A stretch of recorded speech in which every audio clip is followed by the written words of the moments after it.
Hi everybody. Thanks for cutting in like that, game window. Who's ready? Who's excited to jump into the answer arcs of Umineko, or the scattering or unraveling arcs, as we have come to know them as well? First off, I just want to disclaim right at the top. Okay, mic's a little low? Yes. Thanks for letting me know. That I'm on a different mic, and I'm also in my room now. We're in a different room. So if there are any audio troubles, then just let me know. Is it still really loud, or is it still really quiet, rather?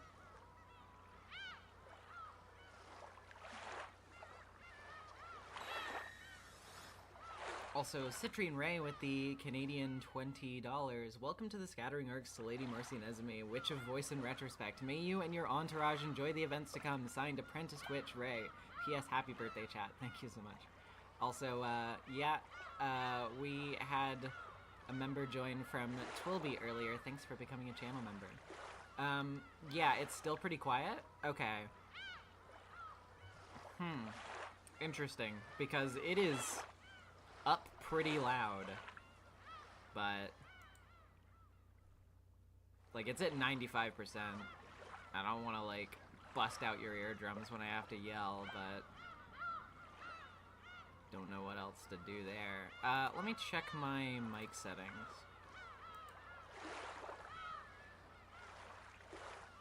What is a stream if not having to troubleshoot shit every once in a while, right? That is the wrong tab. Sound settings? Let's see. Oh. That might explain it. How is it now? That's way louder.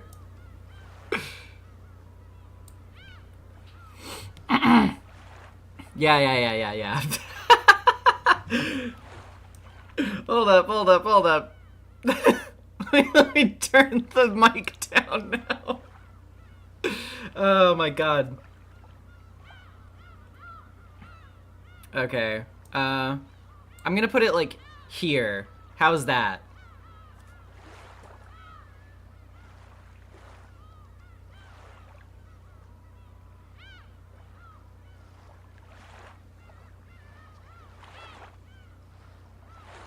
Okay. Are we good? Okay. Let me know if it gets too loud at any point. Oh man. Alright. There's a slight hum in the background. Yeah, probably just room noise. Can't really do much about that. But, anywho. Let's get into it. Episode 5, End of the Golden Witch. Good morning. Please enjoy the new game with its new game master. I say that, but the game has already reached its climax. The culprit has been cornered and merely awaits checkmate. I'm sure there will be something you can spot from this clearer perspective. The difficulty is fairly easy. What could possibly fool you now?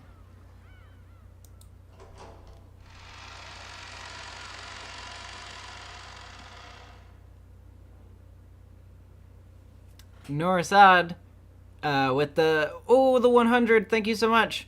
This is going to be a WTF stream for me, but once again, thank you, and I'll be playing it after you're done. My smooth brain is beginning on my end. Well, hey, never stop thinking, and I think you'll be all right. After all, the difficulty's easy, right? Thank you so much. Really appreciate it.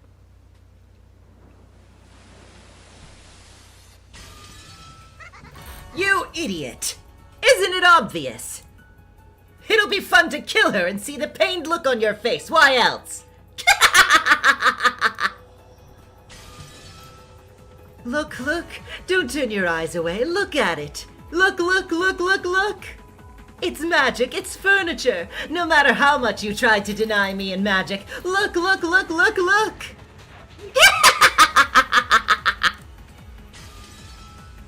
Sorry, Battler. It was pretty interesting. Still, I was just trying to do what Master told me, but it really did work very well. I hear after acting bad-tempered and exploring the depths of cruelty, if you act properly incompetent and soft, you can get a massive rise on that goodwill meter thing, right?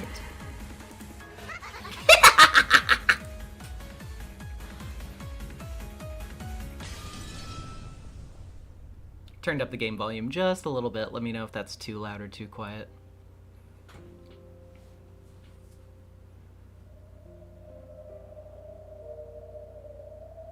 That lonely tone was the sound of the desolate wind blowing by.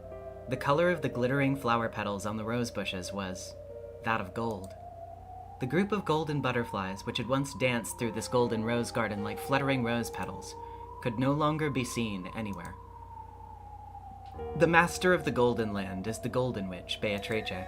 She could be called inhumane and cruel, arrogant and outrageous, and also naive and simple. That laugh of hers, which lost its grace more and more the longer it continued, could no longer be heard. The Golden Witch, Beatrice, sat like a doll, resting in a deck chair adorned as beautifully as the golden rose garden. She wasn't relaxing there. Empty-eyed, never responding to any questions, and yet still not permitted to sleep. Beatrice was sitting there as if she was a doll. Rogue123987 with the £5. I never made it to theory time, so I just want to put it out there that I think Canon is the episode 1 culprit, and I will die on this hill. Very interesting. Thank you so much for chipping in with your theory. There's a lot of weirdness surrounding Canon, but we'll have more to think about as we go.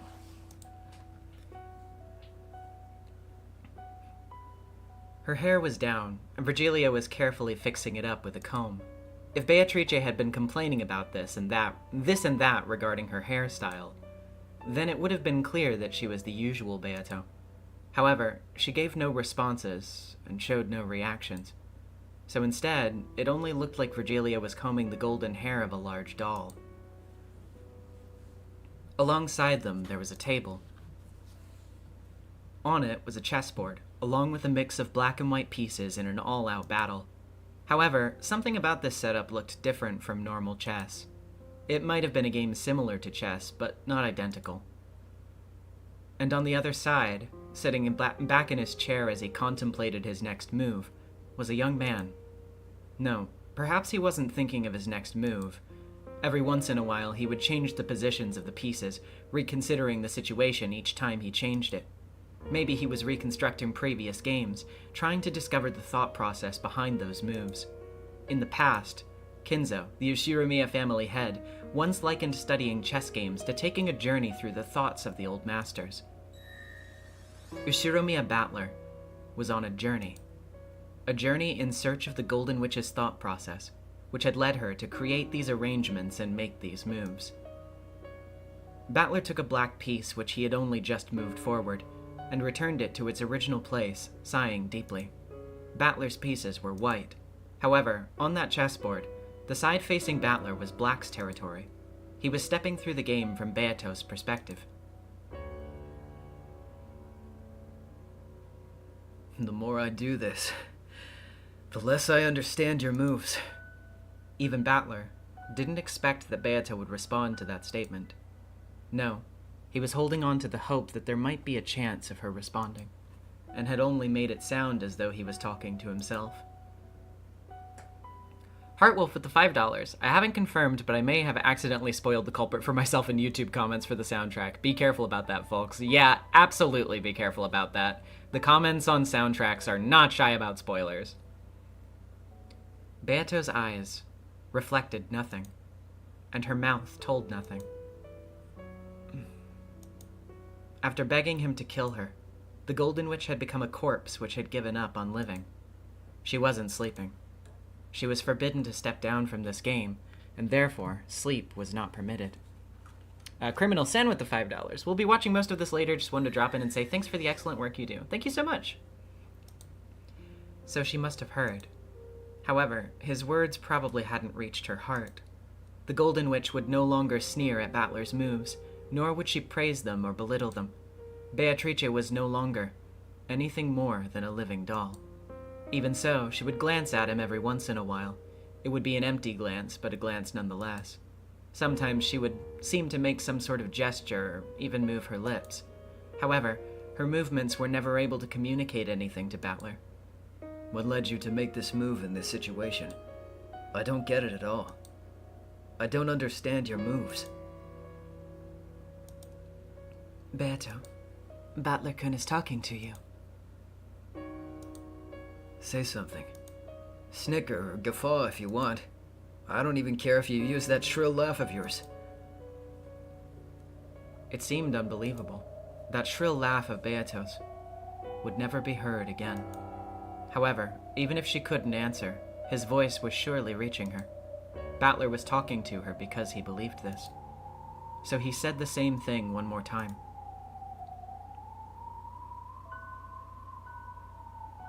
What led you to make this move in this situation? I don't get it at all. I don't understand your moves.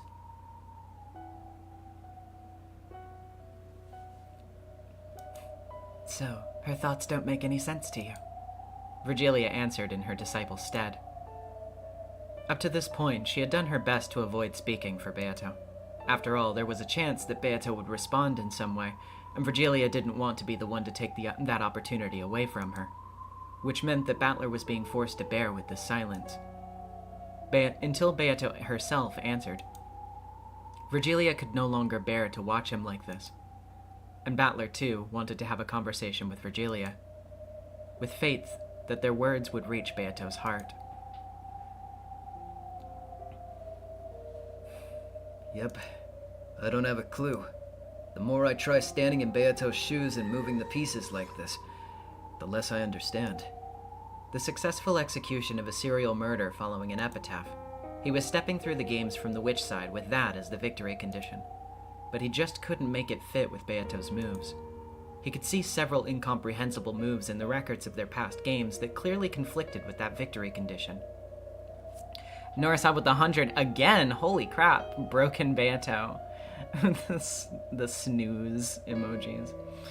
Well, hopefully she'll get back up. Right, guys? Right, guys? Right? I don't get it at all. The journey through her thinking process is just too rugged. Even so, you won't give up, will you? Yeah, I promised. Kill me. Let me die.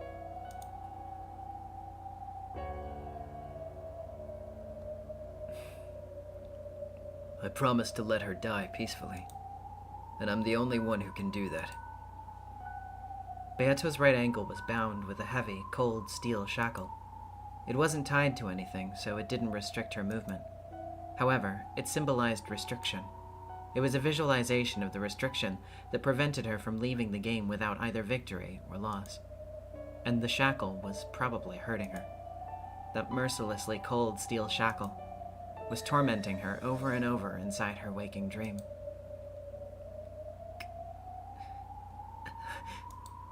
So there was never any relief in her empty expression.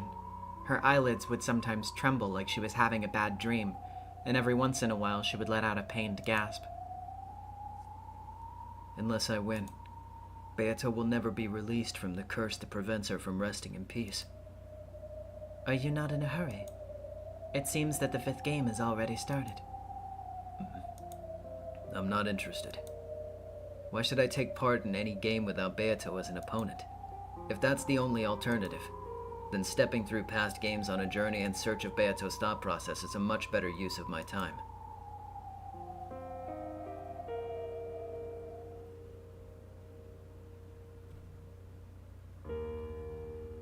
I'll be the next game master.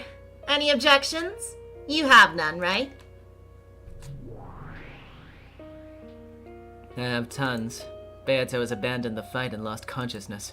Isn't this loss by default and game over for her? I'll admit a lot's happened to Beato, and it feels a teensy bit like she's been knocked out right now. But that doesn't mean she's lost the will to fight. That's why I'm acting as her assistant. Get it? Beato was lying down on a deck chair, almost as though she was sleeping. However, she wasn't sleeping. And she wasn't awake either. She was nothing more than a living doll who had given up on victory, asked Battler to perform her last rites, and entrusted everything to him. Of course, no fifth game would ever be prepared if everyone just sat around. So Lambda Delta had succeeded Beato as the game master, and proclaimed that she would prepare the next game. Quit messing around. This game is between me and Beato. I don't know who you two are, but I'm not just gonna let you carry on without us. No one asked your opinion. So, Byrne, do you accept or not? And JunePop45 with the $5. Miss Super Thick is the GM. Yeah, super paper. Every time I think of the term super paper, I just think of the fucking Fairly Odd Parents super toilet gag.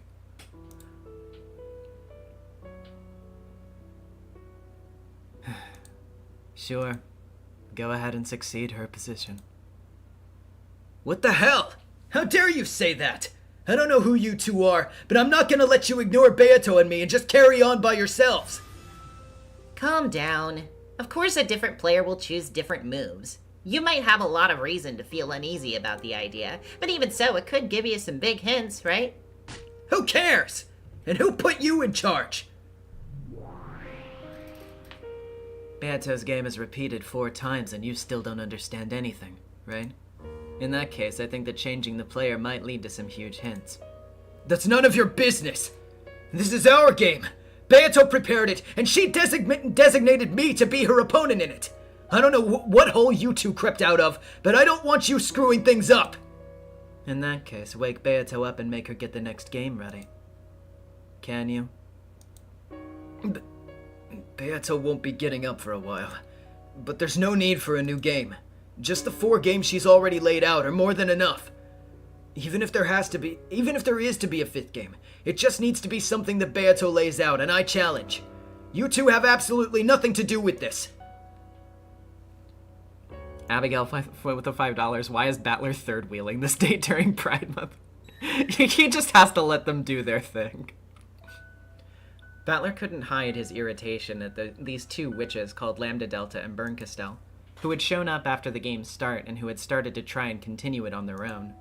It looked like these witches were of an even higher rank than Beato. So high, in fact, that even Beato's master Vigilia couldn't come close.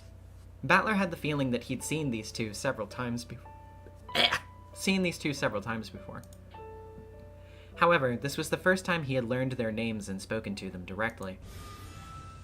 You can't get the next game ready without waking Beato. That's why I'm going to prepare it instead. Listen, Battler. We aren't so patient that we're willing to wait however long we have to for Beato to regain consciousness. Right, Byrne? I don't like boredom. It really ticks me off. We really don't care whether you get bored or not. Come on now. Leave everything to perfect Lambda Delta Sama, okay? I'll take over as the game master. Don't worry, I won't play with too much certain perfection. I'll act all Beato-like and prepare plenty of clues, bonus hints, and fakes that make no sense. I'll make it into one big hint to help you understand Beato's world even more, okay? Letting my voiceless emotions explode, I slammed the table hard. The 2 witches barely flinched. One grinned. The other looked indifferent, as though nothing had happened. The 2 of them just stared at me, silently, as though they were reproaching me. What's this? Not satisfied? Are you saying you'll step down from my 5th game? Isn't that loss by default? Battler won't step down. Of course he'll participate in the 5th game. Don't just decide that yourself! I'm not gonna play along with you two! I don't give a shit!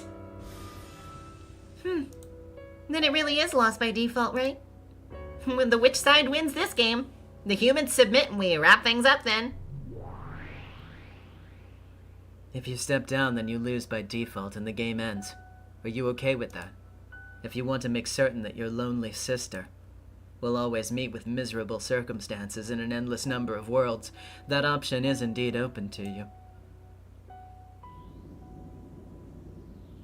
When Bernkastel mentioned Anje, Battler's expression changed instantly. How dare you talk about Anje so casually? It's because you have me, the Witch of Miracles, Bernkastel, as your ally. That there exists the possibility of a miracle in which Anje's family might come home to her. Well, if you throw that chance away yourself, guaranteeing that Anje's endless futures will all end in sorrow, that might be pretty interesting for me too. I vaguely understood what she was saying. Until I win in Beato's game, I'll remain trapped in this bizarre world. And if I abandon victory, then most certainly my parents and I will never return to Anje. For Anje's sake, even though I know that the witches are toying with me, I must keep on fighting. Damn. What's wrong? You look unsatisfied.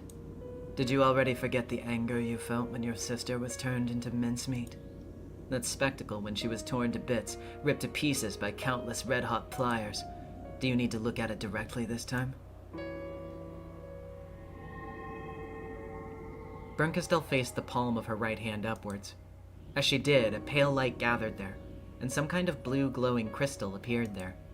A scene was reflected on its sharp surface. But it wasn't the scene that surrounded them now. If you looked deeply into that crystal, that fragment, then you would probably learn what was reflected there.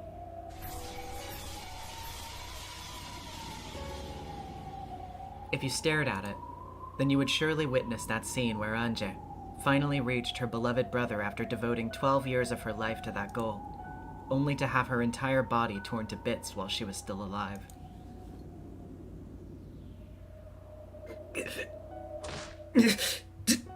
Damn you! Without thinking, he grabbed at her collar, but as soon as he touched whatever made up her form, it disappeared like foam on the waves. And then, as naturally as though she had been there from the beginning, Bernkastel was leaning against a distant wall. If you step down from the game, this will become not just a fragment, but a definite reality. I won't be the one to weave that future. You'll do it yourself. So you decide, all right? Figure out what you want to do with your beloved little sister's future. Battler's fists shook with anger. But even if he swung them down, he wouldn't be able to hit Bernkastel. Like a cat or a phantom, this witch wouldn't even let someone pet her if she didn't wish for it. Besides, she's telling the truth. For Anje's sake, I can't step down from this fight. Even if these unpleasant witches hijack the game board. That's just like you, Bern. Even the way you frighten people into doing what you want is heartless. That's how it is, Battler. You aren't allowed to step down from the game board. You and Beato are both nothing more than pieces on the game board who exist to distract us from our boredom. Even your incomprehensible anger and irritation make for a wonderful treat to sate our boredom. Well, this level of anger only makes for a cheap snack. Like those curry-flavored potato wafers that sell at 30 yen for a pair.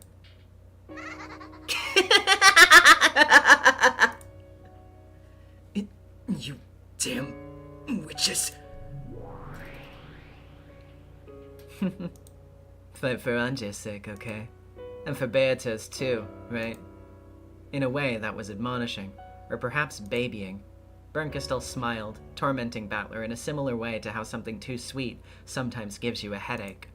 The host of this tea party, Beato, was absent now, and the guest witches were already making themselves at home. What'll you do, Ishiramiya Battler? Surrender to fate? Just step down. You've had enough of being toyed with as a witch's piece, right? If it's tough being one of Bern's pieces. You'll just be a throwaway, just like Anje. I'm not giving you the option of stepping down. Keep fighting for the sake of your sister's future. I'm on your side. Until you win, I'll support you so that you can reach that future. For all eternity, until I get bored. Norisad with the 25. Anywhere and everywhere. Kids are asses. Damn. Well, yeah. They certainly act like spoiled brats, don't they? Though technically they are adults. Technically. It's never great when you have to say technically, is it? But...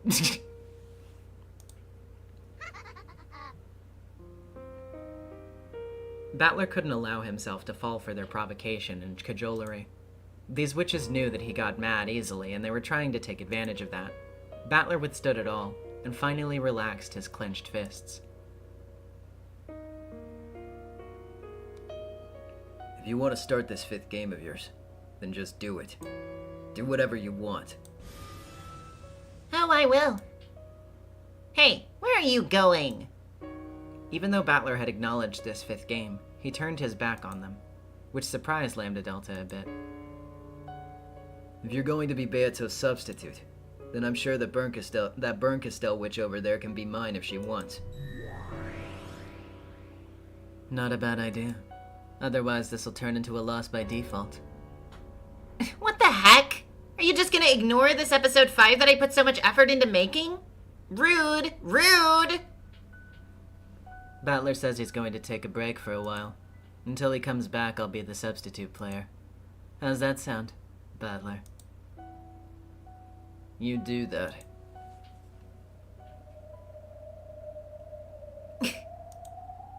What's wrong, Lambda? If your opponent is me and not that fool Battler, you won't play? Of course I will. I'm glad I get to play with you, Bern. Come on, let's play, let's play. Let's play together in Lambda Delta Sama's super hyper and cute episode 5. This is a world that Beato created, remember? You aren't going to ruin the atmosphere of the story, are you? Don't worry about that. I'm really good at reading between the lines for that sort of stuff. I made sure to use a Beato-ish atmosphere, and I made it into an even more interesting story. Battler, make sure you come back as soon as your break's over, okay? It'd be a shame to miss this. I've prepared plenty of bonus hints that'll get you even closer to Beato's secret. Is what it'll look like, but I'll actually fill it with misdirection and make things more and more confusing. Hey, wait, hey, Battler! Why aren't you listening when a witch is talking?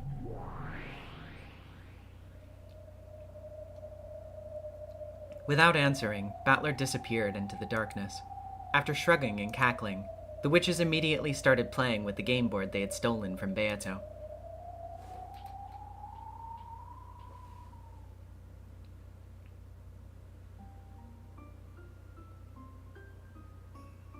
Can those witches really understand Beato's game? Since they're using the same game board, they cannot do anything that this child cannot do. However, they can do things that she wouldn't do. What do you mean, things she wouldn't do? The materials of chess exist to play chess with. You cannot use them to play cards. However, as for throwing the chess pieces at your opponent or scribbling on the board, doing such things is not impossible. However, that would be blasphemy against the game of chess, so people don't do that. That definitely wouldn't be chess anymore. It looked like Beato's eyes clouded very slightly with sadness.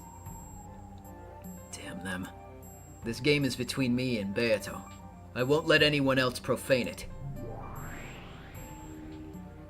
At that time, gold butterflies gathered and Ronove appeared, holding a tea set with black tea. Would you like some more tea? If you wouldn't mind. Certainly. So, how has this journey of yours in search of Milady's thoughts been? I'm as clueless as ever, but I'm enjoying it. On a different topic. Are you certain about this? Relaxing here, I mean. Are you talking about the game those witches are playing all by themselves? Yes. Just now, when I went to serve them some tea, the murders of the first twilight had already taken place. And it seemed as though the next murder would occur shortly. When Beato and I were playing, the game would be paused whenever someone left their seats. However, those witches wouldn't pause that game just because I wasn't around. Ronove, did you see their game? Just a part of it. How was it? Ronove lifted the pot high with an elegant gesture as he poured the black tea. After he was done, he finally spoke, expressing his thoughts in very few words. It did not have love.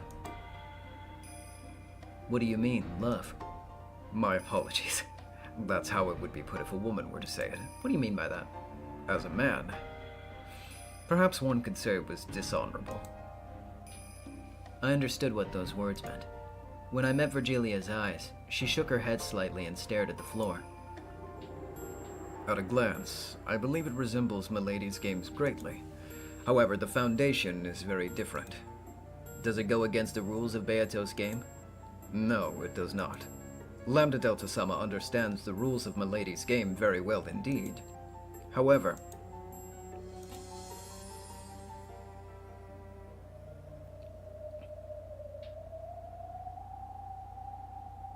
Battler stood up. There was no need to make Ronove say any more. Battler-kun. Sorry, Ronove. I know you went to all the trouble of pouring this for me, but tea isn't what I need. You'll go after all? Yeah. We don't need any outsiders in our game. Those guys weren't even here in the beginning. Because I've been loafing around, crazier and crazier witches have been introduced. And now they've hijacked this game between me and Beato. I've got to take it back. I'm supposed to be the one taking care of Beato's game board now. That means I shouldn't just sit around here. Thank you. I wanted to let this child hear these words. I'm sure she hears them. Milady is simply unable to answer. Beato lay there silently, like a living doll with dull eyes. The game board that she had created herself had been hijacked by incomprehensible people and was being turned into a mess. Beato had called on me to be her opponent. Then this game must be something she created for me. I've got to take it back. You just wait here. I'm going to take it back.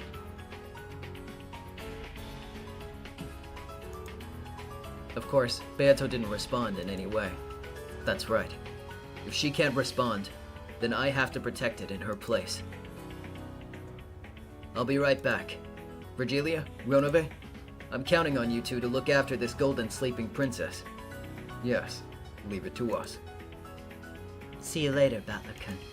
And please, try to discover some part of this child in their game without her. If you can, then it will mean that you have fought with her, even in her absence.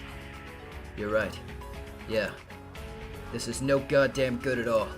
What am I doing? Let's go. And let's take it back. Sorry to keep you waiting, witches! My break is over! Our Habaki Gaming with the $5. Battler subbing out for Burn is like an ELO 500 player swapping chessboards with Hikaru Nakamura. Those two love pre-moving and playing speed chess. You know, just like chess speedrun. When he faced the jet black heavens and yelled this, the whole world shattered, as though it were made out of thin glass.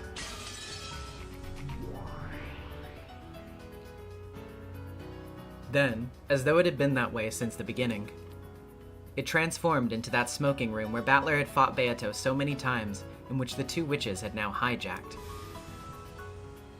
What do you think you're doing? You're only coming back now? It's way too late. Not only has the game reached the second day, it's already at the finale.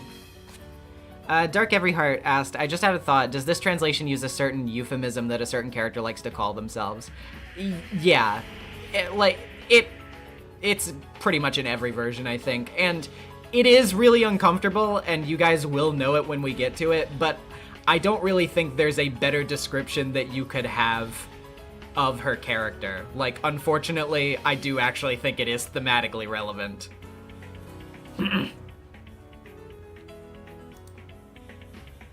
You never showed up, so I just advanced things on my own. Yeah, like you ever even waited for me in the first place.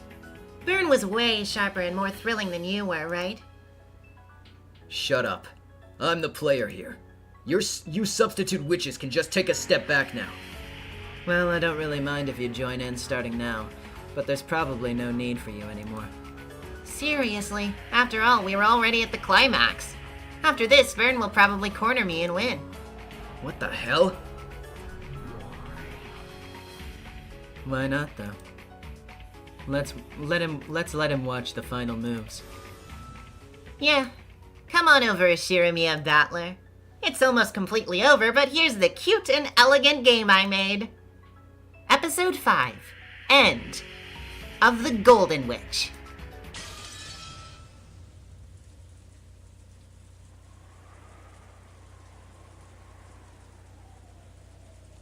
Alright, so, before we get to see anything here, we get to look at the character profiles for all of the dead characters, which is an interesting thing to do.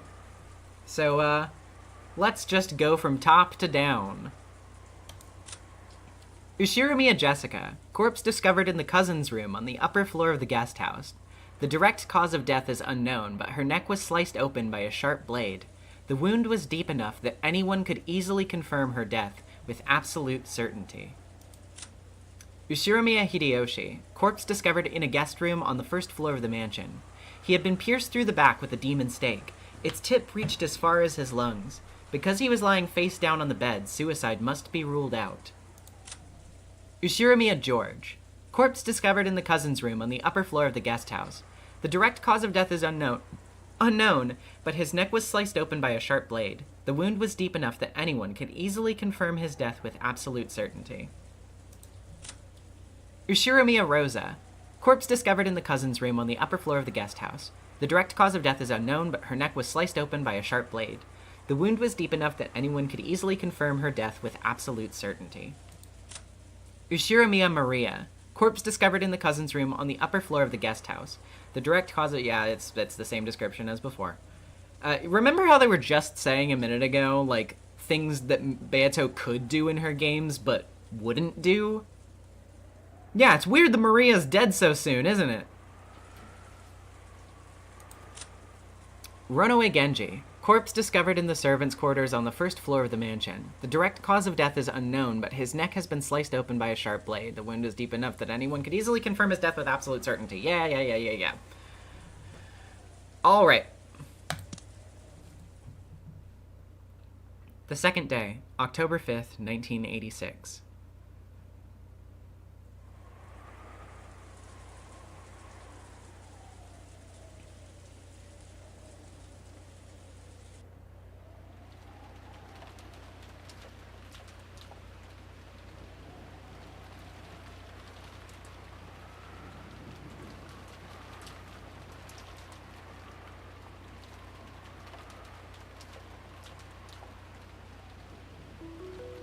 Right now, no humans exist on this island except for those in this parlor.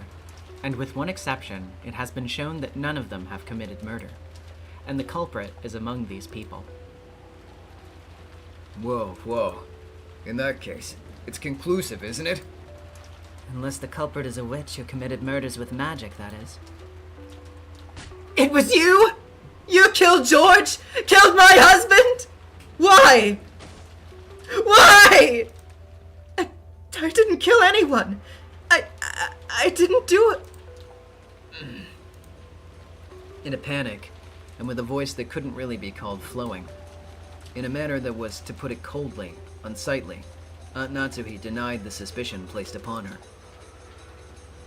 However, there was no longer any way around it. The girl stood up, brushed back her long hair, pointed at Aunt Natsuhi, and said it one more time.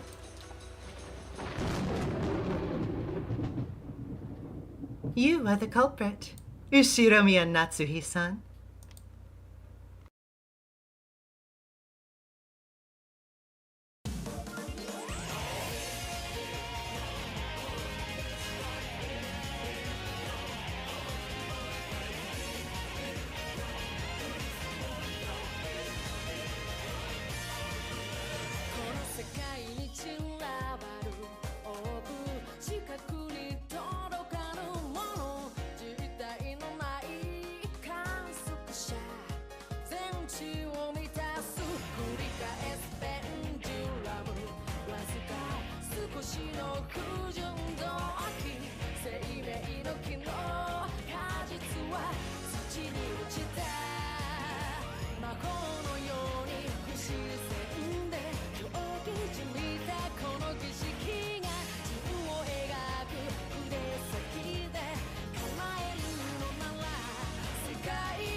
I hope you enjoyed that banger because we're getting demonetized for it. Thanks for the donations.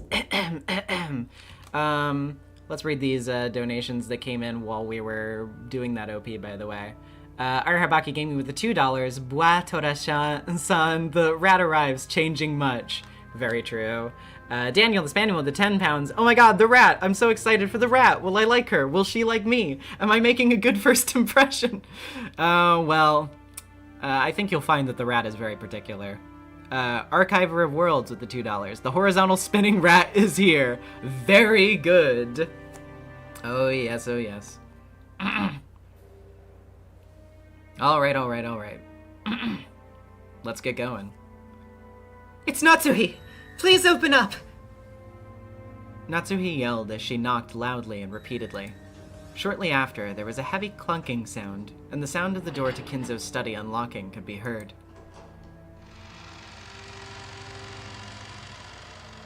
As the door opened, a heavily sweet, venomous odor flowed out. Natsuhi was always ashamed of how she automatically grimaced at that, even though she thought it rude to the family head. Kraus was waiting for her inside the study. Natsuhi flew into his arms. Is father... is he... Calm yourself. Dr. Nanjo is examining him now. With an uncertain gait, Natsuhi went towards the center of the study, supported by Kraus.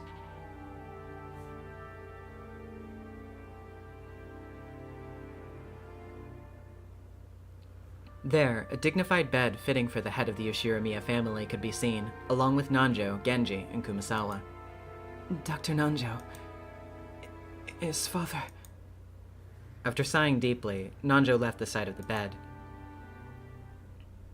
On the bed, Kinzo could be seen lying down, sleeping. He died peacefully. I don't think Kinzo-san had any regrets. Father! Sobbing, Natsuhi put her head against the chest of the man who had fallen into a sleep from which he would never awaken. Madam, please, stay strong. Father! Father! This is just too sudden.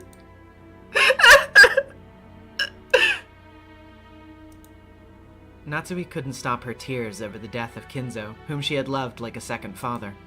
Kumasawa rubbed Natsuhi's back, consoling her. Kraus slumped into his late father's favorite chair. By sitting there, he might have been immersing himself in the memories of his departed father. Or perhaps he thought that by sitting there, he might be able to understand just a bit of the madness of Kinzo's later years, which had eluded him to the end of his father's life. Nanjo turned his back and looked down over the outside world through a crack in the curtains. It was the same thing he'd often done when Kinzo sat in that chair, contemplating a chess move. If he was to die anyway, it would have been better if he was sick in bed for a year or so before dying. I do wish he could have been died after a grace period during which the proper arrangements could have been made. It's the other way around. We should be glad that he was in high spirits until the very end. That will have to be my public stance, yes. Nanjo understood that as well. This was the death of Ushiramiya Kinzo, a man who had risen like a comet and glittered like a supernova in the post-war world of business. His funeral would probably be of a fantastic scale, and it would also be the ceremony marking Kraus's inheritance of the headship. He would have to arrange everything as the host of the event, carry out funeral diplomacy perfectly, and make it clear that the Yoshiramiya family would still hold enormous influence in the political and financial spheres. As Nanjo watched Kraus, he was vividly reminded of the time when Kinzo had been suddenly selected as the Yoshiramiya family head. a time in which Kinzo had been lost and confused. Nanjo could remember that well, and for that reason, he was able to understand Krause's distress and sympathize with it. Natsuhi's sobs eventually subsided. Seeing this and leaving Kumasawa to care for Natsuhi as a fellow woman, Genji returned to Krause, and he lowered his head slightly, as though asking what should be done. Genji-san and I will deal with the formalities. Krause-san, perhaps you should contact the relatives first. Krause, with his hands still over his eyes, didn't respond. Perhaps even though he had known this day would come, Krause really couldn't hide his shock at how suddenly it had reached them. Leave this to Dr. Nanjo and me. Krause-sama, I suggest that you first speak with Madam. Maybe she heard that, or maybe it was a coincidence. As though responding to Genji's words, Natsuhi came over. Her eyes were red from crying so much, but she apparently understood the heavy responsibility that had been imposed on the two of them even better than Krause did. As of now, you are the head of the glorious Ushiramiya family. Let us show our relatives in the world that you have splendidly succeeded your father. As your wife, I'm prepared to serve you until the day our coffins are laid down alongside each other. Trying to encourage her husband, who was overcome with shock, Natsuhi lent him some reassuring words. When Krause finally lowered the hands that had been covering his face, he looked up at the ceiling with a blank expression and let out a deep, deep sigh. Please, stay strong. There are a great many people who will intend on helping themselves to everything Father has left behind. We must fight to protect Father's honor and wealth. This is the first responsibility of the Ushiramiya head. I understand. I do understand. Dr. Nanjo, Genji, please take care of the legal and funeral arrangements. Especially you, Genji. I ask that you take particular care and see to it that the funeral will be a fitting one for Father. Certainly. And Dr. Nanjo, Father didn't pass away in a hospital, so... Yes, an autopsy might indeed be required depending on the circumstances. Is there anything that you might be able to do about it? Even though he's passed away, Father's body is precious. Any damage to it would not be acceptable. I understand how you feel. However, it is important to follow proper procedure when things like this are concerned. And, I don't really know how to say this. I fear that several of your relatives might be difficult. There was no way to know what those inheritance vultures might try to find fault with. They might squawk that there was something suspicious about the cause of death and use that as a point of contention to start some trouble. Right now, not only was it important to pay Kinzo's remains the respect they were due, but there was also a need to focus on solidifying the position of the new family head, Krause. I understand. In that case, please keep it to an absolute minimum. And whatever you do, please make absolutely sure that Father's dignity remains unharmed. That I can assure you. Please don't worry. In any event, leave Kinzo-san to us and stay by Krause-san's side. Things are only going to get tougher for him. I understand. And you too, dear. Please stay strong. Krause was still staring lazily at the ceiling with a befuddled expression on his face. Natsuhi understood the shock and heavy responsibility. She felt that she understood her husband's feelings as well as anyone possibly could. I will contact the relatives. Please rest for the time being. Krause didn't respond. Natsuhi thought that he was being a little weak, but that just made it all the more important for her to support him right now. Seeing her husband like this actually stirred Natsuhi up, and a resolute expression rose to her face. Things are going to get busy.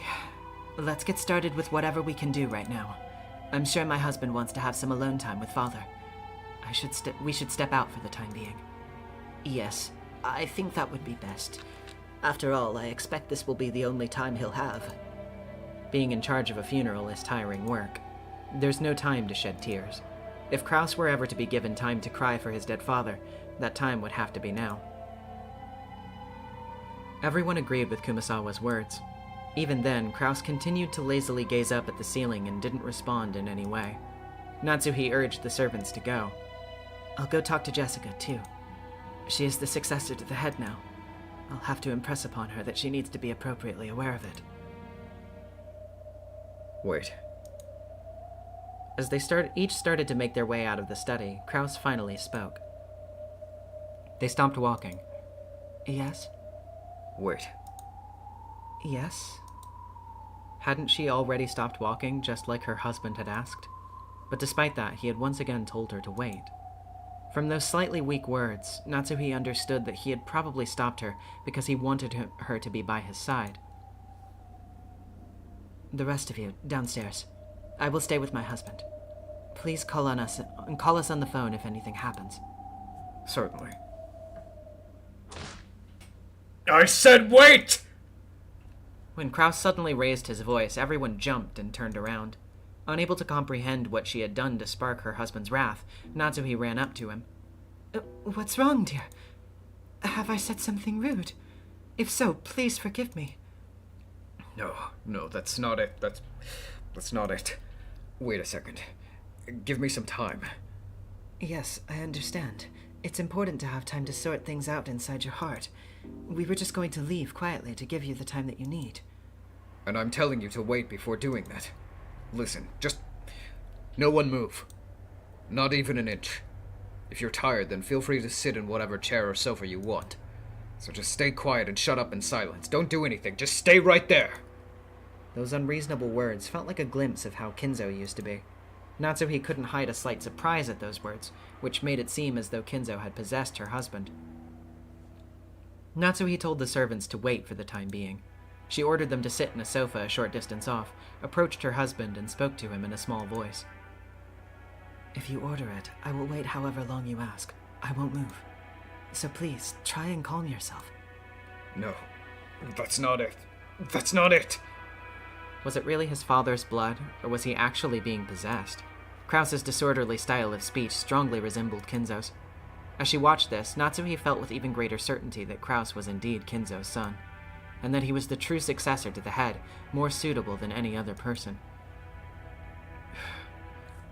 Natsuhi, over here.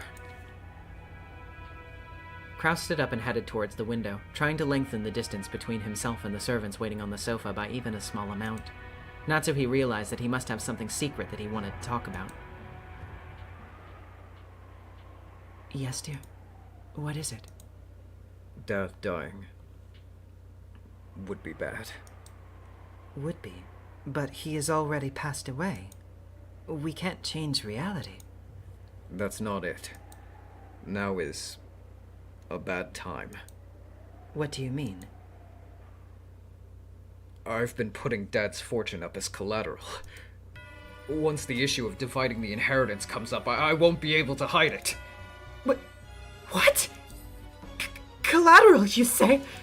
How much? You remember how I helped out Kondo-kun with Melodyland? Didn't I tell you to break ties with that person? You told me you'd refused him. Why? There is such a thing as a man's honor. I couldn't refuse. Kraus claimed to hold honor as a virtue. However, Natsuhi knew that he most often used this as an excuse after he couldn't bring himself to pass up a deal. That wouldn't be a problem if we had plenty of money on hand. But didn't you borrow quite a lot of money for the plan to turn this island into a resort? Yeah, I did. And there were people here that lent me a hand along the way. If I'm going to repay them, I just can't sit around on my hands. You need money to repay people. You need money to make money. You can't even get started without money. And even the plan for this island would be proceeding smoothly if there only hadn't been problems with the planning company. I had the cooperation of government officials. I even had the governor's personal guarantee that this would become the newest travel destination in the Tokyo metropolis. The groundwork I laid was completely perfect. Random chance and bad timing were against me. It was just a bit of bad luck. Like a traffic accident. There was no accident. It was fraud. You were tricked. They were never drawing up plans for making this island a resort in the first place. That's not true. Hijikata-kun's vision was simply overflowing with foresight.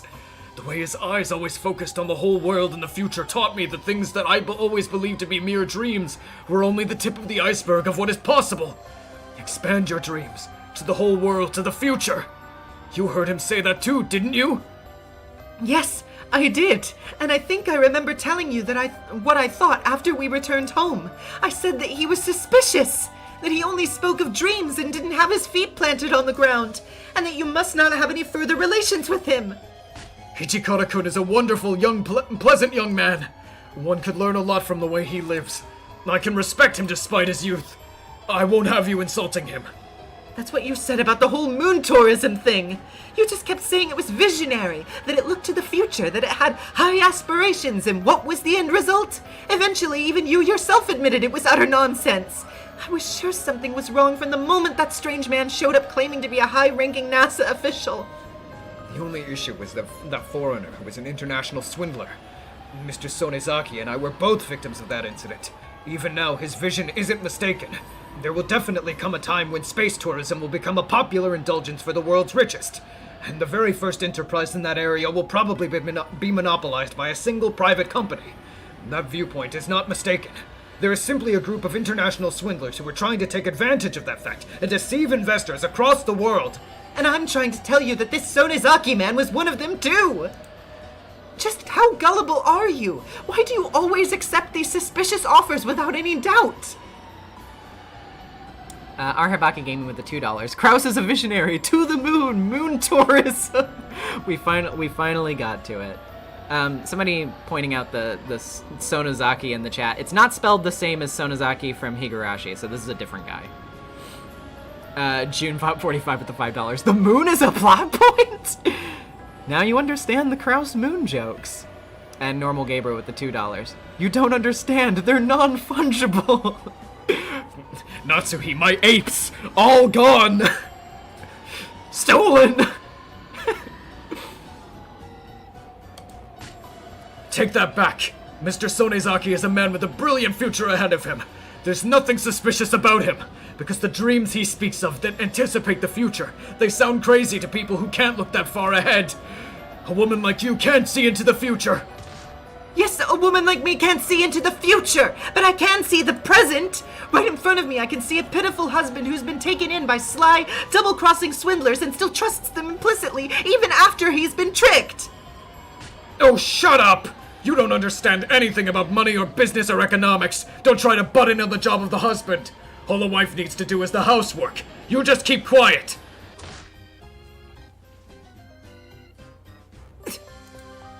Without another word, Natsuhi fell silent, just as Kraus wanted. She was already far beyond anger and sadness, and the emotion that lay on the other side of those was an almost indifferent pity. Iconic Laser with the $2. Natsuhi puts up with so much. Yeah, she really does. Kraus had always been frightened of Kinzo since the days of his youth, and had come to subconsciously admire the way his father lived. Without realizing it, he had come to believe that he could only be recognized as a man in his own right if he surpassed his father. However, Kinzo had been a mad genius, the likes of which had never before been seen in the Ashiramiya family's long history. His talent was a gift from the heavens, and it definitely wasn't genetic, much less something that could be learned.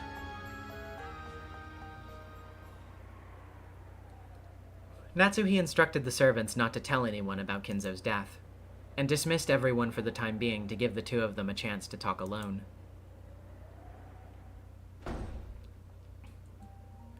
Then she invited Kraus to her bedroom, and made him tell her everything about their current financial situation. They were things that Natsuhi hadn't been told about under the assumption that a woman had no business knowing. Natsuhi had herself made a point of avoiding this area in the past, thinking that it wasn't a wife's place to intrude on such matters. However, this might also have meant that she had been remiss in her duty as a wife to protect her family. The depths of this sin had been made quite clear to Natsuhi. Kraus was probably tired of trying to defend himself. Perhaps because he had gotten a headache, he hid his face and sank into silence. Natsuhi noticed that the water in the electric kettle was boiling and stood up to refill her cup with black tea. And when she touched the cup of black tea, she noticed for the first time. The sound of the cup and saucer clinking together told her that her fingers were shaking.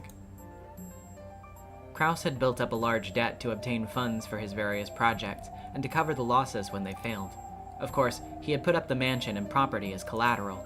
However, doing such a thing above board would have resulted in the mortgage being registered. In other words, there would have been a record that Kraus had put up Kinzo's wealth as collateral to obtain a loan without anyone's permission. Kraus couldn't afford for Kinzo, Ava, and the others to...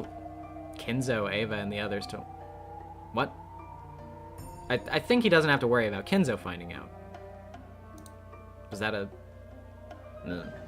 Therefore, he had been putting those assets up as collateral using the worst possible method. I signed over the deeds and power of attorney. And what does that mean? What Kraus was probably saying meant that he had, in essence, signed away the rights to their assets. Earlier, before he died. Yeah, that's what I was beginning to think, but yeah, it just confused my brain for a second. If those assets had been used as collateral for a loan, then Kraus would have had some options under the law. He would have had to deal with the bank, which would have absolutely no compassion, but they would have been able to work something out within the rules set by society. However, signing away the deed and power of attorney was a whole different story. In short, even the mansion they were living in was at risk. If the person holding the deed were to decide to ignore his agreement with Kraus and sell the mansion to a third party right this moment, they would have no recourse whatsoever. Far from using their house as collateral for a loan, this was basically the same as selling it to borrow money.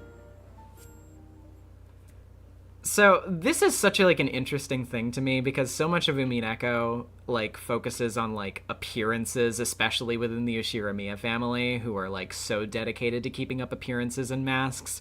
And Kraus and Natsuhi, they're literally not even rich.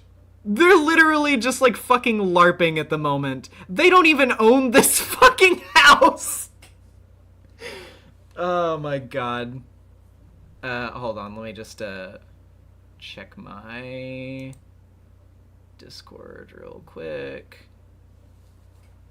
Oh shit. Guys, hold on. Sorry, I have to take a moment to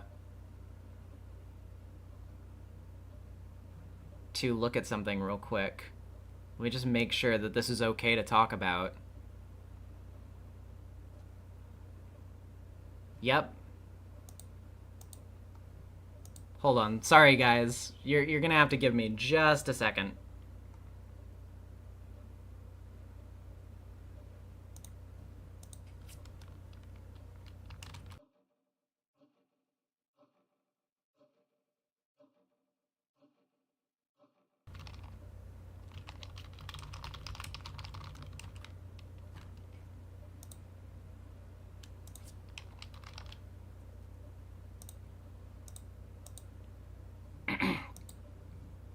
Okay. So,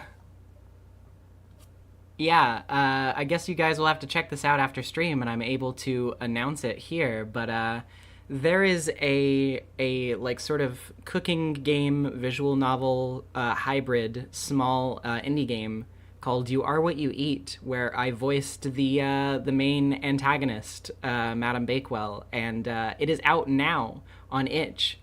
You can go get it. I have it posted on my Twitter. Go look for it. You'll be able to play it. Yay! But yeah, I will be getting to that more later tonight, but for now, let's continue with Umineko times. In other words, the moneylenders have the power to make or break the Ushiramiya family as they please. If they were to suddenly sell our house on some slight whim, we'd have to pack our bags and leave right now, wouldn't we? That's technically true. However, all of the people I have arrangements with are very reputable. They aren't loan sharks. These are transactions based on trust between economically literate men. I trust them, and they in turn trust that by lending me money, I will achieve great success in business and give them massive returns on their investment. I signed over the power of attorney as a sign of good faith and so that they wouldn't have to doubt in the certain success of my enterprises. What happens if I hesitate now? Wouldn't that mean that even I have no confidence in my own ventures?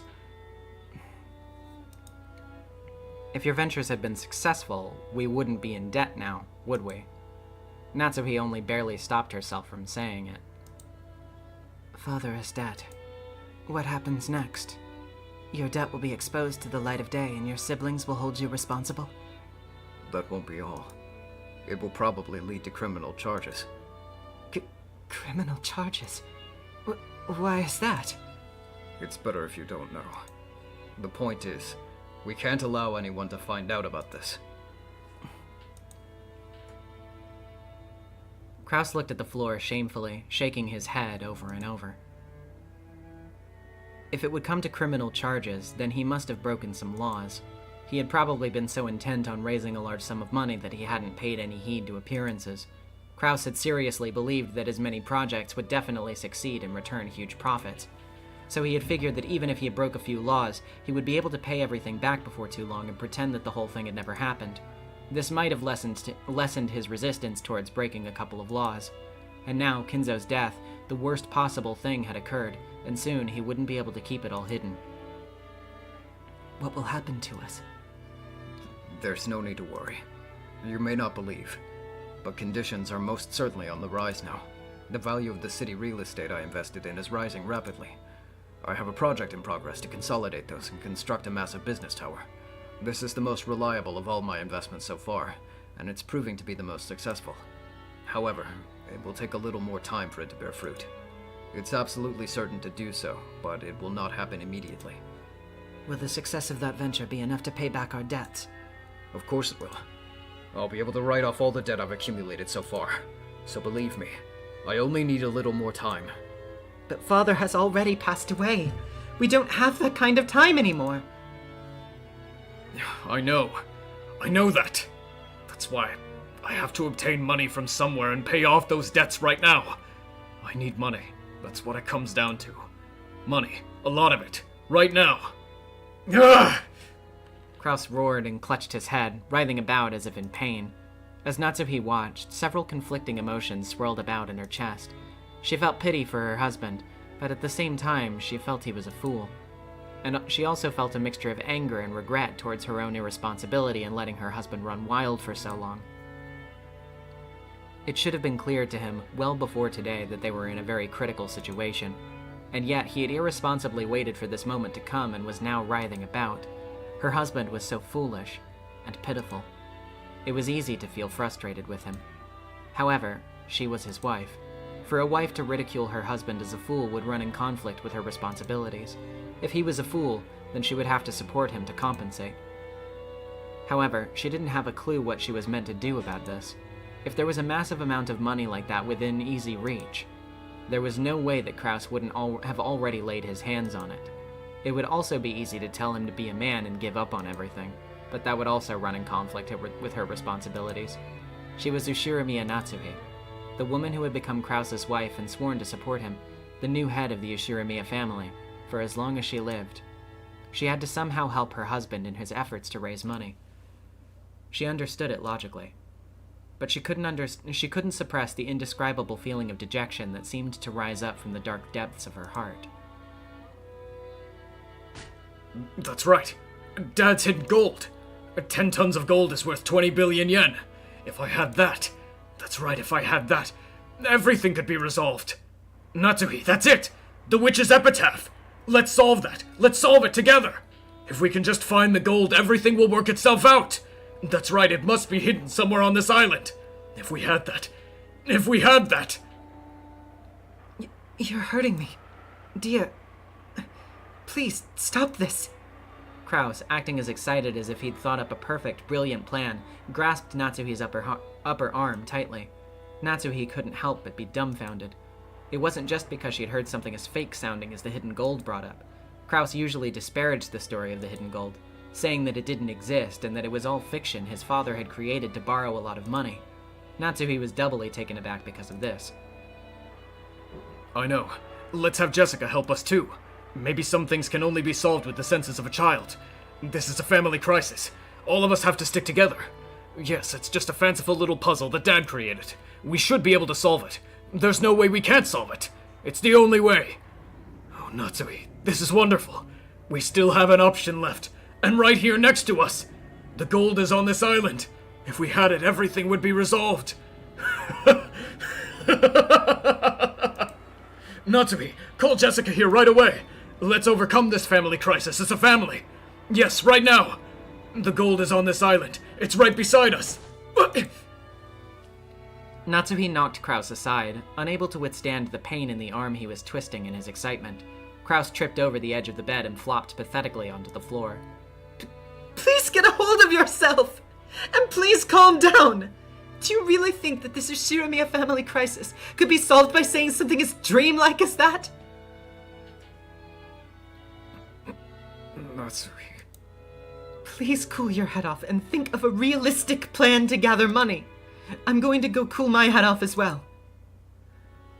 Wait, Natsui. Maybe falling over had knocked the sense back into him. Kraus tried to tell Natsuhi to stop, but she just kept walking. Closing the door forcefully, Natsuhi dashed away.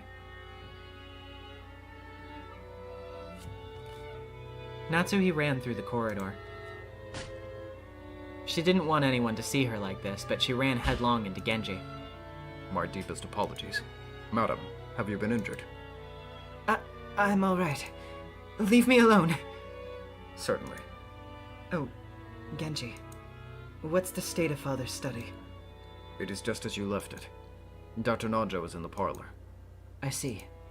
Do you have the key to the study? Yes. Right here. Give it to me. Let me have some time alone with Father. If my husband asks where I am, tell him you don't know. Certainly. After grabbing the key to the study that Genji was holding out to her, Natsuhi rushed up the stairs. Hold on, I'm just gonna grab my phone real quick. It's over on this other table.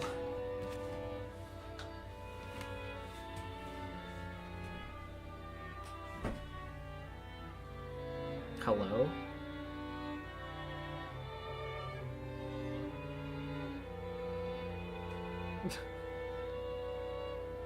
Yeah. Thanks for liking my tweet about Sonic Cyber Shell. Alright. She then flew into the study, and finally, she cried out loud.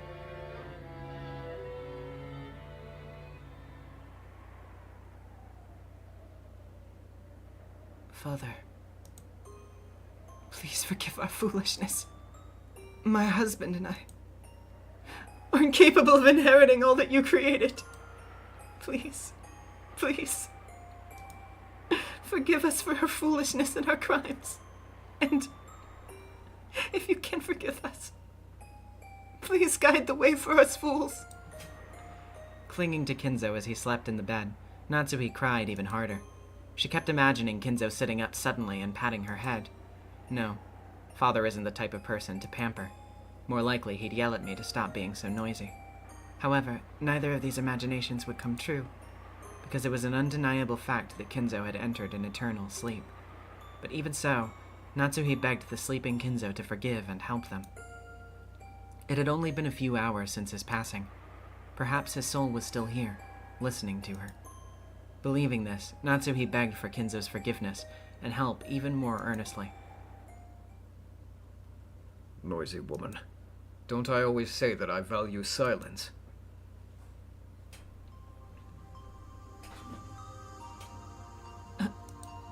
That voice made Natsuhi jump up in surprise.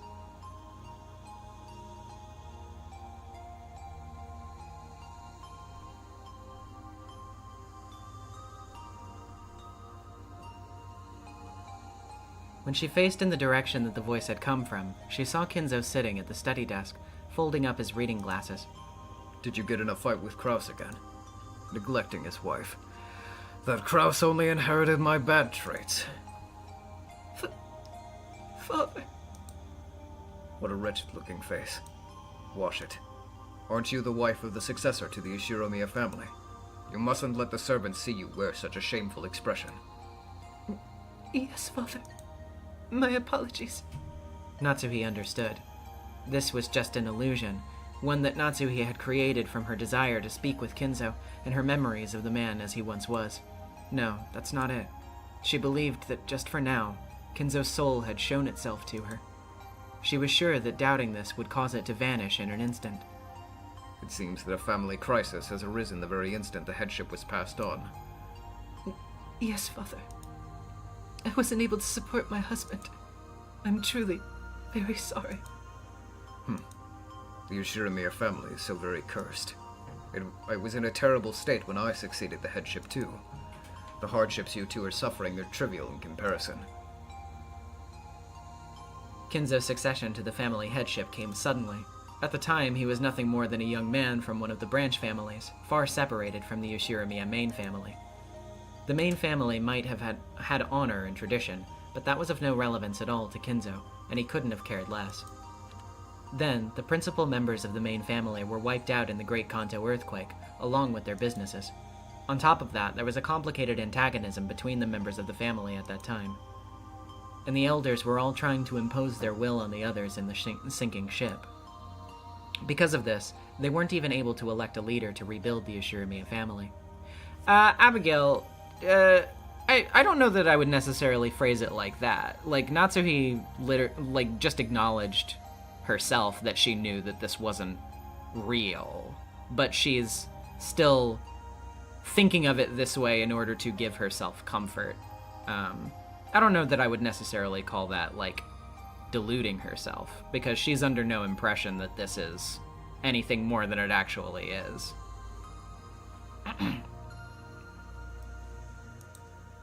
They found common ground by selecting Kinzo, a youth with absolutely no ties to any of the opposing elders, to be the head. So the elders hadn't really entrusted Kinzo with the rebuilding of the Ushirimiya family. Kinzo had been nothing more than their puppet, with his arms and legs being pulled in opposite directions. Yes. I know a lot about your days of suffering, Father. And then the war started. I was already tired of life at that point. I hoped to die on the battlefield, but I wasn't sent to the front lines. However, the state of the war grew worse with every day, and the time for the decisive battle in the Japanese mainland seemed to grow even closer. As bad as it might sound, I hoped that day would come quickly. It was said that as Kinzo listened to death's approaching footsteps day in and day out, he started cutting his ties with this world one by one. And then, on that day when he had freed himself from all his attachments to life and reached a state of enlightenment, he had a mystical experience. And he met her, the Golden Witch, Beatrice. I made a contract with the witch, and was given gold and the power of madness. On that day, the old me died, and a new me possessing the insane power of magic was born. I know. And after the war, you used your ingenious cunning to revive the Ushirimiya family. The now-deceased elders who knew Kinzo at the time had whispered to each other that Kinzo must have taken a knock to the head on the battlefield and returned with a different personality. That was how much Kinzo stood out after the war. Whether the story about Kinzo meeting a witch was true or not, there could be no doubt that the extraordinary experience of war had prepared him for death and let him reach a state of enlightenment. Natsui must surely have felt that if Kinzo had decided to describe that resulting mystical experience as a meeting with a witch, that wasn't something she could flatly dispute. That's right. You returned from the war, conquered the witch Beatrice, and became the head of the Ushirimiya family in the truest sense. Correct.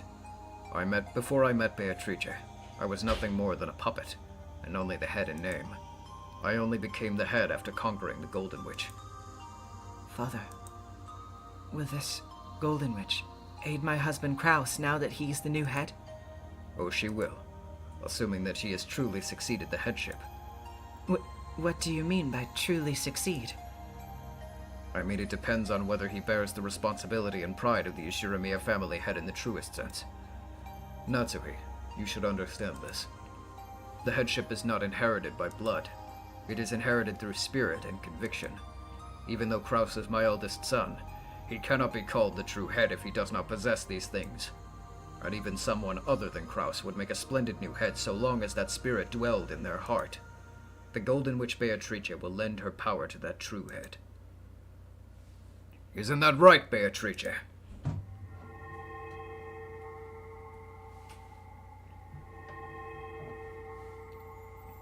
When Kinzo called the witch's name, gold butterflies seethed out of every corner of the room.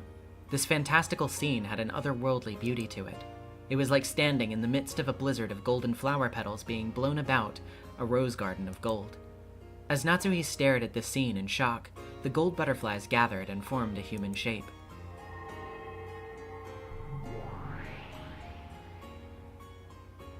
Then, the witch of the portrait appeared. Indeed. I am the Ushirimiya family alchemist, the Golden Witch Beatrice. I am free to run rampant. I do not listen to anyone's orders. And there's only one person in the world who can control her. Me. That is why I'm qualified to be the Ushirimiya family head. So that pride of yours is what qualifies you to be the head? Pride implies self-confidence and bravery. And, It is the embodiment of insatiable desire to gain the power to match. That is why I control you. It is quite pleasant to watch men who speak of pride as they turn their desire into reality. The quiet man of action is nothing more than an excuse used by the extremely lucky. A true monarch also speaks of what he doesn't have, and he makes sure to turn that arrogance, that pride, into reality. If one is to control me, they must possess that monarch's pride. Do you understand, Natsuki? A true monarch fears no hardship. They declare that they will overcome anything without fail, even if they haven't yet figured out how. This gives hope to the weak people. They gather, revere the monarch, and swear to assist him. That is where power is gained, and his word is carried out. Engrave that into your heart. Yes, Father.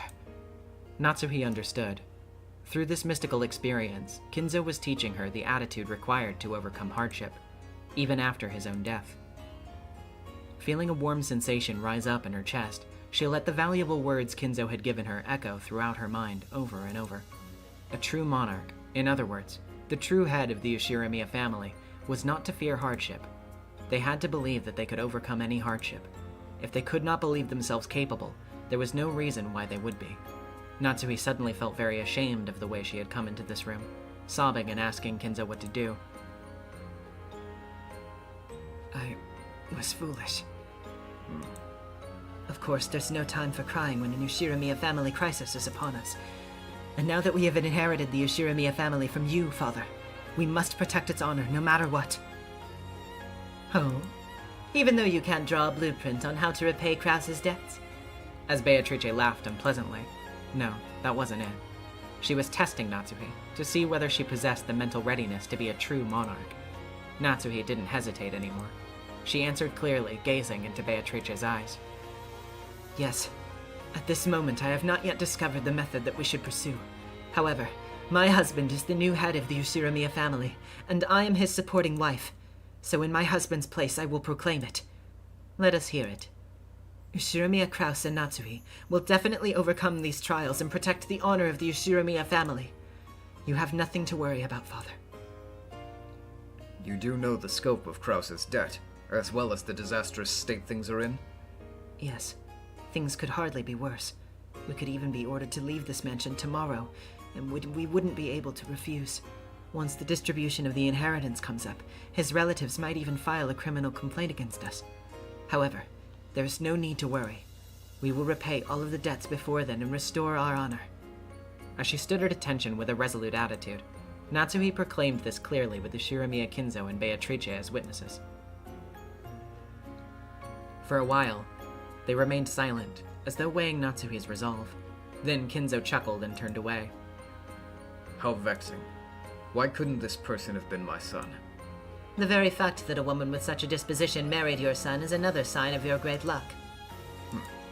Beatrice, this is my final order. Now that you are no longer the head, I'm not obligated to obey your orders. Oh, in that case, obey the orders of the new Ushirimiya family head. You are no longer the head, and Krause is not yet the head. Whom are you suggesting that I serve? I will leave that to you. It is up to you to decide who is qualified to succeed the Ushirimiya family head, and who is fitting to bear the mark of the one-winged eagle. You will be witness. I refuse. I won't listen to the orders of a man who isn't the head. No, this is different. This is a will. The last order that the head has left behind for you. Then it seems I will have to obey. What a good friend I am. I think not. Oh? You're only doing this because it caught your interest. I can't hide anything from you. I can't hide anything from you, can I? Natsuhi, Yes, Father. go and overcome your hardship. Yes. To Natsuhi, that might have been nothing more than a simple response, but to Kinzo and Beatrice, it seemed to carry much greater significance. Beatrice nodded deeply, and with a motion as elegant as her dress, she bowed deeply before Natsuhi. The Ushirimiya family alchemist, the Golden Witch Beatrice, right here. I will give you my aid so that the Ushirimiya family can overcome crisis once again. Thank you. I will need your power. We will most certainly overcome these trials. I will not hold back on my support for your cause. But there is something I must warn you about beforehand. I understand that your troubles now could be solved if I were to bestow a vast quantity of gold again, like I did when I saved Kinzo from his crisis. However, that is something I cannot do. I see. Sorry, Natsui. The contract for Beatrice's gold stated that it cannot be inherited. It was agreed that it could only be passed on to another if that person solves the witch's epitaph. The gold is sealed away by the epitaph. As long as that is not solved, I cannot give you the magic of the gold. I understand. Then I shall search for another method by which we can save ourselves from this crisis. My husband said that his plan would take time, but he also said that it would definitely be sufficient to repay our debts. If we can buy enough time for that to happen, we will be able to overcome this trial. Good, Natsui. Continue. But Kinzo is already dead. The doctor and servants are preparing his funeral, and you will be contacting the family members about it. The window of opportunity for you to raise money will be closed by your own hand. How, how charming is a guillotine where you lower the blade yourself? Natsui gasped and looked up at the ceiling. There wasn't actually anything there, but even so, Natsuhi had found something. So, the magical power is descended. Natsuhi, have you made up your mind? What magic of miracles do you desire from me?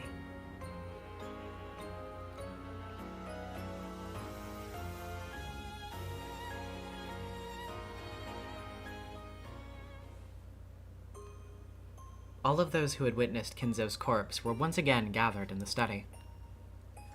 Kraus was still very unsettled and clutching at his head. Genji was expressionless as ever. Nanjo and Kumasawa wore bewildered expressions on their faces. But in stark contrast to all of them, Natsuhi's expression was resolute. Dear, let me ask you one more time. Your plan for raising money is absolutely certain? Yes. Give it a year. No, just half a year, and it will certainly bear fruit. But it's just impossible to hope for anything right this second. Then we will wait. But you said it yourself. Dad is already dead. Father hasn't passed away. As you can see, he is as healthy as ever. When Natsuhi said this, everyone looked up instantly, startled, because they immediately understood what those words meant. However, Kraus alone didn't get it right away and had to ask. What do you mean by that? Dad is right there, and he's... I will say it again. Father is still in good health. He is busy with his research, so he'll be even less able to leave his study than usual. Because of this, we must handle all external affairs ourselves, so that Father can devote himself to his research without being burdened by meaningless tasks. In short, nothing will change from the way things have been up until now. Do you understand, Genji? Yes. The furniture of the One-Winged Eagle will continue to serve the Master. Kumasawa, and you, Dr. Nanjo, do you understand what I'm saying?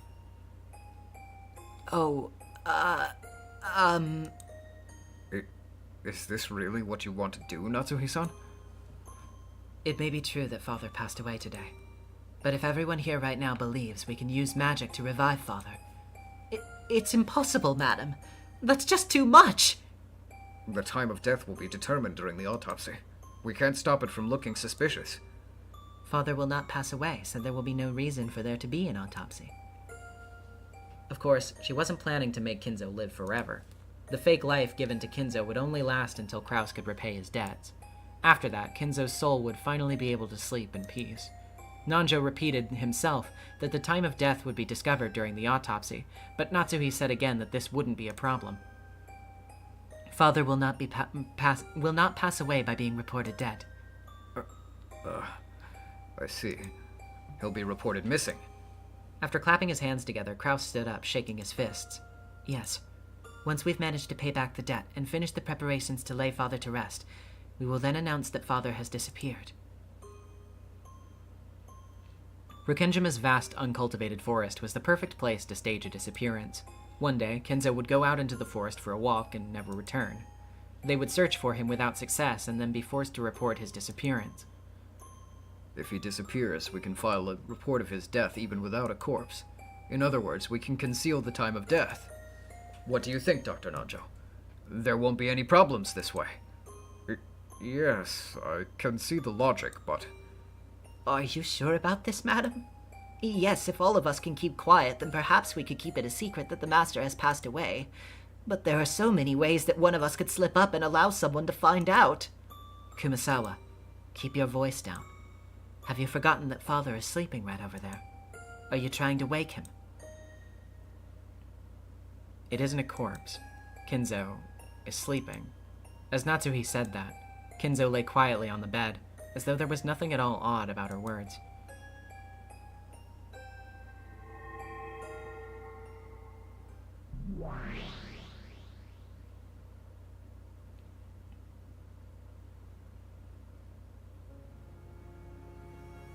Come, try to remember. What form did you have? What sort of life did you enjoy? Once again, a storm of gold butterflies started to swirl, covering Kinzo's cold body.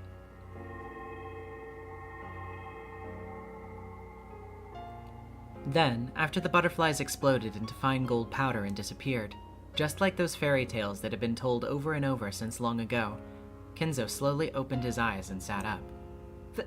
Father!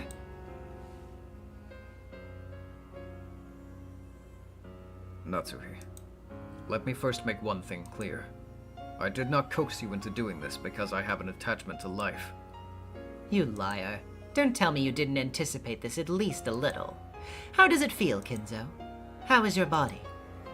It isn't bad, but it feels somewhat like being in a dream. I feel light. A being not permitted to remain in this world still remains here. You'll have to accept a little discomfort. Is your body truly all right? Are you really all right? Actually, this feels quite pleasant. If this is what the world after death feels like, playing the part of a ghost might not be so bad. How is this, Natsuhi? Kinzo has revived. That means a funeral is unnecessary. Your hardship has been resolved. But Beatrice... As Natsuhi tried to find words of gratitude, Beatrice waggled her index finger and spoke. There's no need for thanks. A ruler should be proud. I do not pay heed to requests, but I do follow orders. I'll say it even so. Thank you. This way, you've bought some time for my husband. We will handle the rest. Be warned, Natsuhi. Kinzo may have revived, but that is not an eternal thing. It will only continue as long as my magic does. Be warned that the anti-magic toxin might destroy the magic. You must understand the laws of magic correctly, and work hard to maintain it. I can show you a miracle, but it's your role to grasp it and hold it together. Of course. We won't neglect the miracle you've given us. Very good. I see. It seems masters do need to be changed every once in a while, just like floor mats. I like it. I shall serve you. Ushiromiya Natsuhi. I am the Ushiromiya family alchemist, the Golden Witch Beatrice. Call my name whenever you wish. I shall then appear and grant you a miracle. Thank you. I am Ushiromiya Natsuhi. I will employ you to protect the honor of the Ushiromiya family.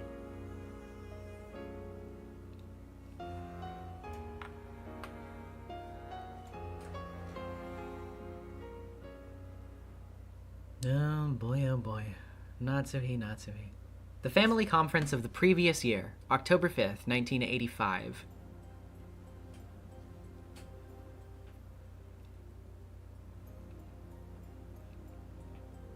The rose garden was truly splendid this year. The roses were blooming like crazy, as though they were competing with each other. In that rose garden, Kinzo, Kanon, and Natsuhi could be seen. Once again, the flowers have grown wonderfully this year. It must be the result of your care. Thank you very much. The weather just happened to be good this year. Thanks to your care, the garden is even more beautiful than usual. Good work. Thank you very much. If today weren't so special, we might have been able to admire the roses while enjoying some black tea. Kinzo shrugged. Today was the family conference. When it came to the other siblings' businesses, they hadn't heard anything good. On the contrary, those siblings probably planned to turn the conversation to the topic of Kinzo's remaining life, and hold a quiet feud over the inheritance. Those people are quite unpleasant. By the way, what about Kraus? Is that debt repayment plan of his proceeding well? It really does seem to be a realistic plan. However, the scale of the plan appears to be quite large, and it doesn't seem to be bearing fruit as well as he expected. If possible, I'd hoped that something could be done before today's family conference. Yes. My apologies. Are you sure that's all right, Kinzo? Casually walking around in a place like that?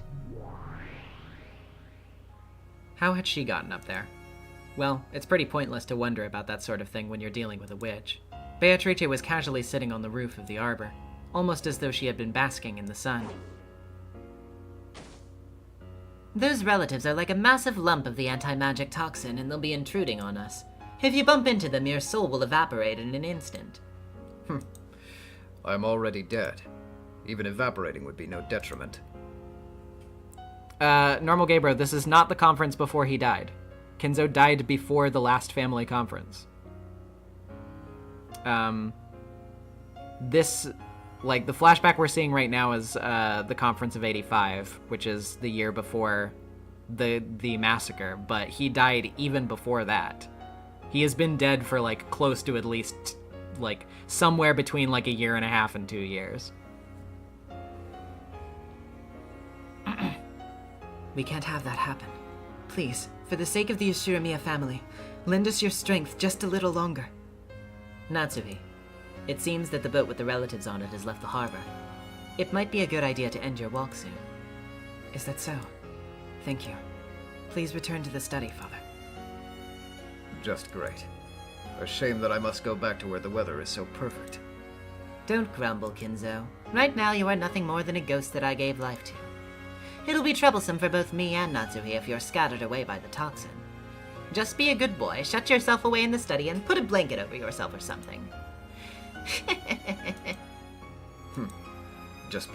Just being given the chance to enjoy the roses even after death makes me extremely fortunate. I understand. I shall return to the study. But I would like some black tea.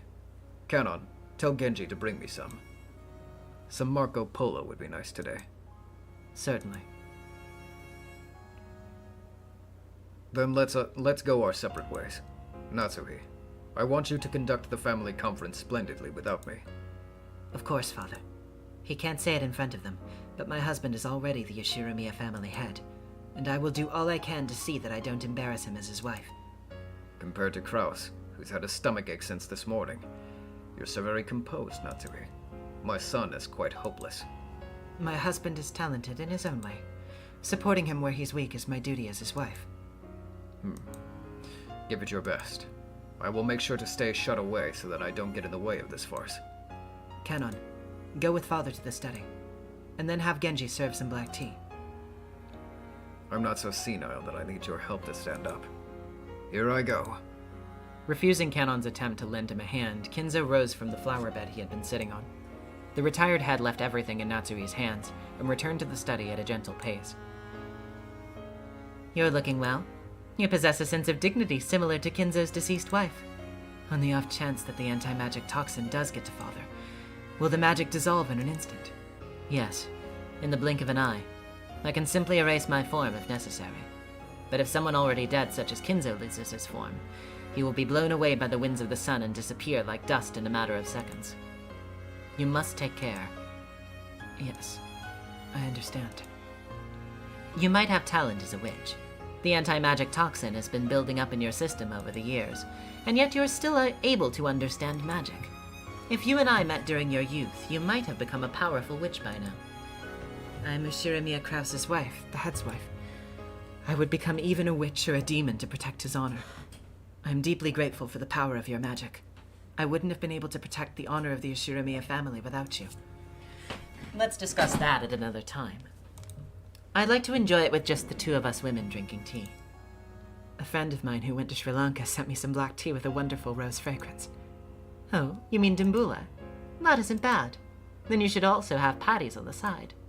You must serve me some as a reward if I manage to trick everyone for the whole upcoming family conference. Promise me now. Understood. I promise. Then I'll see you later. Later it is.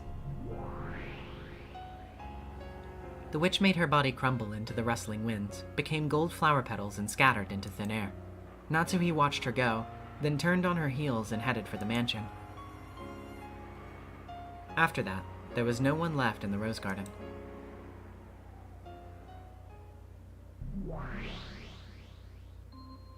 Alright then, it's break time. Any complaints about how things have gone so far? None at all. If you gotta pee, why don't you just go do it? What a rude thing to say. Kinzo is already dead, remember? But he's walking around and talking, isn't he? Doesn't that mean that this is magic? Well, I doubt this move would work on you after all this time burn. But what about you, Battler? Isn't this weird? Don't you have to accept the existence of the magic that revived Kinzo? If you're trying to imitate Beato, stop it right now, because it's pissing me off. Figured it out? Then come on, how are you gonna answer, Battler? Kinzo was just out for a stroll. Why don't you do what you usually do and start holding your head crying, "This doesn't make any sense"? Come on, use that old "it's no goddamn good at all" catchphrase and let me hear your classic crazy counter-argument. There's no way that a human who's supposed to be dead could be walking around, right? Is this all because of some unknown virus called the Rokenjima syndrome which causes mass delusions? Or do the scales of mysterious form of butterflies that only live on Rokenjima happen to be hallucinogenic? Or is it all because a mysterious secret organization called Yama Inu made an as-of-yet undiscovered drug called Puru Pico Puyo which causes massive delusions? Let me hear tons of this wonderful crap. Just shut up. This isn't even a problem. Grandfather is dead at this point in time. There's no way he exists. The only reason everything's behaving as though he actually exists is because that's the lie that Aunt Natsui is creating in an attempt to hide Grandfather's death and trick her way through the family conference. Oh? It's Natsuhi's lie? You can revive the dead by lying? Wouldn't that make it Natsuhi's magic? The world is like a bronze tube before you've looked into it. It's the world of the cat box before you open it. As long as Aunt Natsui says that she took a walk with Grandfather, and as long as no one can confirm that that's a lie, it's possible to display Aunt Natsui taking a walk in the rose garden with Grandfather as Natsuhi's reality. Junpop45 with the $2. Tulpa Kinzo's kinda based. I like him dead. Yeah, everybody prefers Kinzo dead than alive. I think we can all agree on this. That means it's possible for Grandfather to appear. Clap, clap, clap. That extremely unflattering applause was coming from Bernkastel. Bravo. You're much calmer without Beato around. Quiet. You shut up too. Wait a second, Battler. According to your theory, sure, it might really be possible for Kinzo to appear if Natsuhi is the only person there. If Natsuhi claims to have observed Kinzo in a world with no one except Natsuhi in it, then no one can deny it, right? But Kanon was in the same place, and he was also looking at Kinzo, right? How would you explain that? That's no problem at all. Kanon-kun is a servant who works for the Yoshiromiya family. Aunt Natsui probably ordered him to keep her story so that she can hide Grandfather's death. This means that just like Aunt Natsui, Kanon can see Grandfather even though Grandfather isn't supposed to exist.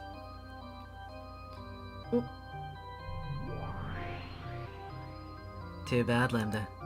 Battler isn't going to fall for that kind of child's play anymore. Seems so. Well, this is nothing more than an opening before the game. Like an aperitif before a meal. God, I'm always so terrible pronouncing words like this. An appetizer at a bar. Green tea at a sushi restaurant. Shut up. So, we aren't gonna get anywhere unless I say it again in blue text? Looks like it. Would you mind? The reason Grandfather is strolling around like nothing happened, even though he's already dead, is that people who want to make it seem as though he's alive created an illusion of him. Everyone with the same intention can share in that illusion. Then they talk as though Grandfather actually exists and was with them until a second ago. That's why he's strolling around like it's perfectly natural. Because of this, the illusion of Grandfather is unable to appear in front of people who aren't in on this with Aunt Natsuhi. That's why they needed to set it up so he could shut himself away in his study and not come out. In the games before now, Grandfather was always shut away in his study. We never met him directly. However, there were some people who spoke in a way that made it seem like he was locked up in his study in a bad mood. No, it was a bad mood. Why, you said it correctly the first time.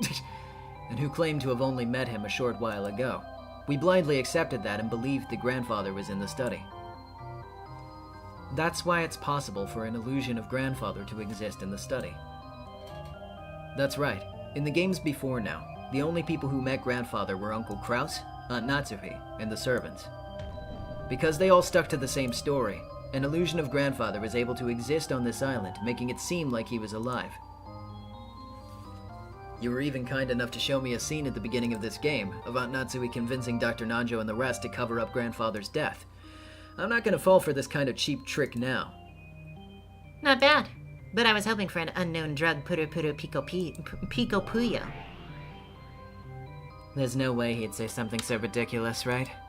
After all, supposing that such a thing exists would be just as bad as surrendering to the fantasy genre. Whether it's a virus or a drug or an illness, anything that hasn't been discovered yet is in violation of Nox's fourth commandment. What do you mean, fourth commandment? Nox's fourth. It's forbidden for unknown drugs or obscure scientific devices to be used. It's a rule that these cannot be used for murder. What? I don't know what world you've been living in, but unknown drug X and unknown scientific device X are the best kinds of weapons to use when fighting against a witch. Yes, those. They all violate the rules of proper mystery stories. Supposing an unknown virus. Chattel, what does that say about Higurashi burn? It doesn't, because Higurashi works under completely different logic than Umineko, I would say. It's just, I wouldn't try to think too hard about how rules from one apply to the other, because you're just gonna get yourself in a loop. An unknown drug, an unknown sickness, or an unknown X was used puts it totally in the fantasy genre. My condolences. If that was your theory, then it's game over for you. Hey, what are you talking about? You think you've been fighting in direct opposition to Beato, but that's not actually true. You haven't been in direct opposition. You've been fighting from a diagonal angle. All this playing detective you've done hasn't been fantasy versus mystery. It's only been fantasy versus anti-fantasy. I don't have a clue what you're talking about. But there's one thing I do get. It sounds like you're saying there's something wrong with the way I've been fighting. We're fighting to kill the fantasy known as the witch illusion. That means interpreting this tale as a proper mystery. In other words, from the very start, we have to forget about any and all elements that would violate the taboos of the mystery genre. Forget about them?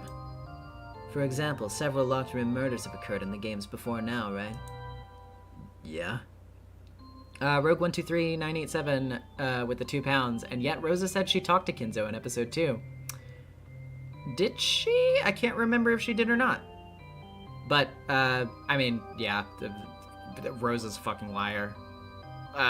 There are a lot of instances in which you can go back and find people lying about this shit. Oh, in episode, well, there are a lot of people that said they saw Kinzo in episode 4, yeah. Oh, when she said she got the gun. Okay, I gotcha. Yeah. At every single crime scene, to make sure there are no hidden doors. You've been enthusiastically checking with Beato, haven't you? Weaving a flashy bunch of red truths together all over the place, almost as though that itself was the battle. I call that a waste of time. After all, it's clearly specified by Nox's third commandment. It is forbidden for hidden passages to exist. In the mystery genre, hidden passages mustn't exist. So when trying to interpret everything as a proper mystery, having a debate over whether there are hidden doors or not is a defeat from the beginning, don't you see? After all, there aren't any. As soon as you suspect that they might exist, then it's already game over for you. In other words, the way you can assume that you can't use reason just because it hasn't been proven that hidden doors don't exist at the crime scene makes you a simply naive and a failure at mysteries. You've already lost once you start thinking that. You were trying to interpret everything within the bounds of the mystery genre, right? Then you've got to follow its conventions.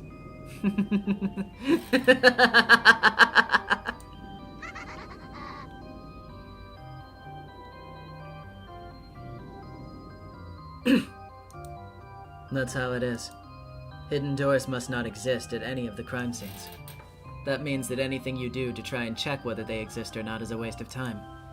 I think I know what you're talking about. I've heard about it from somewhere. Is this like the 10 basic rules for mystery novels or something? Yeah, that's right. They're the 10 witch-piercing wedges brandished by Nox, the peerless archbishop of witch hunting. Those are the true weapons with which to fight and defeat the fantasy known as the witch illusion head-on. Just like you, Byrne. Bringing in such annoying weapons. They're the fantasy side's worst enemies. So, you denied the existence of hidden doors right from the start, without even investigating the crime scene. That's what sounds like fantasy to me. Lambda, who's in charge of the witch side, is fantasy. I'm the one who's fighting her, mystery. What are you? The most you can do is repeatedly dodge and deny fantasy, which makes you merely anti-fantasy. You're opposed to absolutely everything, but you can make no counter-proposals. You're like a politician from some government.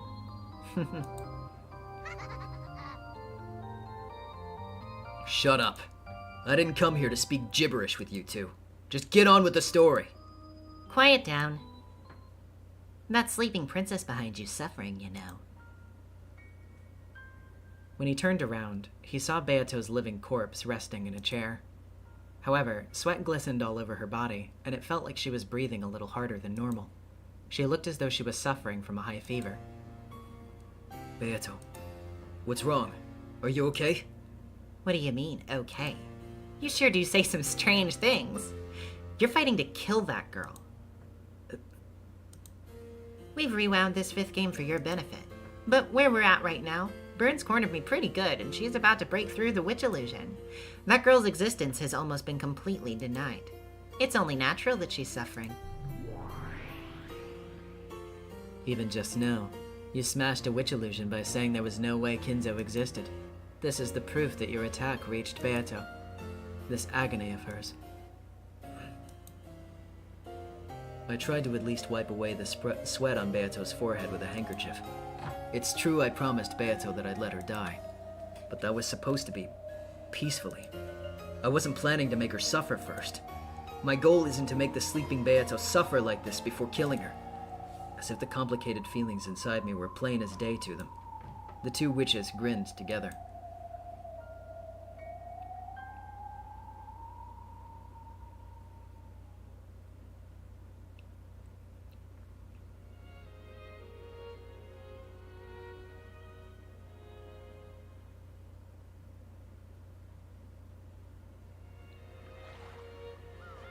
Damn it. Damn it. No, that's not how you say that. Damn it, Aniki. Dad overheard you because you kept yelling about the inheritance. It isn't my fault. How was I supposed to know? He just happened to be in the corridor and heard. It was an unlucky coincidence. Could you two give it a rest? Just call it our bad luck this time and give it up. If you leave a man alone, his mood will pop right back to normal. Hopefully Father's feelings weren't hurt so much that he writes up some strange will. The relative sighed deeply and fell into silence.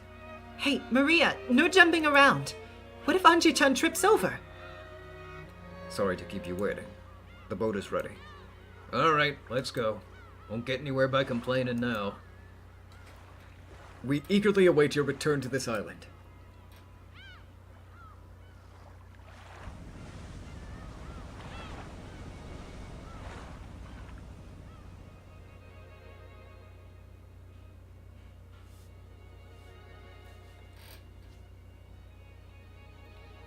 Natsuhi was sitting on a bench in the rose garden, looking completely worn out. However, when she noticed that Kanon and Kumasawa were coming back, she immediately sat up straight, regaining the dignity of the head's wife. Did the boat leave? Yes. It departed just a minute ago. I see. Good job seeing them off. What's my husband doing? He returned to his room a short while ago. He's resting.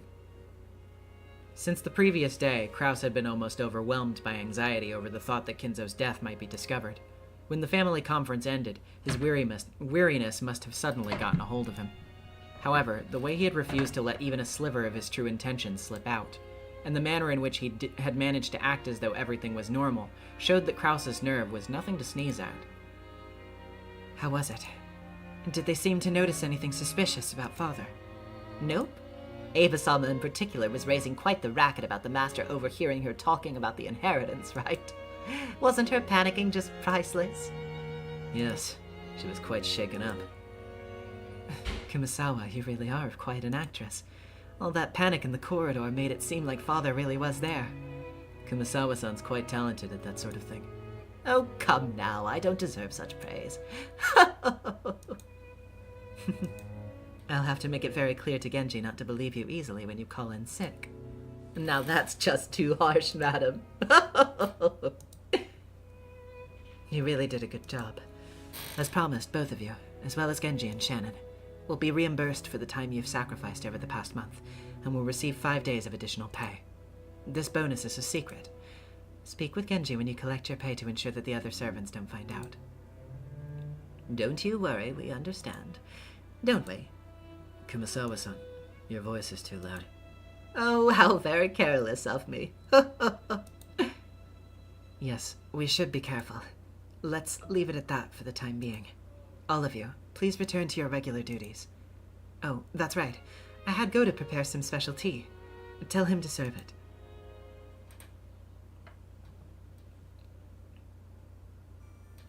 Natsuhi let them know that she wanted to be left alone for a while, so that she could drink some black tea in the rose garden. That black tea, carried all the way to the bench, was the Sri Lankan tea dimbula that she had promised Beato along with Patty's. And sitting on either side of it, the wife of the head and her witch could be seen, both of them staring at it curiously. So this is Patty's. I just assumed it would be some kind of baked sweet. Natsuhi hadn't thought for a moment that it would have a curry-like spicy flavor, and had started coughing after putting it in her mouth. To describe it in Japanese terms, it was like aged gyoza stuffed with mashed curry-flavored potatoes. As a savory snack, it would probably be pretty popular with the kids. Wait, that probably wasn't pronounced age, was it? I just completely glazed over it, sorry. However, it was something of a shock to Natsuhi, who expected that a treat to go with tea would be something sweet. Didn't you know? You cannot have dimbula without this. Were it another black tea, it would be cookies. Oh, but chocolate is good too. With Japanese tea, sweet bean jelly is the tradition, although salted kombu also works. With Chinese tea, you can have... Oh boy, I am notoriously bad at trying to pronounce Chinese words. I'm just gonna say the subtitle here, Chinese dumplings. Sorry, it's not that I'm not like one of those people that's like, oh, I'm gonna fuck that up, so I'm never gonna say it or look at, but like I just, I want to proceed, and I don't want to sound ridiculous, like get that ridiculously wrong. Sholong Hao? Or Sholong Bao?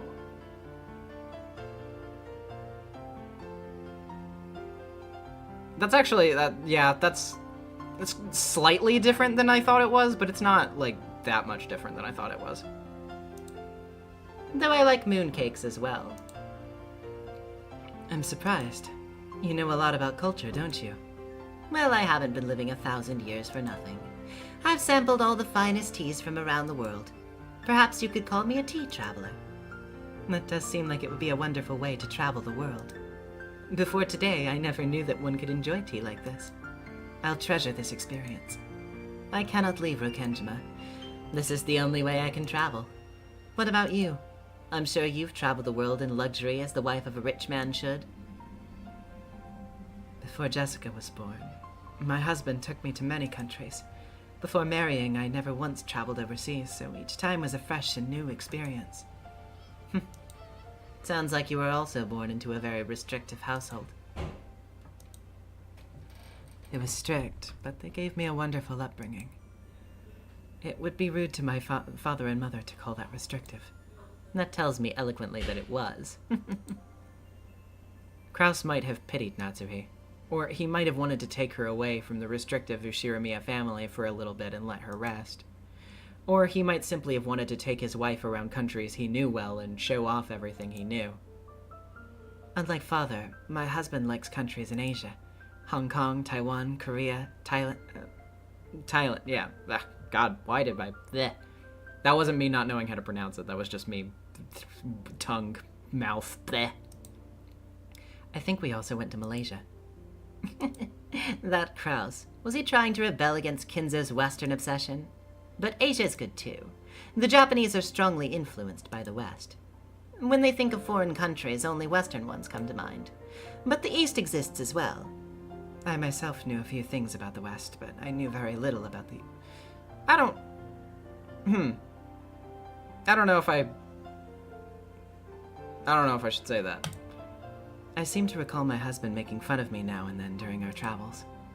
As Natsuhi grumbled that they had been all very tiring trips, Beato secretly peeked into her heart.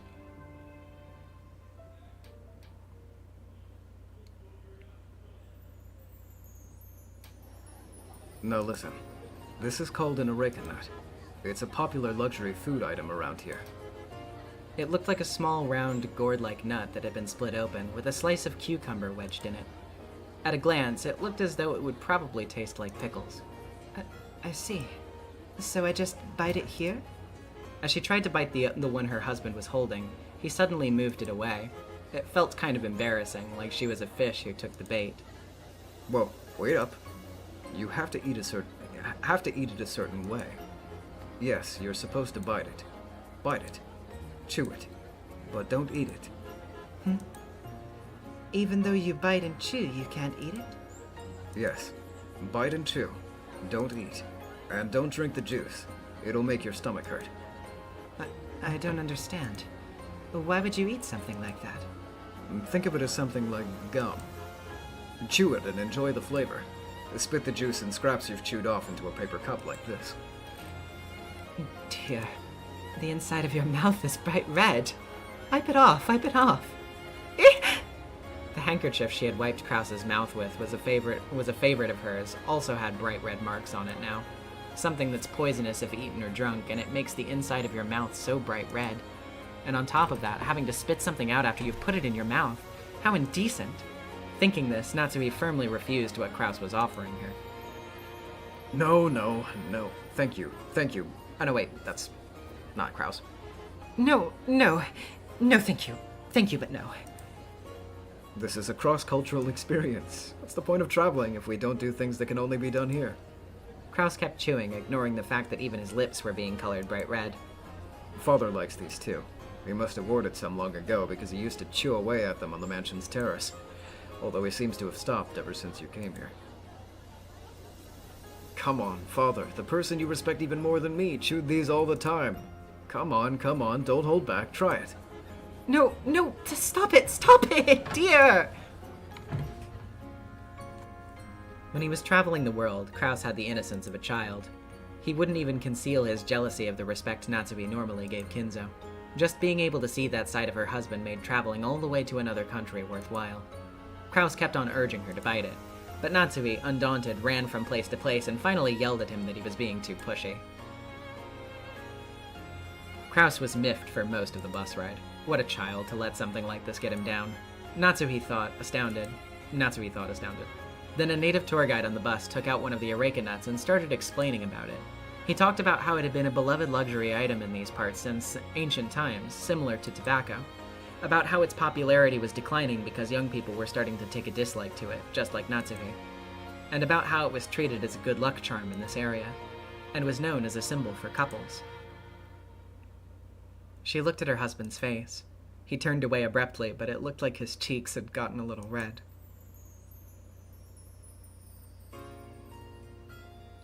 And then, you leaned on your husband and held his hand, I'll bet? What the heck? You and your husband share a pretty pure love, don't you? Did you get all fired up? You know, like that night. Red-faced and avoiding Beato's eye, Natsuhi tried to hide her embarrassment by stuffing the patty's hole into her mouth, chewing with her cheeks puffed out like a blowfish. Beato said that there was nothing better than this to go with tea, and nodded several times, a broad smile on her face. Arahabaki Gaming with the $10. While Krause is flawed, it's hard for me to peg him as entirely evil or bad. He does care for her in some sense. He's a flawed person. Umi begs that you understand him before casting judgment. Yeah, absolutely. Like, he is a stupid idiot dumbass with his financial decisions, and he's really stuck in his fucking gender role bullshit. But But in little moments like this, you can see that, like, he does genuinely care about Natsuhi. And that's, you know, and, like, we also saw that he does also genuinely care about Jessica, too. And it's like, you know, it's, you know, it's very humanizing. Beato said there was nothing better than this to go with tea, and nodded several times, a broad smile on her face.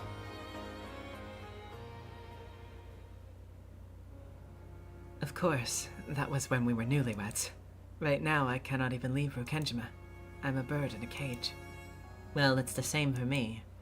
I've died more than once, and I still can't escape Rokenjima. I'm a bird in a cage just as you are. I don't know much about you, and I won't pry. However, I can imagine that the circumstances you're under are not ones I can make light of. I have no desire to act like the chief prisoner here. Let's be friendly as fellow birds in a cage. I've taken a liking to you. Really? Thank you. The instructions and orders you gave the servants for this family conference were superb. You thought of everything from where Kinzo would be and when to what he did and what he left behind. You put it all together splendidly without any contradictions. The detailed written plan of yours had the same beauty as a high-level magic circle. To make it look like Kinzo actually existed and was living life in his own way, she had written this schedule for the day down to the finest detail and made the servants follow it to the letter. Who did he meet? When and where did he meet them? And what did he leave with them? What was he doing? When and where was he doing it? And what did he change? As a result, even though the relatives hadn't seen Kinzo even once, they never suspected in the slightest that he hadn't been there. Ava and the rest truly believed that their conversation about the inheritance had been overheard by Kinzo as he happened to walk through the hall, and that it had sent him into a rage. Everything had gone just as Natsui's plan had predicted, down to the finest detail. And the coordination between the two of them and the servants had also been spectacularly intricate. We couldn't afford to have this secret found out under any circumstances. That's why I made such a thorough plan. Your willpower and attention to detail summoned success with certainty. A witch, it seems you're in Lady Lambda Delta's... As a witch, it seems that you're in Lady Lambda Delta's camp. At your current level, as soon as you become self-aware of that as magic, you'll be worthy of calling yourself a witch apprentice. If you call something like that magic, then that would make Kumasawa the witch of feigned illnesses. She only calls to us to say that she's taking the day off because of her bad back on the busy days, like every year's family conference. Oh no, Kumasawa is completely different. She's a witch of a much, much higher level. If you knew what she really was, it would shock you.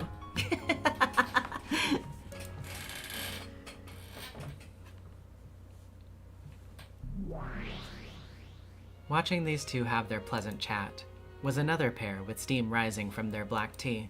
However, this second pair was in a world that the first couldn't see, where golden roses bloomed.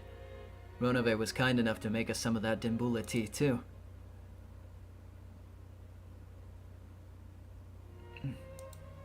It felt as though Beato muttered something. For the first time, it felt as though she had been able to communicate something. Surely she had taken an interest in the black tea and felt like drinking it.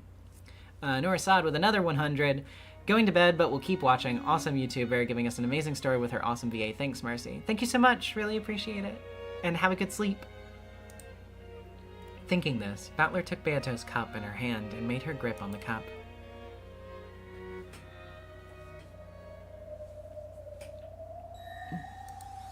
Beato's eyes trembled sadly, and her fingers shook, almost as though she couldn't even move her fingers as she wanted to, and was mourning the fact that she could no longer even enjoy the tea she had once loved without assistance. That was how she looked.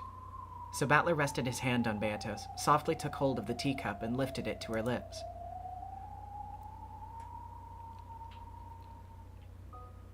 Then, though it was only a single mouthful, Beato sipped. The days in which they had been in a killing fest with red swords and blue wedges already seemed like the distant past. Now, not only was Beato unable to do that, it was even difficult for her to make her body do as she pleased. Even just drinking a mouthful of black tea like this was hard.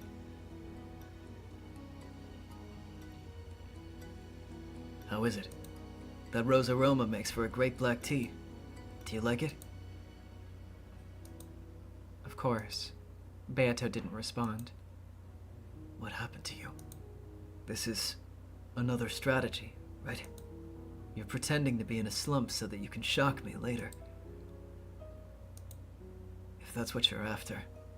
The same trick won't work again, so give it a rest. If you keep acting like that, even I'll start to feel out of whack. Hey, isn't it about time for you to start laughing loudly, saying, "Gotcha, dumbass," or something?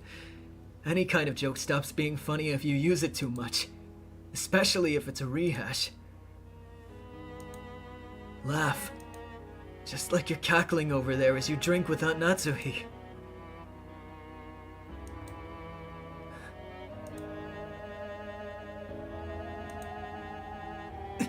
Can't you at least grin? Never again. This child will never laugh again. Those sudden words were exceedingly cruel.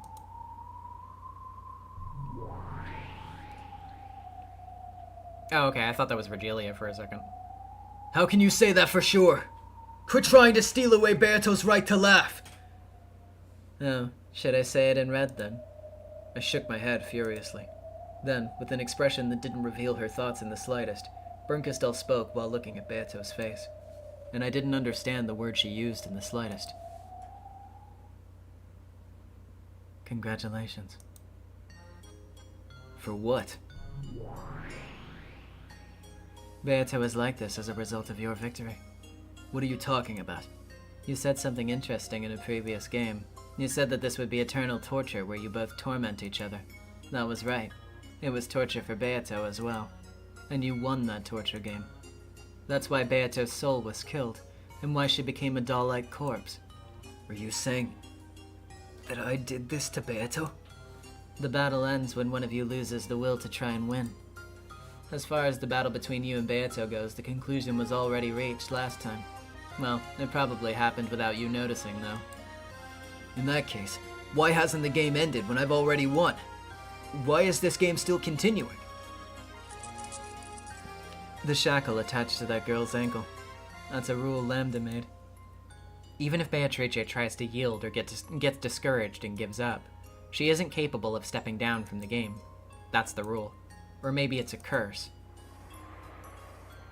Some time ago, when it looked like you were going to give in, I gave you my support, though you probably couldn't perceive it. I assisted you by making sure that you would receive hints and things would go your way. That's why you're able to be here now. Do you remember how I helped you? Bernkastel stared at me. It's true I wasn't aware of it, but maybe it was true that she had helped me. In the same way, Lambda is supporting Beato, and this time it's Beato who's on the verge of giving in. So to make sure that she doesn't, this time it's Lambda who's been giving her support. That's what the shackle is. By refusing to let her resign, she saved Beato within the game. How is this saving her? This game was made with only two ways for it to end.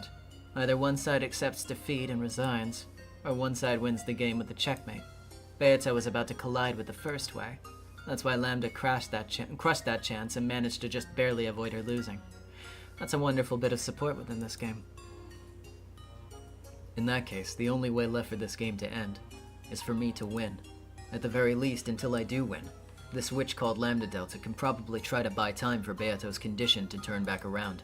But that would just prolong Beato's suffering even more. Neither of us want that.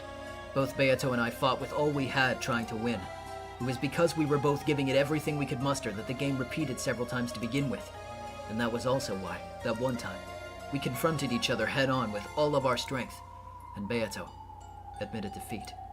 She said she wanted me to end this game, and entrusted everything to me. So Bernkastel's words were the truth. She said it was my fault that Beato had become a living corpse. That was true.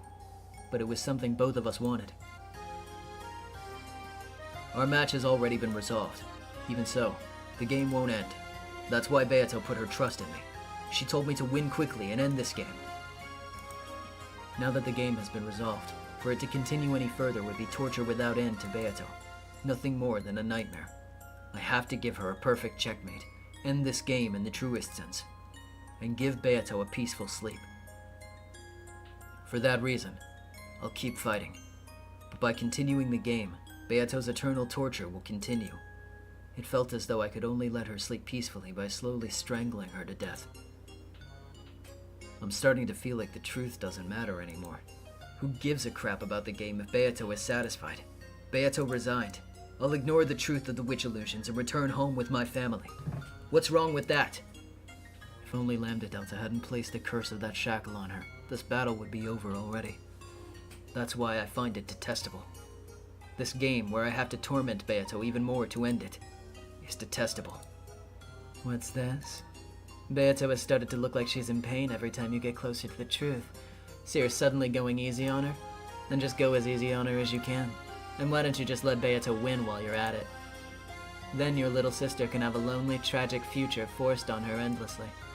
That's not how it is. That's right. I have to return for Anje's sake as well.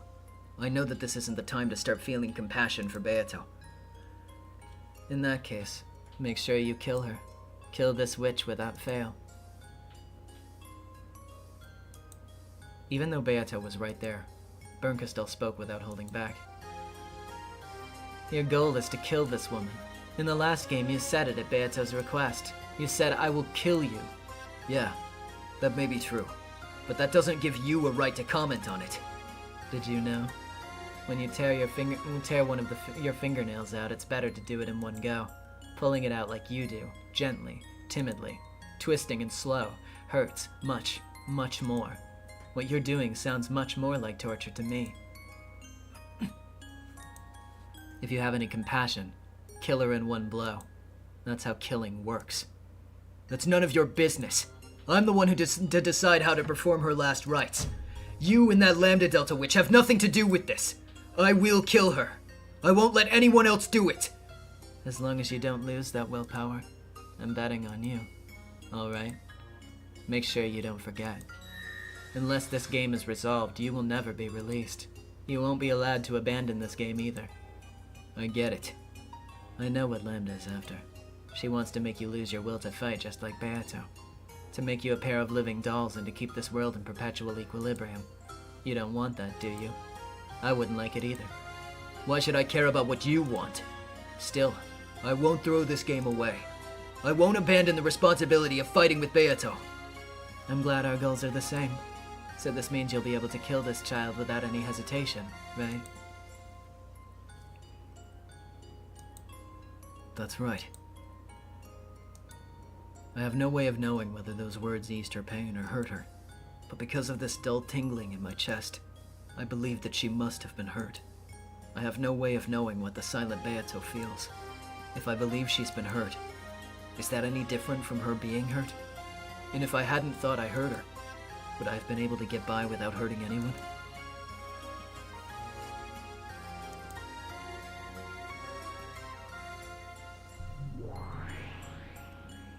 So, about that Beato is drinking tea over there with Natsuhi? You can handle that, right? Yeah, no problem. It's the same as with Kinzo. Beatrice doesn't exist. This is a false witch illusion that Natsuhi created from her belief that if she thought up a brilliant plan to overcome hardship by borrowing the witch's power. The only reason it looked like the two of them are drinking together is because Lambda Delta, who is the game master, and the one who is telling the story, is interpreting it that way. If you stare without a fragment of love for Natsuhi, you won't see illusions like that. That's why, with my eyes, all I can see is Natsuhi all alone, drinking her tea in silence. Without love, it cannot be seen. Because love is lacking, it cannot be seen. That's a fantasy that Natsuhi is showing us. Beatrice doesn't exist there. Beato mumbled softly. It was a small voice that made it sound like she was in pain. The thorn of Bernkastel's truth had stabbed into her chest. Yeah, that's probably true. I think your theory is right. But don't say that in front of Beato. It doesn't matter where I say it. This is Beato's world. Also, it's not like I'm protecting Beato, but there is a possibility that Natsuhi really is drinking tea with some unknown person X calling themselves Beatrice. This scene takes place a year before everything. The number of people on the island on this day has never been shown with the red truth. Sure. Even Lambda hasn't said anything in red about the number of people on Rokenjima on this day. In that case, it's possible to claim that Natsuhi really did drink tea with a woman calling herself Beatrice. Just like I can't deny your theory, you can't deny mine. That means you can't say for sure whether the Beato there is an illusion or not. Oh, the cat box theory? That might have worked on Beato, but it won't work on me. Why?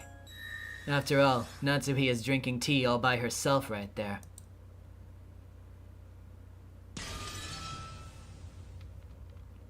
There was a violent sound of glass breaking. Daniel, the spaniel with the 2 pounds. Without love, it cannot be seen. Yeah, this scene is probably, again, I know I say this a lot, but, like, this is probably one of the most important scenes, at least in this episode. It definitely pulls into scope the themes pretty evidently. And the Beato joking about Natsuhi's newlywed years and laughing happily was erased. A lonely wind blew, and the one person who remained on the bench drinking tea with a tired expression was Aunt Natsuhi, all alone.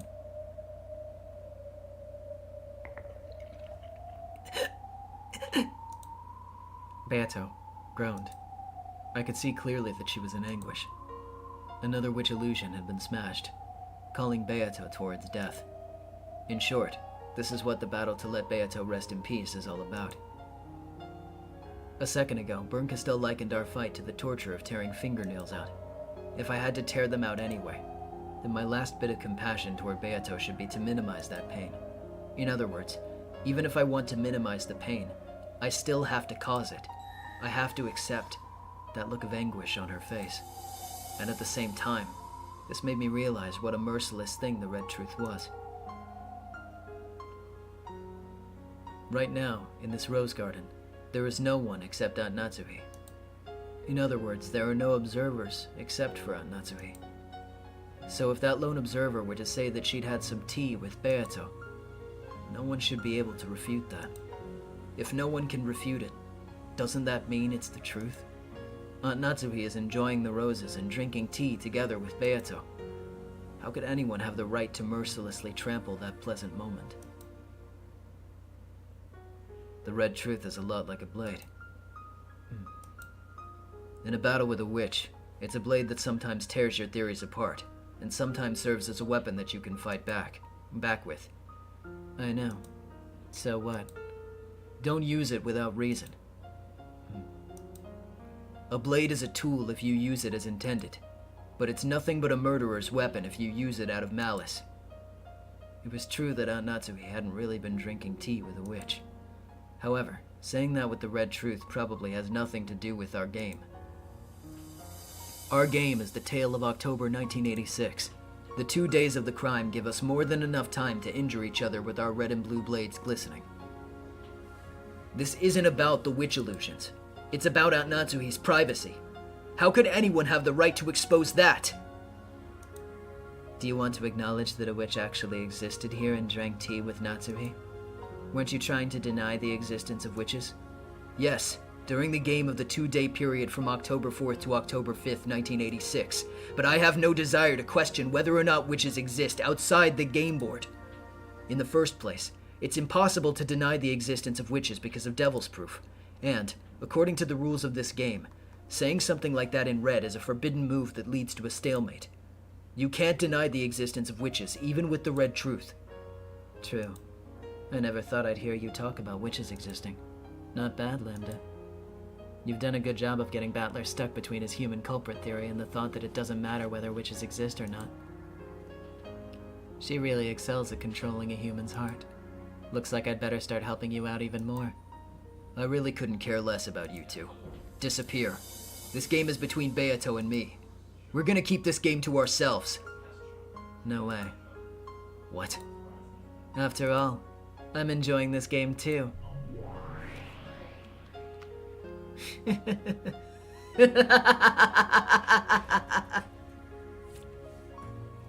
Arahabaki Gaming with the $5. You theorists in chat, Bernkastel is your patron of deduction, and this is your world without love. Consider your theories and never forget the heart. Yeah, absolutely.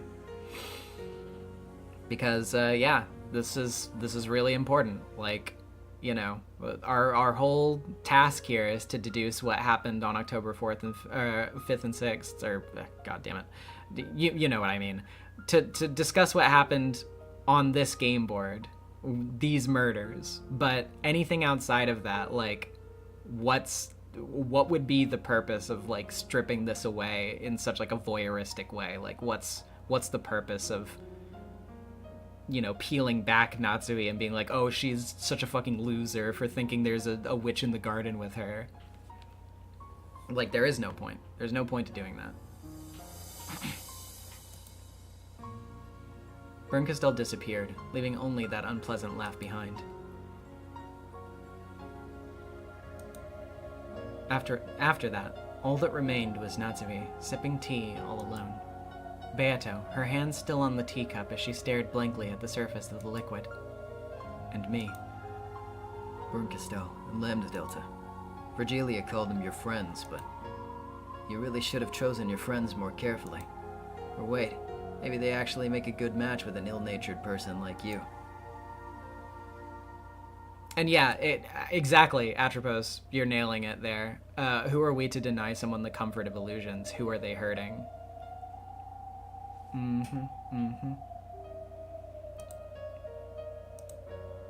Beato didn't answer.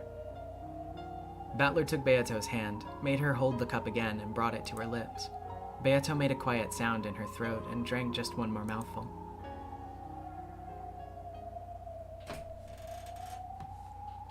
Then, Natsuhi's lonely tea time ended. Her truth, which was only hers and observed by no one else, had been defiled. In Natsuhi's world, that tea party, which had been peaceful despite her annoyance at Beato for making fun of her too much, must have come to an end, and the two of them probably went their separate ways. However, in Natsuhi's exposed truth, she was all alone. Natsuhi traipsed away. On the bench, only a single person's cup remained.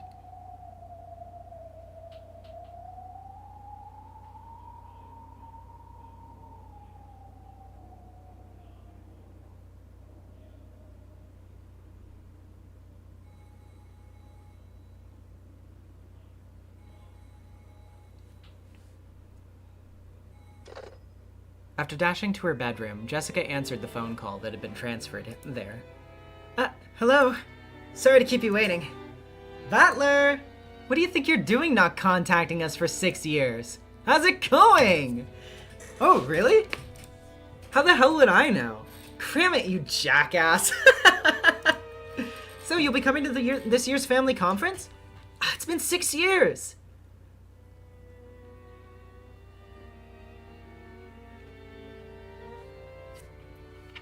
Five businessmen in expensive suits were visiting in the parlor, giving Kraus and Natsuhi a progress report on their business. Spread out over the table were the blueprints and designs for a building, as well as documents related to expenditures and the like. So packed that even a teacup would have gotten in the way. Officially, they were here to give Kraus a progress report, but in actuality, Kraus had called them all the way over to Rokenjima so that Natsuhi could hear from them directly. This was because Natsuhi needed to hear someone other than her husband explain what condition their business was in. In short, even though another family conference without Kinzo was approaching, their business had not yet earned them any money. After telling the guests to wait for a short while and make themselves at home, Kraus took Natsuhi out into the hall and once again summarized the situation. In short, they're saying that the business is proceeding much better than we imagined it would. This is where the personal connection between me and the governor is really starting to pay off. There's no possible way for this catch to get away from us now. Protimus, wait, Jessica has to know Kinzo's fucking dead, right? They did not tell her. To the contrary, it's growing so big that in one go we'll be able to regain not just the power of attorney, but everything we've lost up to this point as well. Kraus spoke passionately.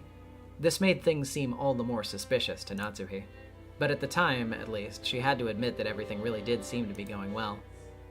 Certainly, this business Kraus boasted of had expanded in scope over the last year, and was promising an even greater payoff than had been anticipated in the beginning. Investors were gathering, jumping on the bandwagon of their own accord, and the business was rapidly gathering funds.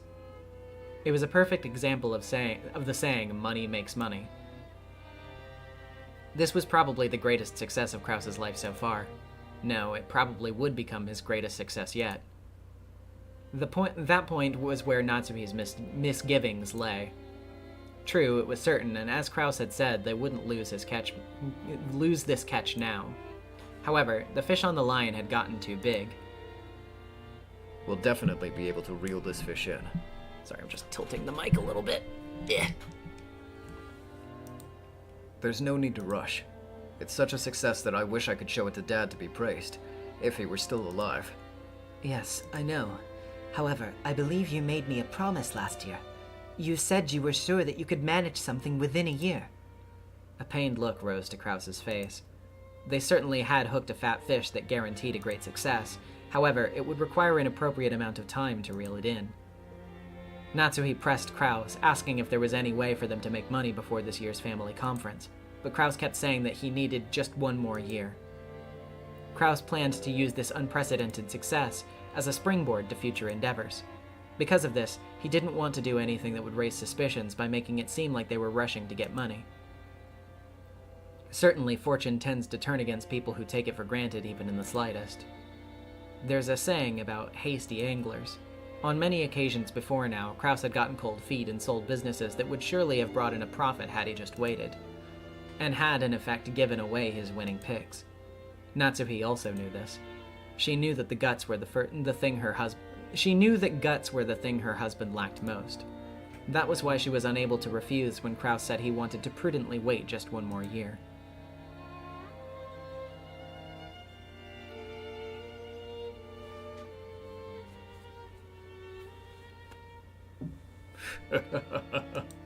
So wonderful that things are going well, and that it means it looks like I'll have to sit around here as a ghost for a little longer. You don't look too disappointed. Your life is fated to be chewed to bits by demons as soon as you leave this world. My apologies, Father. For another year, you might not be granted peace. It is fine. Do not worry, Natsuhi. I'm no longer the Ushiramiya family head. The ghost of the study should obediently follow the current head's commands. I've taken a look at Krause's charts, and they aren't bad at all. Even from your perspective, Father? They're pretty good even from my perspective. Everyone is confident in his victory and concentrating a significant quantity of magical power. And as a result, that victory is growing ever deeper, gathering more and more people and magical power and beginning to create gold. A perfect embodiment of the classic method of alchemy. Oh? If you've earned even the Golden Witch's approval, that's very reassuring. Be pleased, Natsuhi. This business of Krause's will save the Ushiramiya family from its crisis without fail. Thank you very much. And if you would once again... We'll have to overcome one more family conference, won't we? Yes. I think things went well last year, but I imagine some of the relatives will find it suspicious. I think this year's conference will be a critical period. During last year's family conference, you were correct to predict that the same thing might have to happen again. Even for those who aren't witches, preparing for the worst-case scenario is one of the basics for getting on in this world. So what will you do this year? Just like last year, I will see to it that a high concentration of the servants who know Father's secret are there on the day of the conference. Some of the relatives may already suspect that Father isn't around. A careless act might actually put us in more danger of exposure. It is said that too much is as bad as too little. Then what will you do? Normal Gabriel with the $5. Remembering Nanjo constantly saying Kinsey has only a few months left to reevaluate and say no, now it's only a few months makes sense now. Yeah, yep. Yeah, Nanjo is not exactly a great liar. Unlike last year, I think we'll go with the plan that has you staying inside your study until the end. That would be suitable. A barricade is simple and a final trump card. No matter how much the mansion is filled with the toxin, it will be impossible to deny Kinzer's existence as long as the locked room barrier remains around this room. I shall guarantee that myself. However, if you choose to make a barricade, it is inevitable that you will be surrounded. I know. Even so, I beg that both of you lend us your power just one more time. I cannot disobey the orders of the new head. Furthermore, a ghost cannot disobey the orders of the living. If you tell me not to leave this room, then I will obey. Thank you very much. I, on the other hand, will not. If you want me to lend you my power, I won't listen to a mere request. Yes, you're the family alchemist, so I won't ask you to help. I order you to help. We are relying on your magic alone. use that power to create an illusion of father just one more time. Very well. I hear and obey. I find your dignity quite pleasing.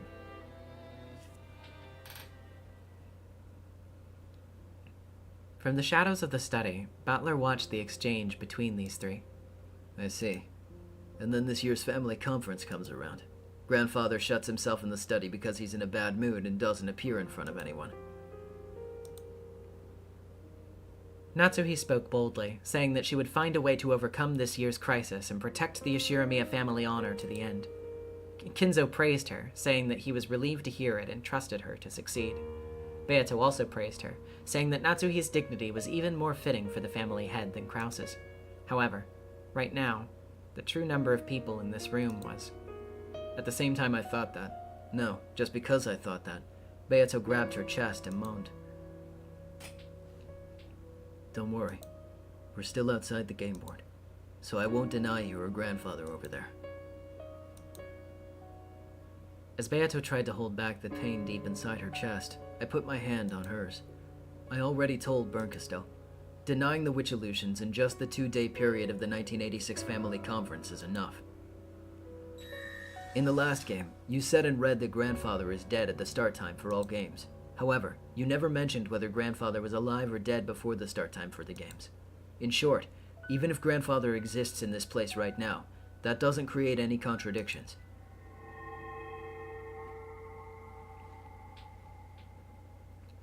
My hand that was touching her let off a faint blue light, which seeped into her chest. That light tenderly wrapped itself around the splinters in Beato's chest. And I also can't deny the existence of the Beatrice in this place. The number of people on this island outside the game board, in other words, before October 4th, 1986, has not been declared in red. Therefore, there's nothing strange about Beatrice existing here. Beato's expression softened slightly. My blue light slowly started to melt the red splinters that denied the witch illusion. Beato still wore the same sad expression, but she lifted her face and looked me right in the eye. Even though she was silent, her eyes told me that the pain had gone away. The feelings that showed in her eyes were gratitude for taking the pain away. An appreciation, or was it surprise, that I had left even a tiny bit of leeway for witches to exist. Unable to look directly at those pure eyes of hers, I automatically averted my gaze. Don't get the wrong idea. I don't plan on accepting the existence of witches or surrendering. I just want to focus solely on that one time period and fight like a stoic so that I can win in this game against you. I have no desire to bully you outside the game board as well.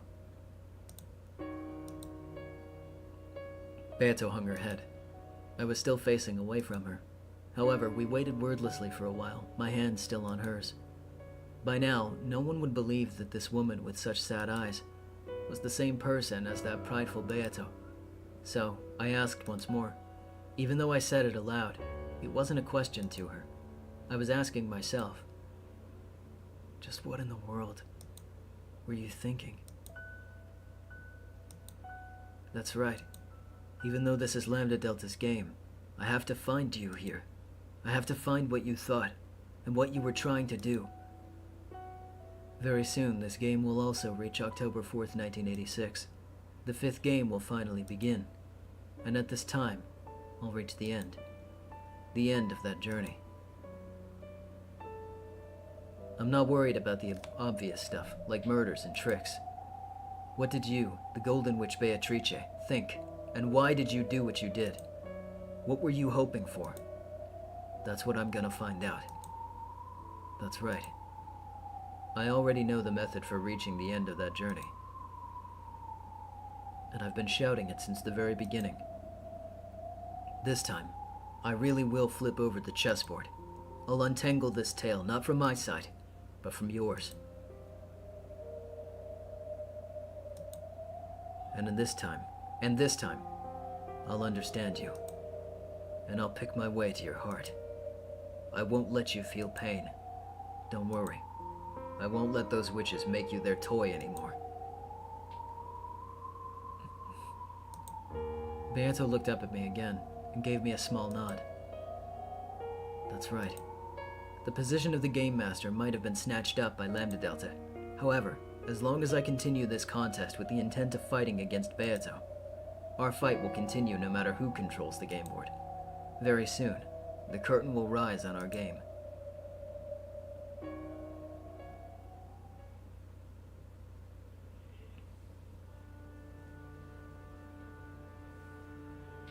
During this year's family conference, we must conceal the Master's secret once again. Yes, I understand. I'm a little doubtful that the same trick will work twice.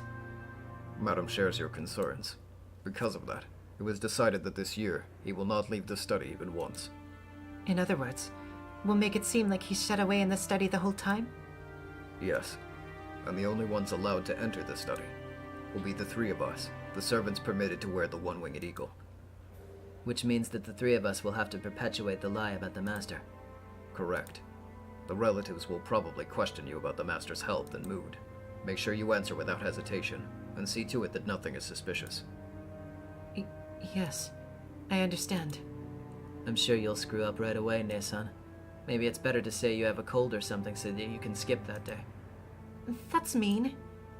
Canon wasn't just saying that to make fun of Shannon. He simply wanted to release her from the stresses they would face that day as they took on the critical task of concealing Kinzo's death. Genji-sama, is it really necessary for Shannon to work that day? We can manage things well enough without her. That I cannot do. Madam gave strict orders that the three of us be scheduled to work on that day. Yes, I'm prepared to perform my duties successfully. Don't screw up. I won't. Shannon grew sullen, and Canon shrugged. Then Genji told them that they weren't taking this seriously enough. Shannon, Canon, the Master we serve has already passed away. However, until he is truly passed on, we will continue to serve. That study is not empty. The Master is still there, hard at work on his usual research. Make sure you take that to heart. Yes, Genji-sama.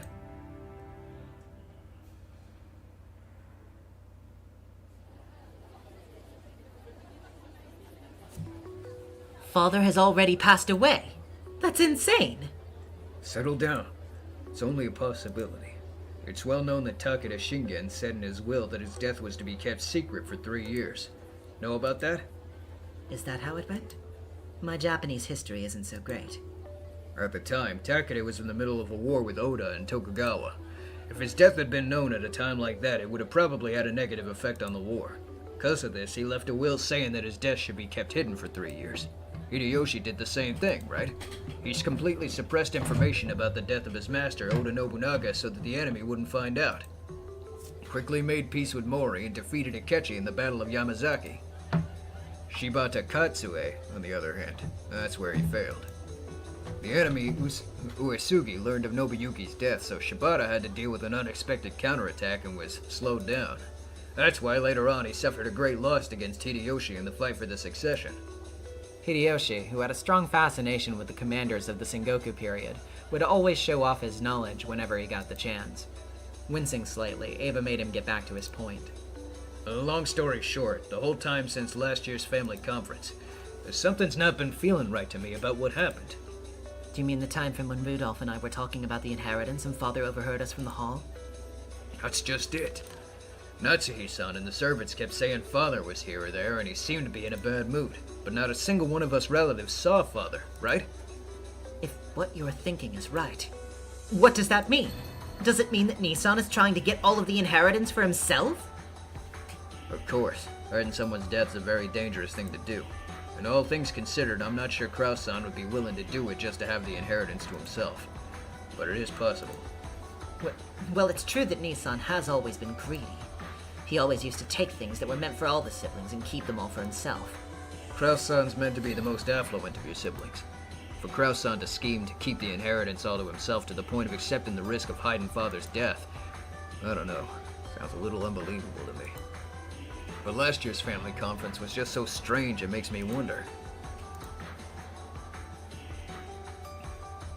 Ava and the others were painfully aware of how reckless it would be to try to see Kinzo knowing that he was in a bad mood.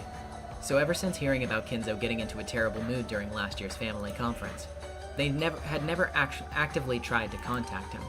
That was why, until this very day, it hadn't occurred to them to find it suspicious that Kinzo never showed himself. It definitely is something we should suspect. But I wonder if Nissan really would do something as appalling as hiding Father's death. For all of his pride, that man has a coward side to him. Would he really make such a once-in-a-lifetime bet?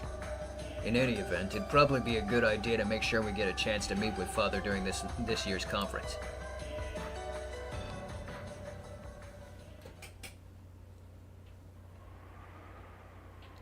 They're extremely bad rumors. Seems that Aniki's businesses are failing even worse than we'd imagined. Looks like he's had massive losses and is giving it everything he's got just to try to cover up that fact. In that case, it would be very difficult to borrow money from Kraus-san. Yeah, I could almost cry. So, would being in financial distress give Kraus-san some kind of weakness? A weakness? Well, investors tend to have a keen eye. If they were to hear that Aniki is actually low on funds, no one would give him the time of day. I guess trust is the most important part of that business. Kyrie smiled thinly. Rudolph was taken aback by that smile. He had figured that his plan, which involved raising money to get him out of his current mess by borrowing from the affluent Kraus, would all come to nothing now that they knew Kraus himself was in financial trouble.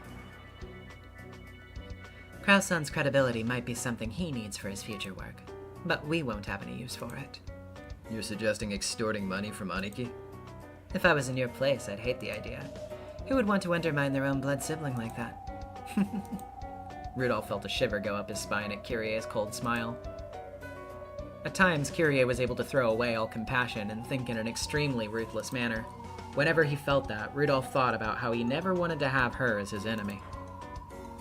I wouldn't want to threaten Oni-san if there was any other way to get money. If there was another way, we wouldn't be worrying. Don't you think the worrying about a problem when you have no other options is a waste of time? Rudolph stopped talking, folded his arms, and lowered his gaze. Even now, Rudolph had a kind of fear of Kraus due to his violence when they were young. And now, Rudolph would be the one to threaten him. That meant Rudolph would also have to fight against his childhood trauma.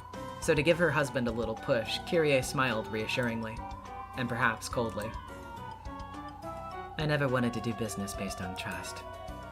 I never want to do business based on trust. It takes hard work to build up trust, but only an instant to lose it. There's no less profitable investment. You're right.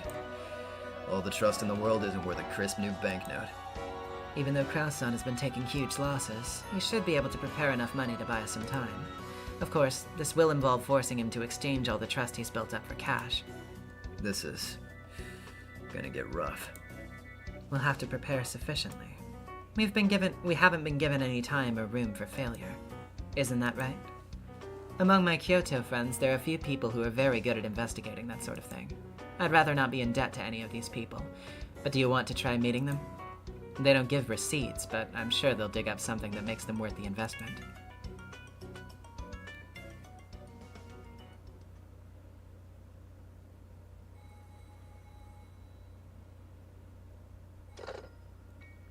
Yes, Maria's doing well too. That's none of your concern. Thank you. Huh? I don't know. I'll have to look at my schedule. Rosa was talking to Rudolph over the phone. Rosa rarely received calls from her older siblings, so she braced herself for something serious. Well, truth is, I want to have a little talk about the next family conference without Aniki. Between you, me, and Eva-Nessa? Sounds like a headache. I can't talk about the details over the phone, but you might find that it's worth listening to. Something good? Of course. Aniki's all for it. Nessa is? We just want your approval. We aren't going to ask you for money or anything like that. The most important thing is that the three of us are united. Understand what I'm saying? Rosa let out a sigh. She did so because in the past, when Rudolph and Eva got into a fight with Kraus, they often used a tone like this to drag her into it. First, tell me, I stand to gain something from this too, right? Yep. The three of us will each grab 200 million out of this. If things go well, we might be able to squeeze out more. That should be enough to wipe out your debt, right? And when will we be grabbing this by? Within this fiscal year, of course. I need it.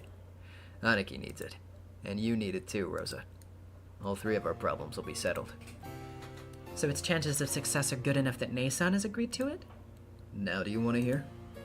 I know it's a bit sudden, but let's meet this Sunday. 1900 at that coffee shop you like in Ginza. That's the only time Aniki's schedule in my match. Any problems? If it can bring me 200 million, I have no choice but to listen. Then let's meet at 7 p.m. this Sunday at Leopold's. Say hi to Maria-chan for me. You can bring her too if you want. Don't talk about money in front of that child. She set the receiver down with a clunk, a little violently. Apparently, either Ava or Rudolph had gotten a hold of one of Krause's weak points. They were probably thinking of threatening him with that at the next family conference and forcing him to pay money. Even before hearing the details, she knew full well that it could be nothing good. But even so, this was a once-in-a-lifetime chance to pay back her large debts. Rosa took a notebook out of her handbag and went to fill in the day that she would be meeting with Rudolph and Ava. Then she frowned and smacked herself hard in the forehead, because written there was, DZL with Maria. Maria was in her room, playing around excitedly with Sakutaro and the others. It was because her mother was going to take her to the amusement park that had just been built. Delsnyland on Sunday. Looking at the clock, Rosa saw that it was just past 9 o'clock at night. Maria was breaking the lights out rule. After covering her face and agonizing for a while, Rosa stood up and stomped over to Maria's room. The room was almost certainly a mess as well. At least tonight, that was convenient. As she stood outside the door to Maria's room, listening to the happy laughter seeping through, Rosa's face twisted in anguish once again, and she looked at the floor. Then, when she raised her head again, her brow was furrowed and her face had become an ugly expression of anger.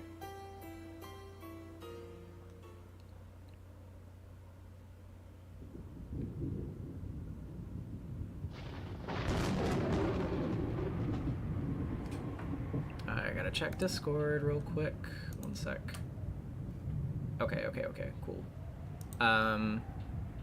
It seems like pizza may be here, so I am actually going to go ahead and take my midstream BRB now to eat a little bit of pizza, and then when we return, more Weekend at Bernie's, Weekend at Kinzo's.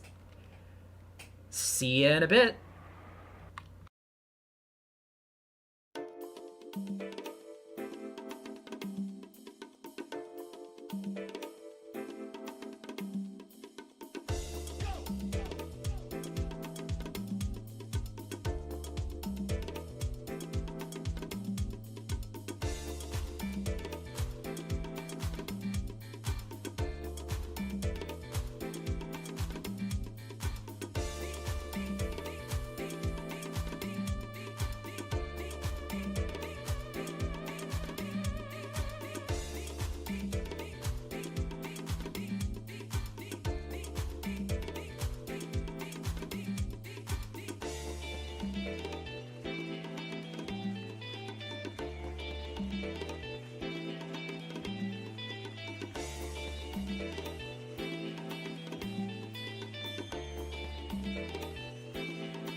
You're in tune to the new cyber sounds and we lock down in the media. It's all about high-level music for the Y2K vibe. Shouts out to the UK talent. Just keep pushing on and moving forward. Cause UK talent is nearly at its peak, yeah? Don't give up now, it's not long. It's just a matter of time.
All right. We're back. I now have pizza in me. So we continue this wonderful, wonderful scene. The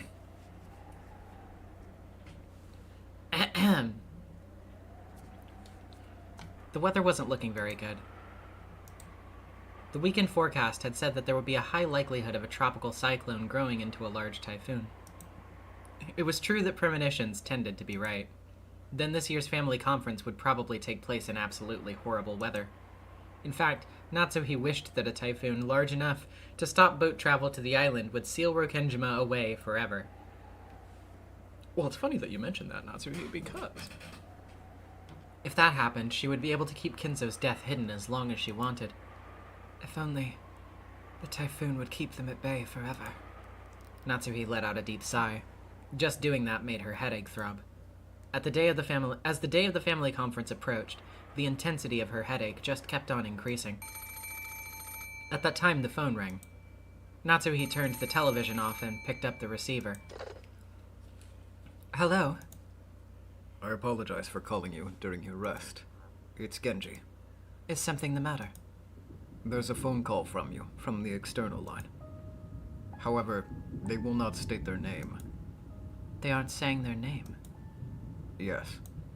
The person in question said you would know when you spoke with them. What would you like me to do? It might be a prank. What did they sound like? I believe it was a young man. Do you have any ideas as to who it might be? A young man. Natsuhi didn't have a clue as to who that might be. In the first place, there was no one amongst her acquaintances who would do something as rude as refusing to state their name. And on top of that, a young man?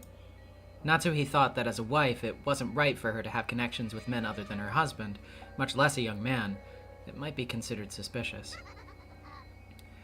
Seditious, welcome. Thank you for becoming a channel member. The phone call suddenly seemed like something dirty, but at the same time, she was more interested than ever in what this person wanted to tell her. Could it be that there was some kind of trouble related to Krause's business? What if there was some particular reason that they needed to talk to Krause's wife instead of Krause directly? No matter what the message, it was her duty as a wife to hear it and relay it to Krause. If it was some kind of strange extortion attempt, she just had to firmly refuse and inform Krause that she had received a phone call like that. If the call was something irritating, then she just had to tell Genji to never again send her a call if the caller refused to state their name. Thinking this, Natsui told Genji, who was offering to hang up after all, to connect her to this person, and she set the receiver down. After a short while, the phone rang again. Hello? This wasn't the internal line. It was the external phone line which Genji had transferred to her. So it should have already been connected directly to the mysterious man. However, the person on the other end didn't respond to her. Not liking this at all, Natsuhi spoke one more time, sounding displeased. Hello? Who is it? Tell me your name! She heard something that sounded like a sigh. She automatically gulped. After remaining silent for a little longer, the man finally answered. It's been a long time. This was the first time that the man had spoken. Just how long has it been? How many years, I wonder? What are you talking about? Who are you? The voice certainly did sound like that of a young man, but it was a bit hard to figure out much about a person just by their voice over the phone. He sounded like a young adult, but he might actually have been of middle school age, or an adult whose voice still hadn't deepened. In fact, it might have been premature to assume this person was a male at all. However, one thing was certain. Though this person who spoke to Natsuhi in such a familiar and casual manner, Natsuhi had absolutely no clue who it was. It'd be easy for me to tell you my name, but that would make me very sad. I don't know what you're talking about. Who are you? And what business do you have with me? If you can't tell me that, I'm not interested. I'm hanging up. What I want is for you to remember. And what is it that you're telling me to remember? I don't know you, so I have nothing to remember. Don't say that. I'm your child, aren't I?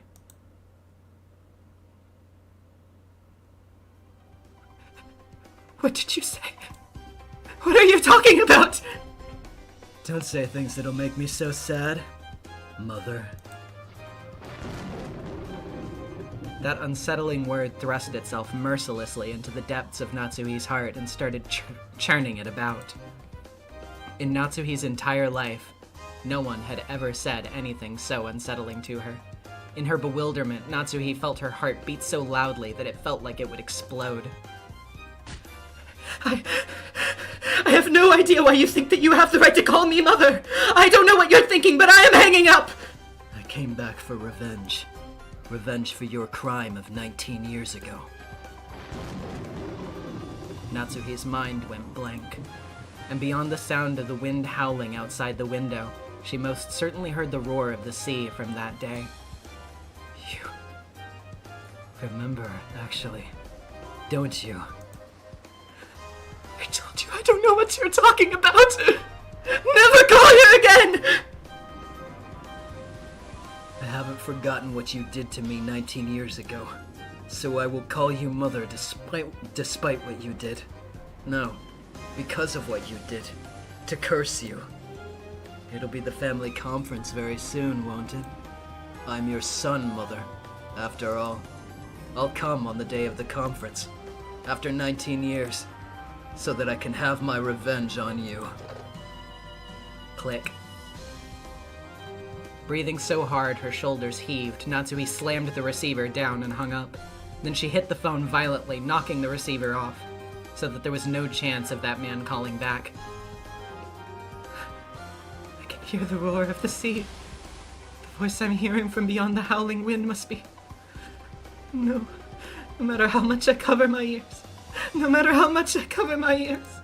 the headache won't...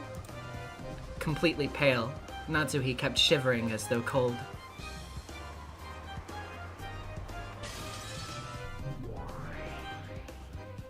Lambda, are you there? Yes, I'm here. I'm anywhere you want me to be, Burn. Then crawl into the cupboard under the kitchen floor, or in a jar of rice bran paste if you want. Oh, you're gonna dip me in bean paste and bite me? But in that case, I prefer to be dipped in honey.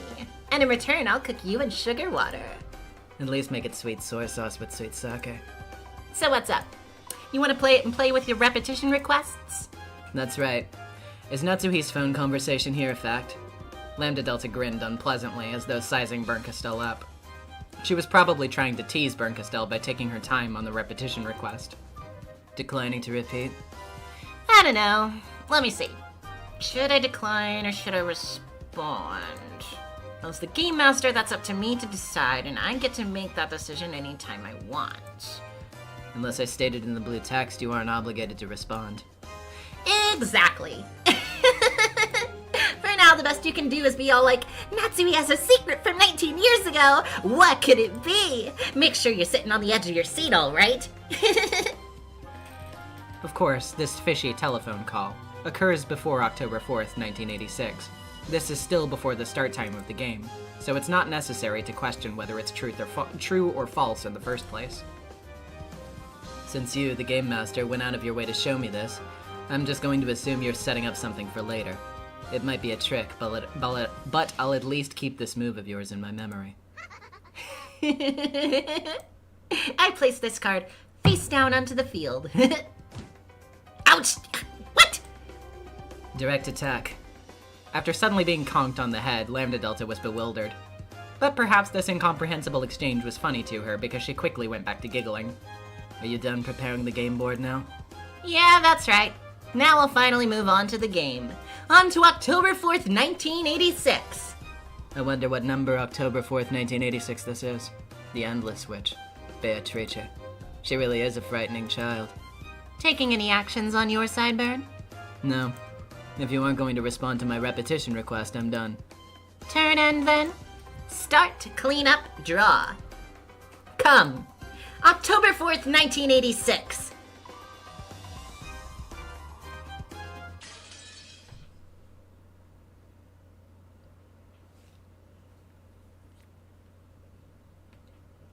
Boy, oh boy, oh boy.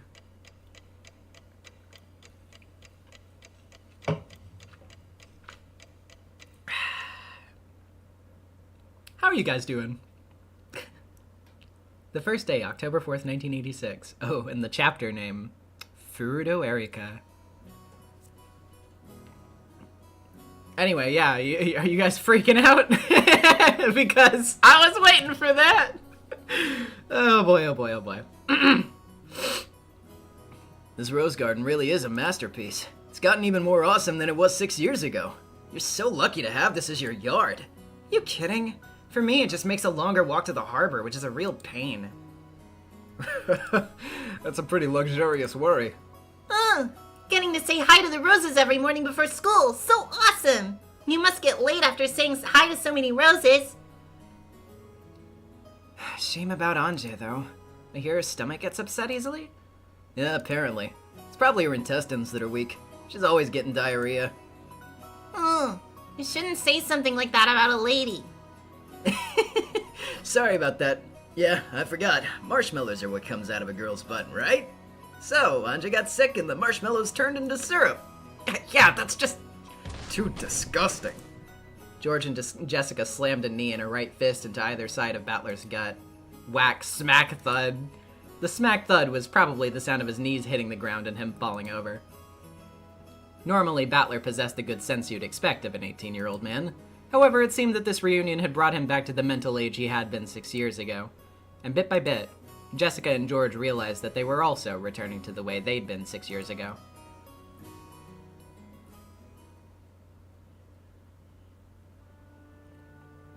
This charming chat was being observed by Natsuhi through an open window in the hall.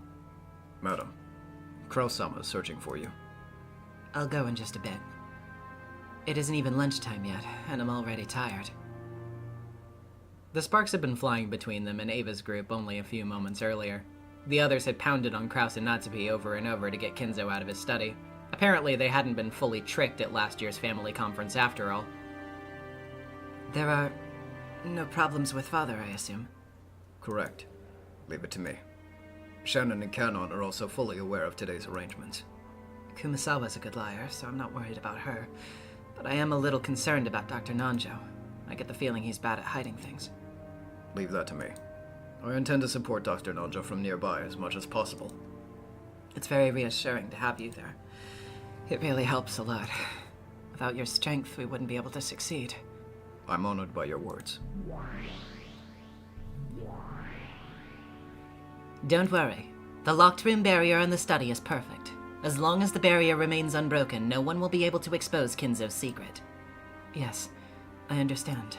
Still, you heard that conversation in the parlor just now, didn't you? It seems that some considerable suspicions were aroused last year. The terrible toxin is accumulated and is being spread around. It seems this year's conference really will be crucial. We might be able to overcome this year somehow, but there is such a thing as pushing our luck. It's probably best to assume that next year won't be manageable. With this much of the anti-magic toxin filling up the place, it will probably be difficult to preserve Lord Goldsmith's magic for yet another family conference. Who are you? Oh, no need to be surprised. This man serves as my head furniture. Greetings, Madame Natsuhi. My name is Ronove. It's a pleasure to meet you. This man is reliable. He's also helping to guard the locked room barrier. Is that so? I'm Shiramiya Natsuhi. I thank you for the cooperation. Of course, madam. I'll be aiding you from the magic world. Please rely on me. In that case, I guess I'll introduce myself next. Hi, Riche. Long time no see. Ah, Gap! It's heartening to see that you're here as well. Well, I only came to have some fun. If you need an extra hand, let me know. Nice to meet you, madam. This is the first time I've said hello, but I'm always right by anyone's side. Gap here is quite the prankster. Remember that headache medicine you dropped on the floor of your room and lost as you were getting dressed? Gap was the one behind that. Whenever you set something small down somewhere but can't find it later, it's always a good idea to suspect that it's one of her pranks. Long ago, she used to tease me all the time. Is that so? In any event, this is the Ushiramiya mansion. As long as you're here, you will obey us. You understand, correct? Of course, we understand. Think of me as the Genji of the magic world, and please give me orders whenever you wish.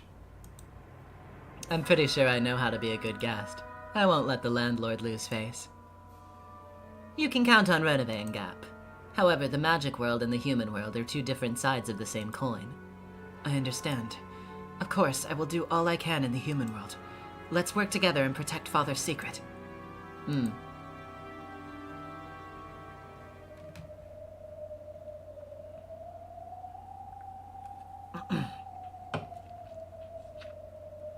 This happens every time. We won't get anywhere until the next day. Well, sure. October 4th is like a preparation turn for me. If you don't feel like doing anything, why don't you just sit around until October 5th? I'll call you after the first 6 die. Of course, that was a very irritating way to say it. This fight wouldn't start until the crime occurred. However, waiting for the crimes to start would mean turning a blind eye towards the murders of the first Twilight. In other words, it would be the same as being content with the fact that 6 people would die. Did you know? They say that in chess, the player who moves first is twice as likely to win. Although that can change as the tactics of the match progress. Don't they say that the second player has a much better chance at a draw?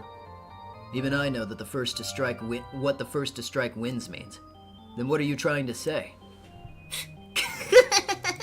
This is why you're so incompetent. Seriously. Are you listening, Battler? There's a mystery which can be solved even on October 4th. Do you know what that is? You don't mean? No, but...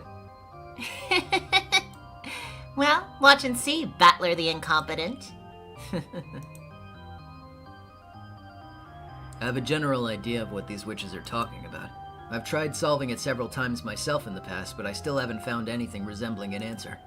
On the contrary, I still can't even understand why that riddle exists. That's right. The reason it exists. Why did Beato prepare a riddle like that in the first place? No, we're not gonna get the epitaph solution yet. No. It's still gonna be a little while before we get that.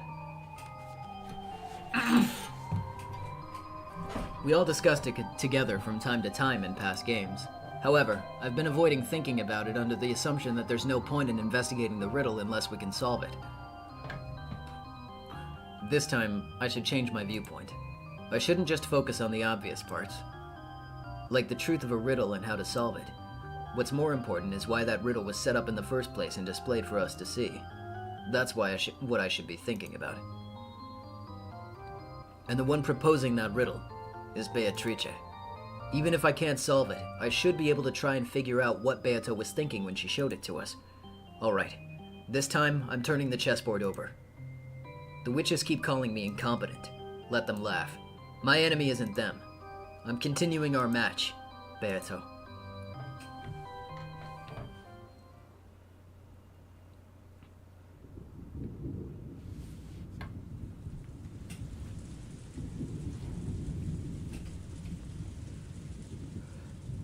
Oh, seems like it's finally started raining. Sheesh. Wish I could keep the downpour limited to the inside of my heart. The people in the parlor noticed that raindrops had started to drip down the window. So, now we have nowhere to run until the family conference ends. The same thing goes for Nissan and his accomplices. I won't let them escape, you can be certain of that. The cards we're holding aren't bad. Sorry, just looking at something real quick. Nissan is just bluffing. I'll make certain that he surrenders. Well, the thing about a deal is, you don't go trying to beat the other guy. You get a pitfall ready, praise him a bit, and convince him to stand on it of his own accord. Hideyoshi-san is right. You pressed him a little too hard just now, Evanes-san. That was perfectly reasonable considering it's Nissan we're dealing with. Has Rosa fallen asleep? She was complaining about how early she woke up this morning. Well, guess there's nothing wrong with taking a nap. There's a chance we might be forced to spend all night on this. Getting a nap in now is probably a smart idea. Out of consideration for Rosa, who had fallen asleep on the sofa, the others quietly left the parlor. Rosa slept unaware. After telling Maria to just stay where she was after that tantrum over not being able to find her rose, Rosa slept, unaware that the rain had started to fall.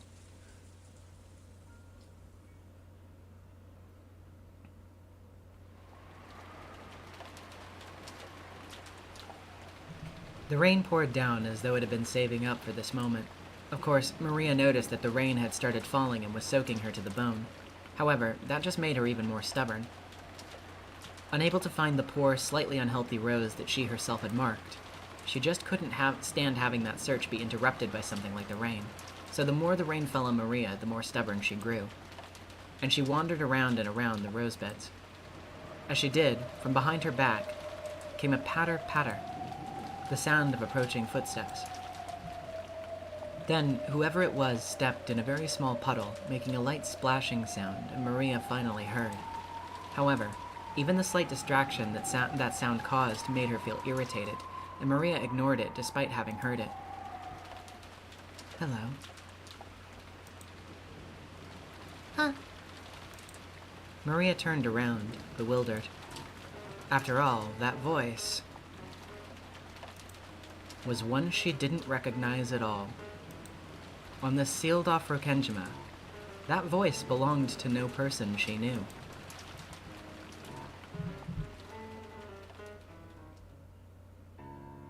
Kraus-sama, madam, I was looking for you. Something important has come up. Kraus and Natsuhi had been privately discussing what should be done next in the deserted corridor on the 3rd floor. Genji had searched everywhere for them. What is it? It must be something more urgent than a few sheets getting wet by the rain. What is it? Has there been some sort of blunder? A short while ago, someone came to the mansion, claiming to have drifted here after an accident at sea. Kraus and Natsuhi couldn't help but go wide-eyed and look at each other. This was the first time they had ever heard of someone coming to the island uninvited. Someone drifted here? Is that true? Poor thing. Treat this person politely, like a guest. What's happening now? Dr. Najo is performing an examination. He hasn't finished yet, but from what I could tell by looking, the drifter seemed tired but uninjured. That's good. Natsuhi and I are having an important conversation right now. We'll come to check on this person when we're finished. Please tell this drifter that we want them to feel at home. Certainly. Genji bowed deeply and started to leave, but Natsuhi called him to a stop. Genji stopped walking and Natsuhi jogged up to him. Genji, is this drifter a man? No. She is a young woman, about the same age as Milady. A woman? I see. Very well. Back to your work.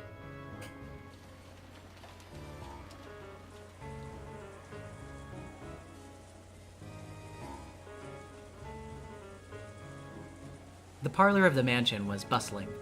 The adults gathered, concerned about the well-being of this sudden guest. Well, if she was able to walk all the way to the Rose Garden by herself, her life probably isn't in danger. It always helps to be prepared. It's probably all thanks to that life jacket. Without that, she might have drowned. What kind of girl was she? Older or younger than George? Jessica-chan? She was younger than Jessica One-chan. She was wearing a life jacket and a swimsuit. Looked all tired out. Assuming she washed up somewhere near the harbor, that must have been a bit of luck amid disaster. It would have been terrible if she landed on the opposite side of the island. Still, you have to feel sorry for her. With this weather, the boats won't be coming. I imagine she'll be stuck on this island all day tomorrow. At that moment, the door clunked open and everyone looked in that direction. Would anyone like some tea?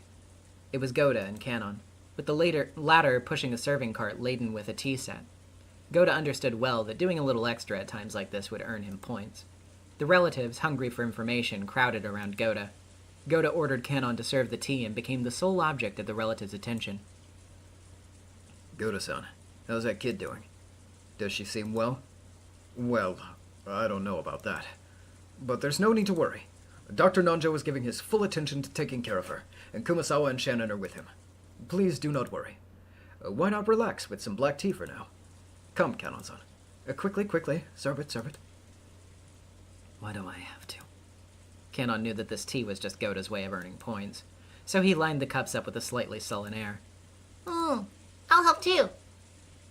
It's all right. You can just wait there, Maria-sama. I want to see her serve tea too. Didn't you talk with Dr. Nanjo? Did he say anything? Yes, when I met him a short while ago, he said there weren't any serious external wounds, and from what I could tell at a glance... Just as Goda had successfully captured the gazes of all present and was about to start talking knowledgeably on the subject, Nanjo returned. Of course, Nanjo instantly became the center of attention.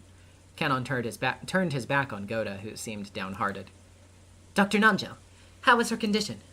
Does it look like she'll be all right? Not to worry, everyone. She's fine. She had no injuries at all. It seems that she's quite worn out, but there shouldn't be anything to worry about, as long as she doesn't develop a fever tonight. That's good to hear. We're lucky enough to have a doctor, but this is no hospital. Everyone was relieved to hear that the girl was in good health. When Nanjo gave the more detailed results of his examination, concluding by saying that she was young and should therefore be fine, everyone who no longer fell under this description nodded in assent. Boats really are scary. Gonna fall. Battler was right. Maria-chan, let's not tell Battler about this. Oh, madam, Crow-sama. Goda, who was feeling sorry for himself and handing out cups, called out in an excessively loud voice. Apparently he was that desperate to get everyone's attention. How is the guest? Yes, sir. Her condition's not serious. I see. I'm glad to hear it. Where is she now? I believe Kumasawa-san and Shannon-san were showing her to the bath, and they said they would get her some clothes afterward. In that case, they'll probably arrive here soon. Everyone, this may be the day of the family conference, but we have a guest brought here by an unfortunate accident. She wasn't invited, but I want you all to welcome her. Who could disagree with that? I'm all for it. Same here. Didn't Mom always tell us to be nice to girls? You take that line way too far. It's probably best if we call George and the rest over here, too. Let's all greet her together. I'm not so sure. Wouldn't that just make her feel more timid? Ava stood up and made a phone call to the guest house. At that moment, they heard the sound of a knock, followed by Genji's voice. It is Genji. The guest has arrived. At those words, everyone fell into silence, and the people who had been sitting stood up straight.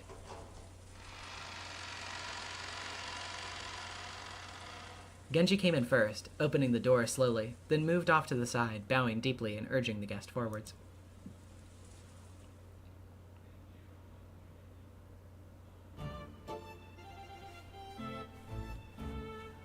The guest had Shannon and Kumasawa following by her side. And though she looked at the large amount of relatives waiting for her in the parlor, she didn't seem overawed in the slightest.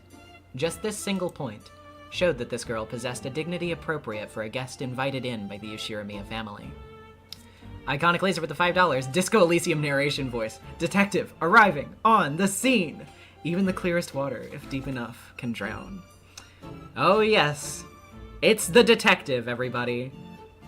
And Junepop45 with the $5. Rats, rats, we are the rats. We hunt at night, we pray at night, we are the rats. Ah, yes, the great mouse detective. Cheese to meet you. Furudo-sama, allow me to introduce you. This is Yoshiramiya Kraus, the representative of the Yoshiramiya family head. Welcome to Rokenjima. Though you arrived due to an accident, you are a guest of the family. We welcome you. Please make yourself at home and relax however you please. Thank you very much. Allow me to introduce myself. I'm called Furudo ERIKA. My deepest apologies for disturbing you members of the Yoshiramiya family like this. I'm truly grateful for the warm welcome I have received despite my status as an uninvited guest. There was a general sigh of acceptance. The clothes she had been lent were probably Jessica's formal wear from long ago, but the composure of her introduction gave the impression of a dignity by no means inferior to the clothes she wore. The girl's name was Furudo ERIKA. She looked slightly younger than Battler and Jessica, but her composure and mannerisms were beyond what anyone would have expected from a high schooler, almost as though she was a well-to-do family's daughter. Wait a sec. Who is this person? With someone incompetent like you as the main character piece, the game wouldn't get anywhere. That's why I've placed myself there as a piece. Well, it's just a bit of a bonus. Even in a closed circle, it'd get boring to see the same faces every single time, right? Quit messing around. This piece doesn't exist on Beato's game board. Beato and I won't acknowledge it. This is Beato's game board, right? If Beato refuses, then I'll think about it. And Beato's opinion?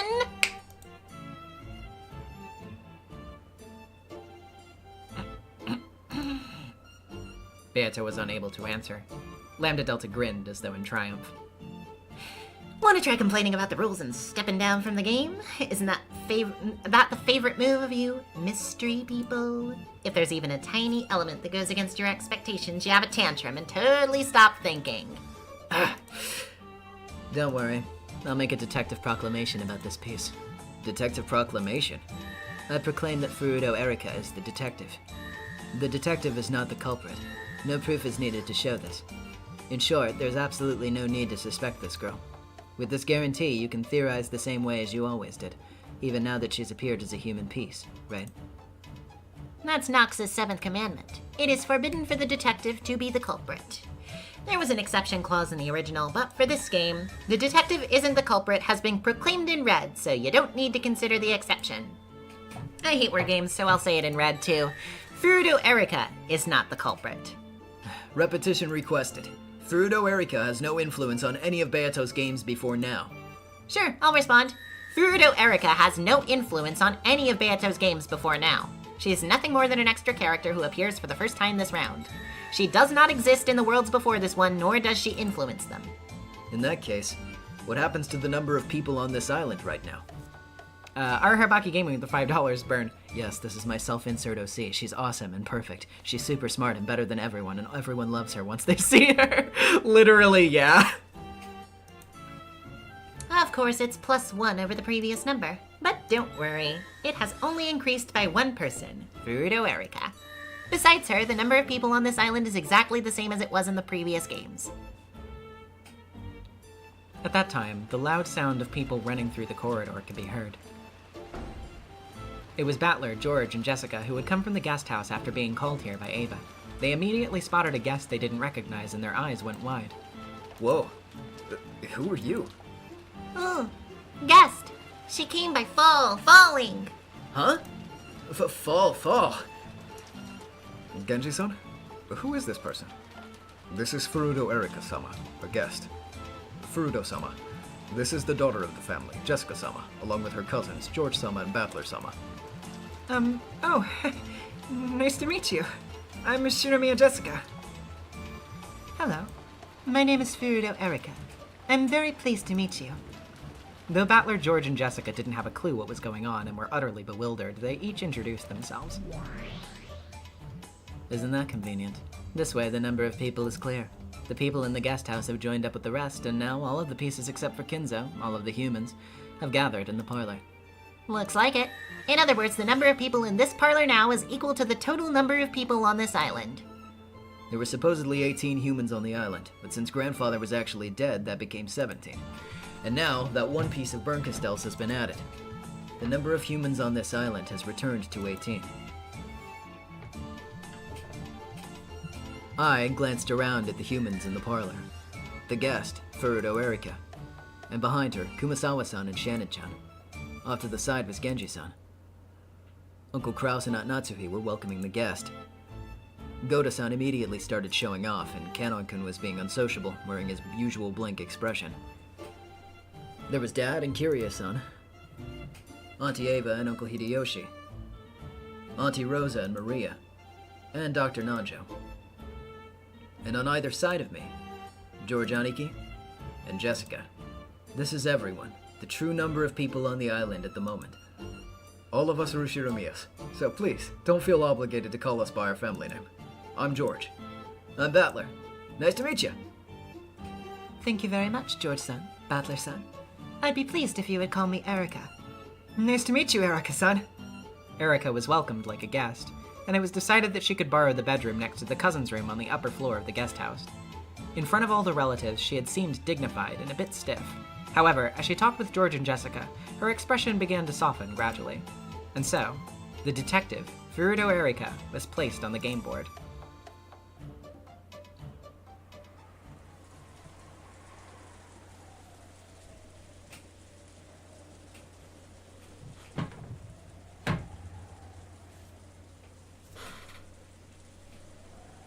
I'm surprised that Jessica's old clothes suit her so well.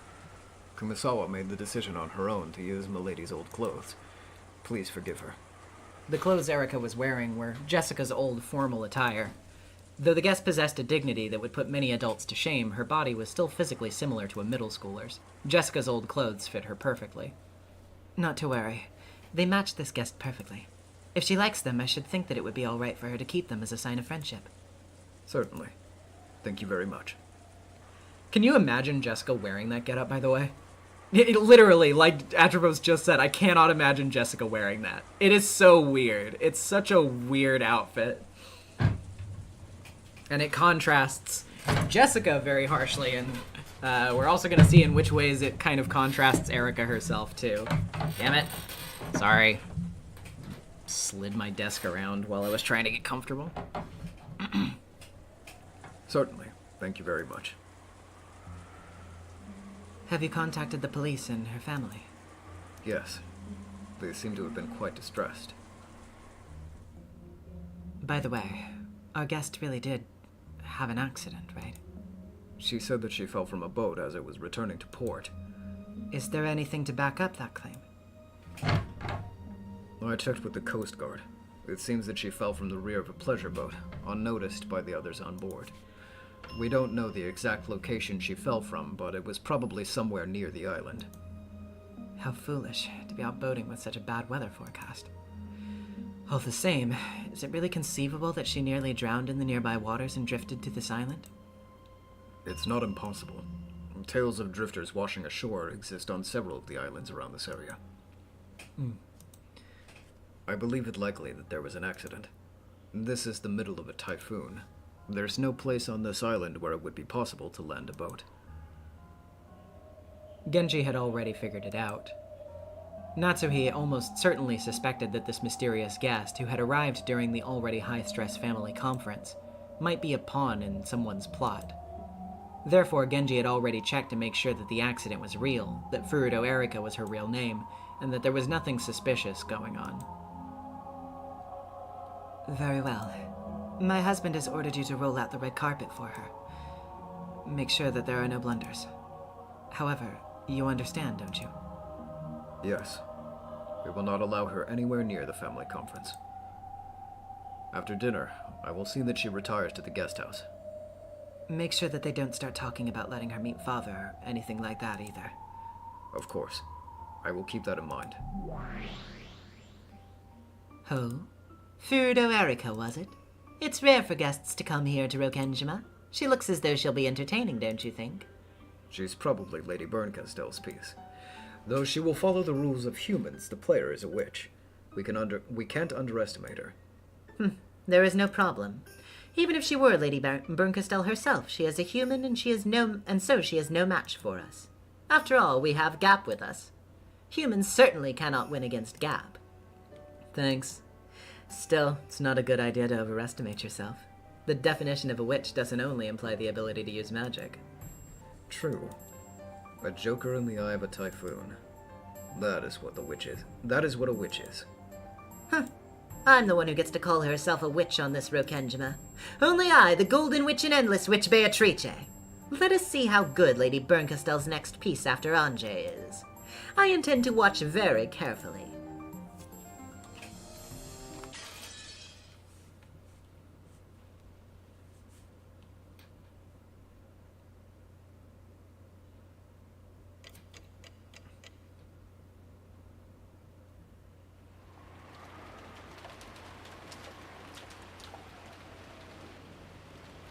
Erika's seat was the lowest one in rank. In other words, it was at the inferior end of the table. Since Kinzo's seat at the high end of the table was empty, if you turned the whole thing around, it sort of looked like Erika was the host of this dinner. Well then, everyone, I would like to begin tonight's dinner, if I may. After Gota's announcement, dinner began with the almost customary applause. It was finally the beginning of the dinner orchestra conducted by Toshiro Gota. Sitting at such a majestic dinner table was no everyday thing for these people by any means, except for those in Krause's immediate family. However, they were all used to it and acted as though this was completely normal. Again, if anyone was to be surprised, it should have been Erika. And yet she showed no surprise at this dinner, and acted with composure, blending in with everyone else. There wasn't even a sliver of the fear one might expect from someone who had wandered here like a lost puppy. What a mysterious child. She doesn't seem the least bit flustered over the Ashiramiya family's grandest dinner of the year. Kids these days have nerves of steel. Definitely not something I dislike. Furudo-san, are you accustomed to meals like this? I'm impressed that you looked so composed. No kidding. She's a real pro. Heck, I still get confused about which fork I'm supposed to use next. Yeah, was it this one or this one? Erika had been gracefully eating her hors d'oeuvres without showing any confusion over the line of utensils in front of her. Hideyoshi started joking around with her, gripping a fork in each hand. Of course, a president of a company in the food service industry like Hideyoshi would obviously know his table manners. However, thinking that Erika must be nervous over this dinner, he had intentionally spoken with a comic tone of voice.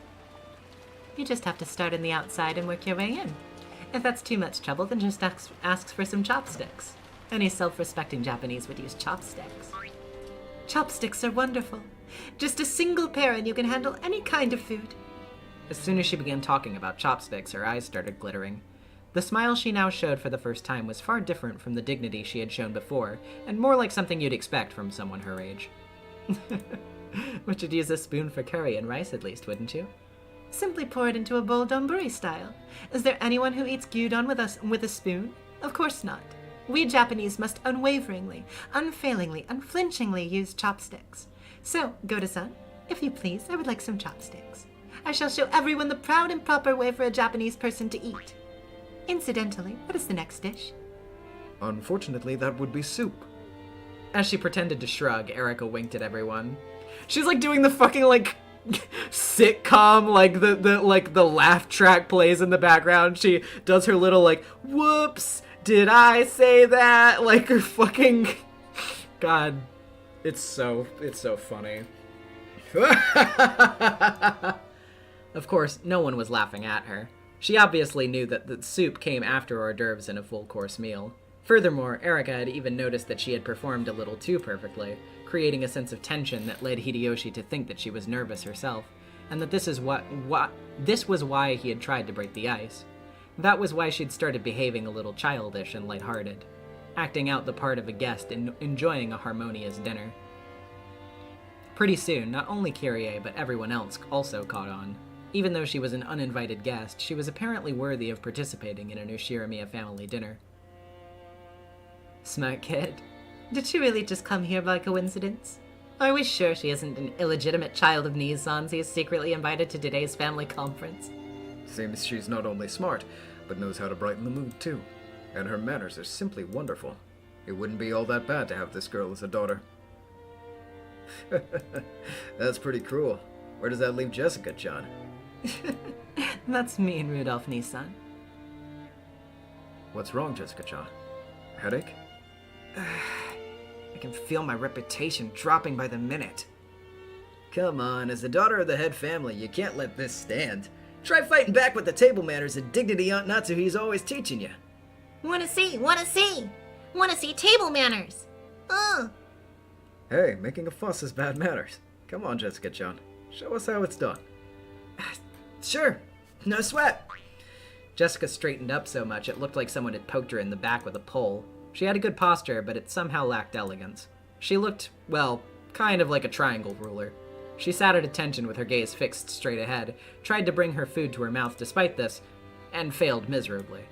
Dad, who was sitting next to her, suddenly realized that something was up.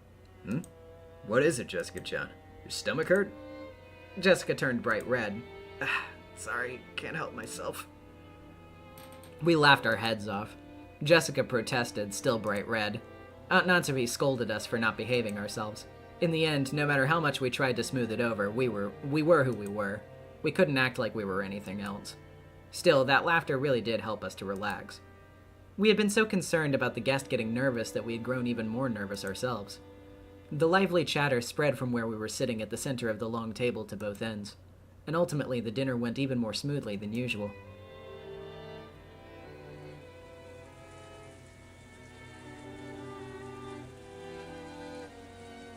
With some delicious cheese and coffee, our peaceful meal came to an end. Goda won unanimous acclaim and was praised for his skill by all present. After a short period of harmony following the meal, it was decided that we would return to the guest house.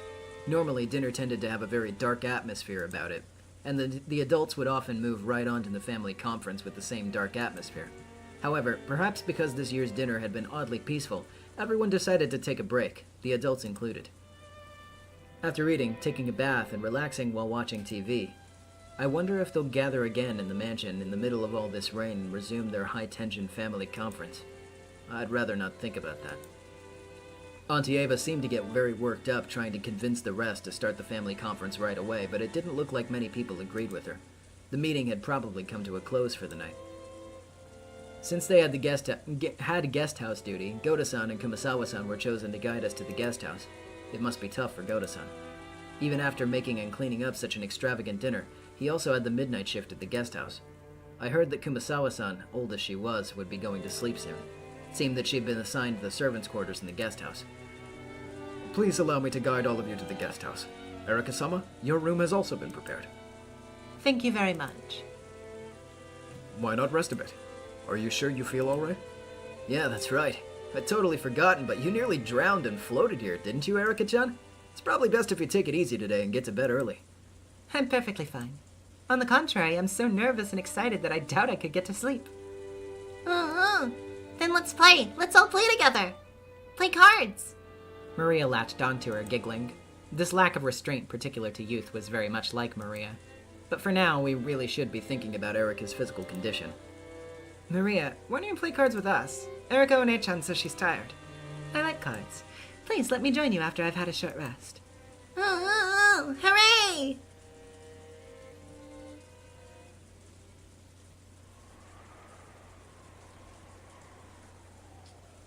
Who is that? As she passed through the lobby of the entrance hall, Erika stopped walking. When we saw what she was looking at, the rest of us also stopped. Oh, that is the Golden Witch Beatrice-sama. The Golden Witch. What are you doing, brats? Get your asses in gear. We're off back to the guest house. Dad, Kiria-san, Auntie Ava, Uncle Hideyoshi, and Auntie Rosa all came over. The guest house party had all gathered. However, Erika's gaze was captured by the portrait of the witch, and she simply stared at it for a while.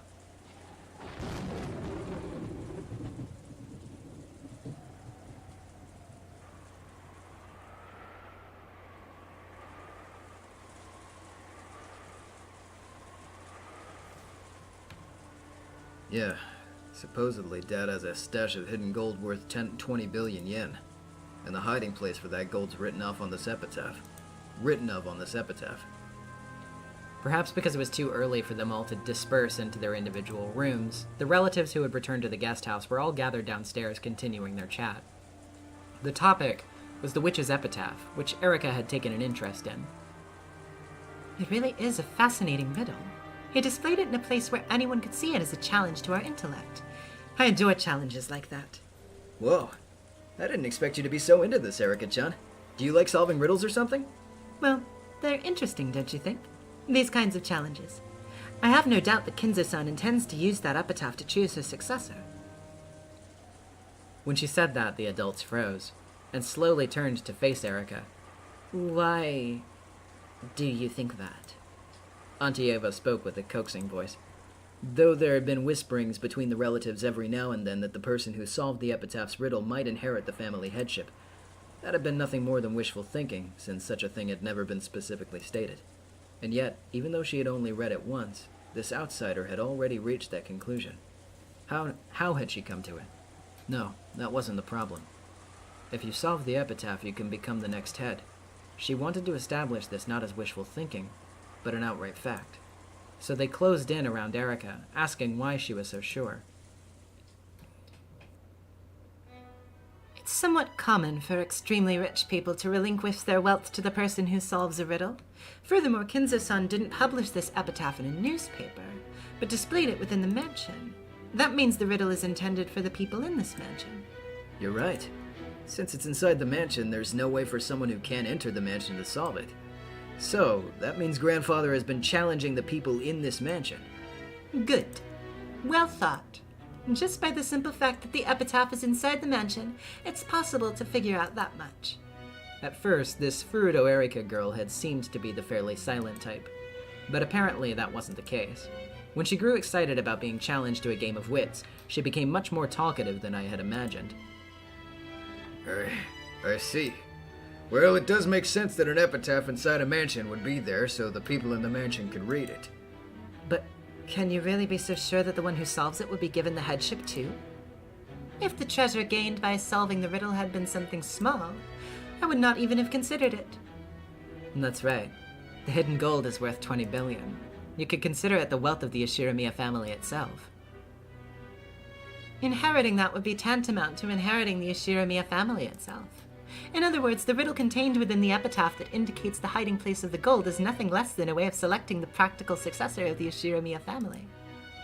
The idea that the person who solved the epitaph would be chosen as the next head was something that had been floating around between a few of the relatives for a while now.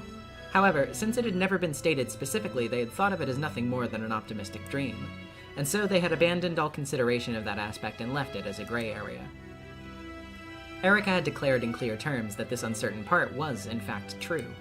If one of the relatives had said it, the others would have thought it to be merely an optimistic dream. However, when declared by Furudo Erika, a complete outsider, those words seemed more credible than they otherwise would have. Does Erika have a profile? Good question. I don't know if they've actually given it to us yet. Okay, yes, they did give it to us. Furudo Erika fell from the pleasure boat Eternal Maid 2, mid-cruise in the waters near Rokenjima. She washed up on Rokenjima on October 4th, 1986.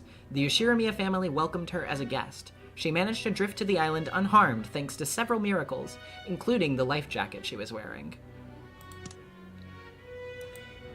Everyone remained silent for a while, slowly considering what those words implied. All it takes is the presence of that epitaph, and a deduction like this becomes trivial for Furudo Erika. Your thoughts, ladies and gentlemen? Sorry to butt in, but my father is the successor to the head. It doesn't matter who finds the gold, because just finding it doesn't make someone the head, right? Jessica thought the treasure hunting part of the epitaph was really fun. However, she couldn't help but let her expression grow bitter once they started talking about undermining her father's position. As far as I can deduce, Kinzo-san does not seem to wish for Kraus-san to have a smooth transition to inheriting the headship. Why is that? Becoming the head of the Yoshirimiya family with all of the vast wealth it entails would mean gaining a great deal of influence in a political sense. Ordinarily, then, the succession should be rigorously conducted so that no element of doubt is permitted to creep into the equation. That's right. It happens a lot in those stories about Sengoku period military commanders that my husband loves. Where there are multiple candidates for the successor, it usually results in a family dispute. That's right. That's why it's important to clearly specify a successor so you can avoid any trouble. Sometimes there's even a purge of all the competing successors. Even the Sengoku commander Hideyoshi admired. Totoyomi Hideyoshi made his son-in-law Hidetsugu commit seppuku. Toyotomi, yeah, I did pronounce that right, yeah. I thought I might have mixed it up for a second. Okay. But it was rumored that he might have done this to make Hideyori, who was his real son and born after Hidetsugu, his true heir. In other words, naming a successor was a way to make it known to the world that a given single unique person would be acknowledged by everyone as the successor, and a way to remove any chance of another person becoming an opposing candidate. Good. That's exactly correct. The only purpose for an epitaph like that would be to cast doubt on Kraus-san's position as a successor to the head. In other words, if Kinzo-san wished for Kraus-san to become the head without any trouble, he would have no reason to go out of his way to display something so dangerous for all to see. Yes. If you flip over the chessboard, you certainly could say that. It would be odd if he handed over the position of the head normally, but wouldn't hand over the 20 billion yen in gold except to the person who solved the riddle. Giving up the title of head, but only giving the 20 billion in yen to gold to the person who solved the epitaph, you really couldn't call that passing on the headship in the truest sense. So there you have it. With this logic, I can cast doubt upon whether Kinzo-san truly acknowledged Kraus-san as his successor. All it takes is the presence of that epitaph, and a deduction like this becomes trivial for Furudo Erika. Your thoughts, Jessica-san? What the hell is that? That's not logic! That's bullshit! You're just making it all up! Jessica let her emotions lay bare and glared at Erika. Erika, on the other hand, looked exceedingly calm with an expression that said, "The truth is the truth." I see. It looks like table manners aren't the only way this Erika girl is fitting for the Yoshirimiya family. It seems she really is like the family, even in ways that it would have been better if she wasn't. Okay. Take it easy, Jessica. And Erika, let's leave it at that for now. Well, we can put all this about the successor to the side for now. Anyway you slice it, there's no doubt that it's Father's big question for us. It's 20 billion yen. Maria-chan, what would you use it for if you found it? The Golden Land isn't just gold. It's a sacred place. Uncle Hideyoshi persisted with his fake laughter, attempting to force the mood to improve. Everyone else tried to go along with him, but Jessica's mood didn't get any better.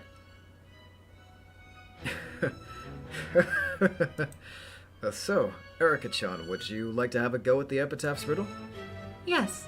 My little gray cells are itching to get started, so I would like to start solving at once if I may. George Aniki skillfully turned the conversation around. Just like the time she had made everyone laugh in the dining hall, Erika looked about with gleeful eyes and jumped at the chance. I like it. Well, since Erika-chan seems so interested, let's all try to solve it together, just like last year. I'll make some coffee. Raise your hand if you want some. Not for you, Maria. You won't be able to sleep. Want to drink black coffee? Don't they get you excited? Riddles like this? I adore them. Erika said that and smiled. Even though she must have known that she'd ticked Jessica off and made the atmosphere sour, she just smiled nonchalantly.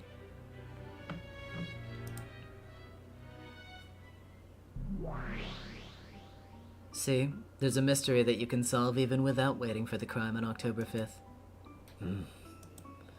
I did try to solve it a bunch of times, but you didn't have a clue, so you gave up and stopped thinking, right? it pisses me off, but I didn't have a good counter to that. After all, I don't get the epitaph at all. I don't even know what the beloved home of old means, much less the parts about the Sweetfish River and the key.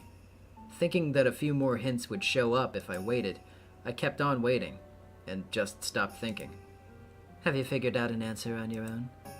Because I'm about to solve it. What? This is where Burns solved the riddle of the epitaph. I'd expect no less from the Witch of Miracles. If a riddle is solvable, she can solve it without fail, regardless of the difficulty. How many years did it take to solve this one? How rude. I only fished through a few hundred fragments. You really are terrifying. You better not have cheated by suddenly saying the answer in red or something like that. Don't worry. Just like you, I followed the rules as a player. Well, shall we begin? It's cramped in here. Why don't we talk at sea? Okay. Don't get queasy, Battler. What do you mean, see? What? Right after I thought that the world had turned pitch black, I was struck by a strange floating sensation. It must have felt like suddenly having the floor drop from under you, sending you into a bottomless pitfall.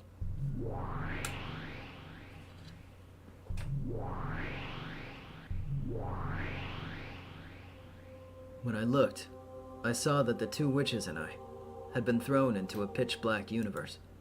This space was cloaked in endless darkness in every direction, and it felt like an infinite expanse filled with countless glittering objects. Instead of a universe, some people might have likened it to the depths of an ocean where countless glittering fragments drifted. Whoa! Didn't she tell you not to get queasy? If you want the concept of gravity, just create it yourself, okay? Come on, calm down and look at us. Come on, don't we just look fine? Believe that your feet are on the ground and they're being controlled by gravity. If you do that, you'll find your equilibrium. She's right. The two witches were standing normally, as though their feet were transplanted on a transparent piece of glass. I was the only one floating about like someone in a rapidly plummeting elevator. When I saw that they were just fine, I started calming down, figuring that there was no need to be scared. Then, just as Lambda Delta said, I gritted my teeth and kept telling myself that there was a place to stand here, and that I had to calm down.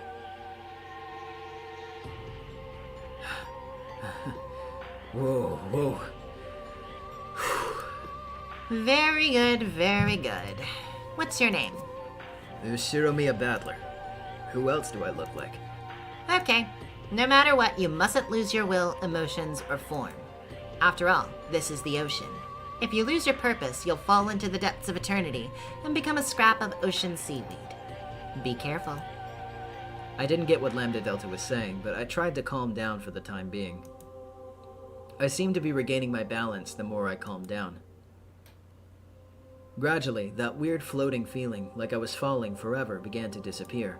It still felt strange, like struggling to stand upright at the bottom of a deep pool, but it was much better than before.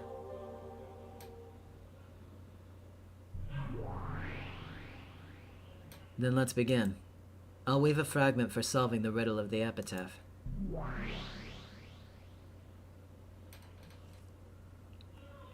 Bernkastel opened both of her hands. Then, like a planetarium, all of the fragments throughout this empty space began to spin, leaving tails behind them. The expression planetarium might have been even more fitting than I thought. Multiple fragments were tied together by golden lines. and what looked like constellations zoomed by us rapidly, one after another. It felt almost as though we were dashing through space at an incredible speed. Then, with tails of light drifting behind them, several brightly glowing fragments swirled around Bernkistow. It looked almost as though she had created her own solar system with her as the sun. That solar system surrounding Bernkistow grew to a radius large enough to swallow us up. And every once in a while, one of the satellite fragments zoomed right past me.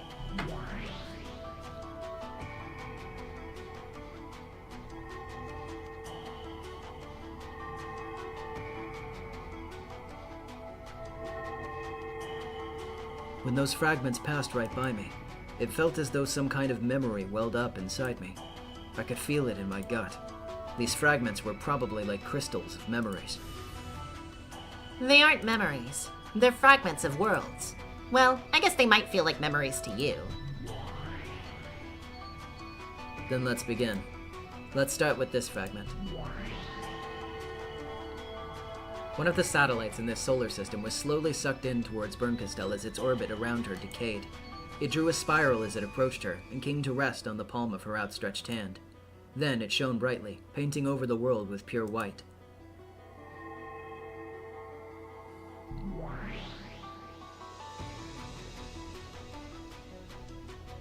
The beloved home of old definitely won't betray our expectations. The only past that Father held dear was his years as a boy. I remember that. This is when in the third game Auntie Ava was just about to solve the riddle of the epitaph and was thinking it over with this witch inside her or whatever. That's right. And from these thoughts she made her way to the correct answer. In other words, this fragment shows a vital hint for reaching the truth. In other words, it means that this theory is not mistaken. So, you're saying that we should assume this beloved home of old isn't a metaphor or anything like that, but the place Grandfather actually spent his youth? That's right. And at the very least, it isn't Odawara.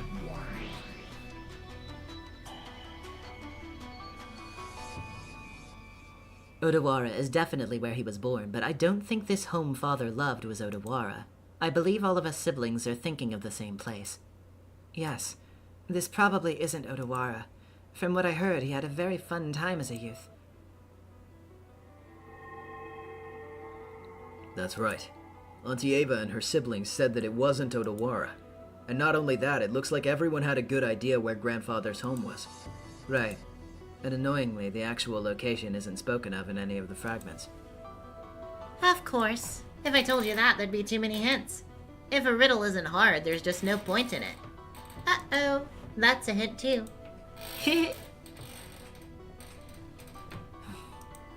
Just where is this home of Grandfather's? We can't even start if we don't know that. You mean you couldn't start, so you stopped thinking?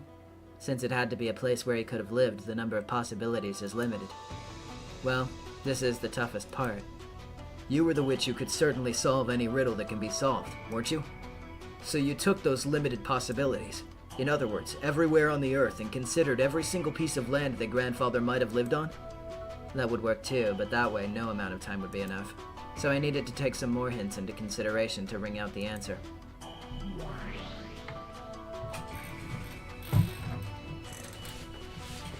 Didn't you say it yourself? You said it had to be a river with water flowing down it. If the word sweetfish is too complicated, why not forget it forever? Think of a river. A river. Linking it with the family tree wasn't a bad idea. Try thinking about how to link a river with something else along those lines. A sweetfish river running through his home of old. However, this river isn't truly a river. Ava thought of something else, something that could be linked with a river. Sure. But if it isn't a river, then why the sweetfish? Think. A river that runs through the home of old. But it isn't a river with water running down it. Something that can be likened to a river. Behold the Sweetfish River running through my beloved home of old. Ava knew where his old home was, so she ignored the Sweetfish hint. However, since we don't know where it is, this could be a hint for us.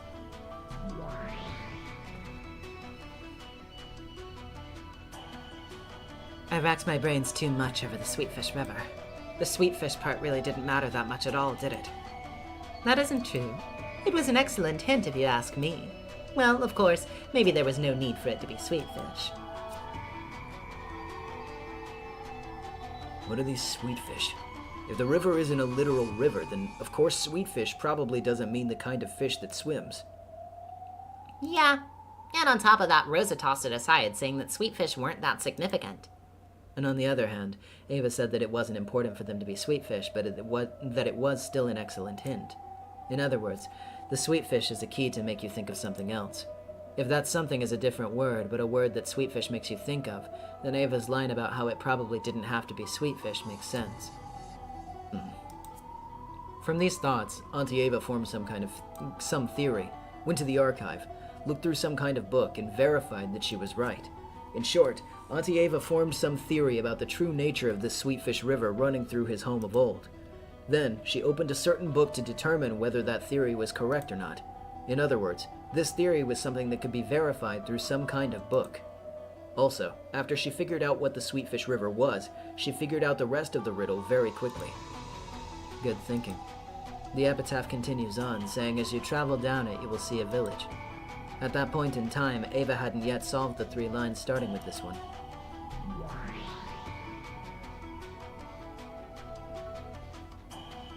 What is village? What does it mean? Is there some village if you go down this river? All those pieces that I hadn't been able to understand at all were right before my eyes starting to snap into place all by themselves. I couldn't even remember to close my open mouth. My throat grew completely dry. Is it really all right for this to be the answer? Really? Really? So, if we figure out what the Sweetfish River running through my beloved home of old is, that leads us directly to understanding that as you travel down it, you will see a village stuff. And then we get to the key to the Golden Land. Correct. And we know that because even Ava didn't know what the village meant until she checked the book. Damn it. Just what is this book?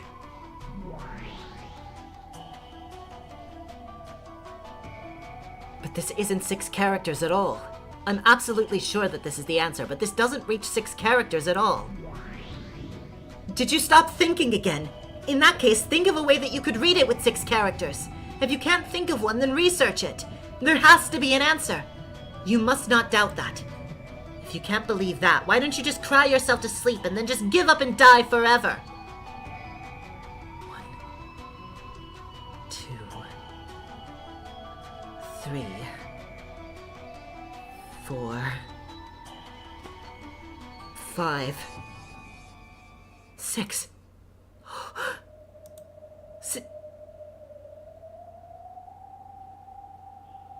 6 characters. I found it. This is the Golden Lands key.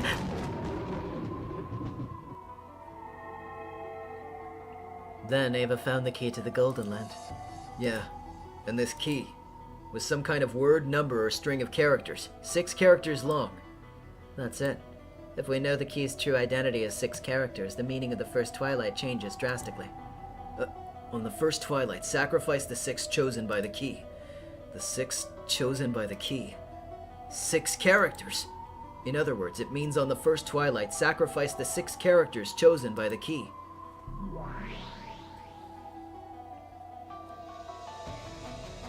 This key points towards a specific group of 6 people.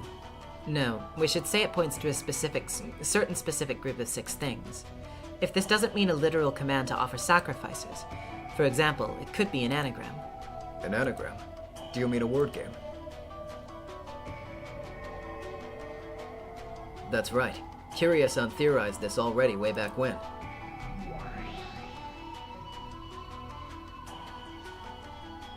On the second Twilight, it says, "to those who remain," which means that at the very least, that something has a finite number of characters. You could read like it's telling you to continue with the remaining characters after the 6 characters are removed. In other words, on the first Twilight, we take a list of characters that's longer than 6, kill the 6 that are the key, and then do something with the characters that remain. That's right. But like Kiryu said, what should we kill the characters from? We don't know this longer string of characters that we're supposed to be killing them from. On the first twilight, kill the 6 characters that are the key. On the first twilight. In other words, by the time we reach the first twilight, some string of characters already exists, but the first twilight only has 4 characters. Are we meant to read it differently? If we read it in English like Grandfather would, maybe the first twilight, or something else like first night?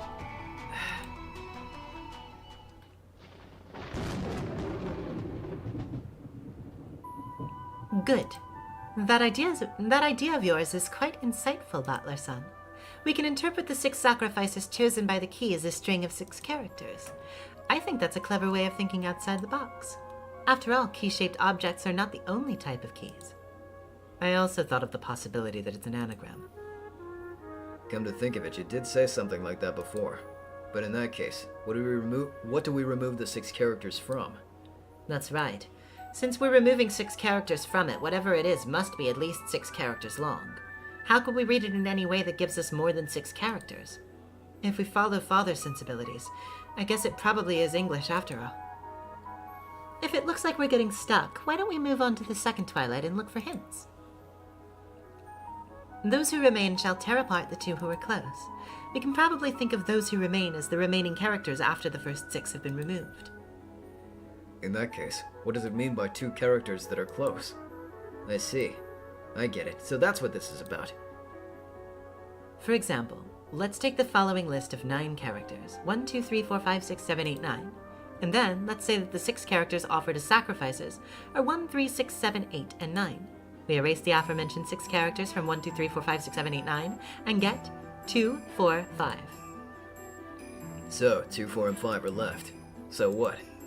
Oh, 4 and 5 are close. Yeah, I get it.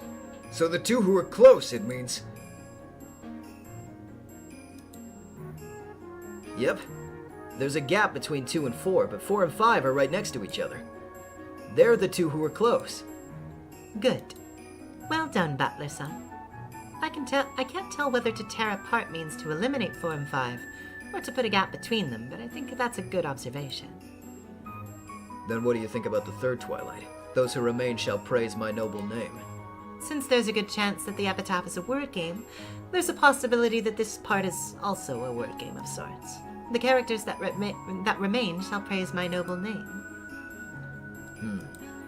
That's tough. What could it mean?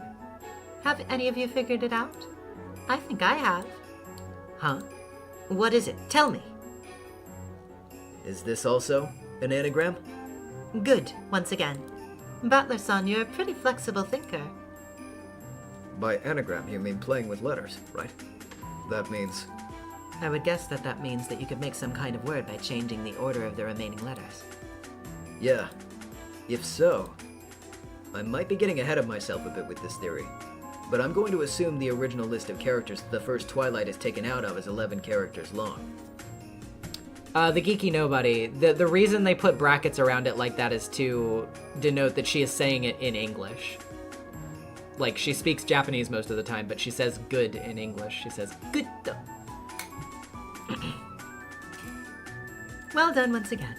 I reached the same conclusion. Why's that? How can you be sure that there are 11 characters? Killing a single sacrifice appears to mean eliminating a single character.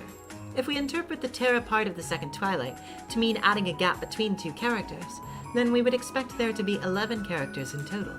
If tear apart means to eliminate those 2 characters, then we would expect 13. The reason for this is that from the 4th Twilight to the 8th Twilight, the word kill appears 5 times. And then, on the 9th Twilight, it's written that none will be left alive. If we ignore the part about the witch reviving for now, I figured it meant that after eliminating 6 characters on the first Twilight, separating the characters that are close and then eliminating 5 more, there should be exactly none left. So, that makes 6 plus 5 equals 11 characters. If tearing apart the 2 who were close on the second Twilight means to kill both of them, that makes 6 plus 2 plus 5 equals 13 characters. There's a chance that the word symbolizing the first Twilight has 11 or 13 characters. Wonderfully done. Exactly my logic. It looks like you were gifted with the same little gray cells I was, Butler-san. Hey, quit it. Just doing what comes naturally.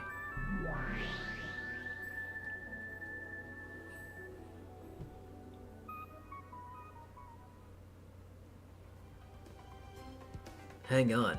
What the hell? My piece is pretty damn clever, isn't he? There's no room left for me to make theories. Oh, sorry about that. You weren't around at this point, so I just controlled your piece for you. Isn't it nice how sharp I made you seem? You look so much smarter when Burn's playing as you. Why not step down as the player and concentrate on being the piece instead?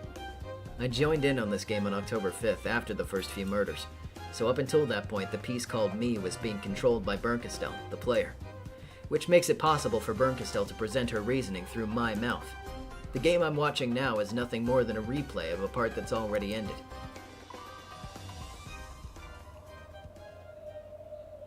However, that's probably good enough for now. This Bernkastel-sama has gone out of her way to solve the epitaph for me, so I'll watch closely for now. And I'll try to find out what it means. Lambda Delta let it slip herself just a second ago. Of course. If I told you that, there'd be too many hints. If a riddle isn't hard, there's just no point to it. Uh-oh, that's a hint too.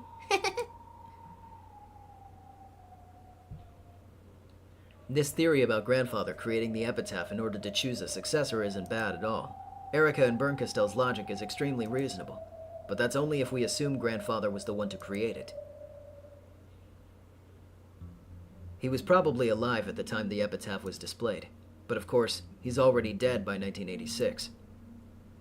And in the games up until now, Beatrice threatened us repeatedly with letters, saying that the only way to survive was to solve the epitaph and trying to force us to solve the riddle.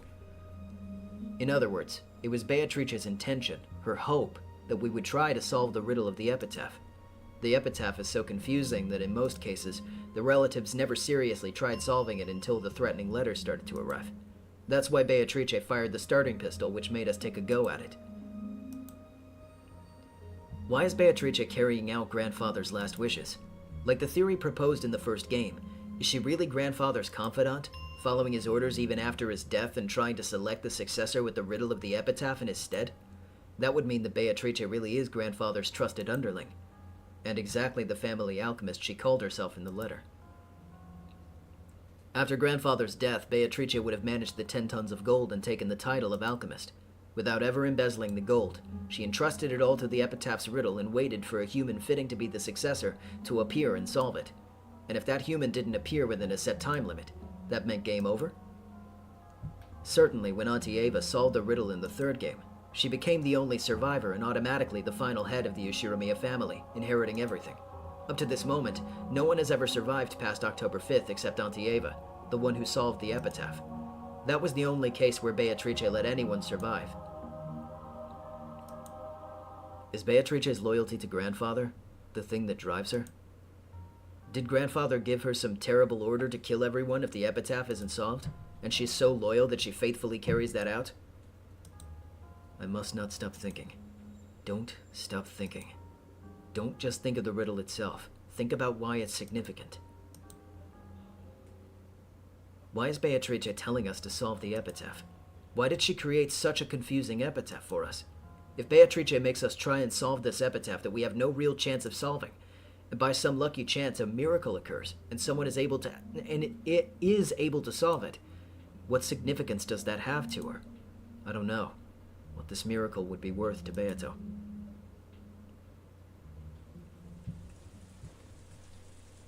Anyway, until we figure out the first Twilight, we'll have to give up on the rest. We tried looking at it from several different angles, but in the end, we got stuck there and made no further advances.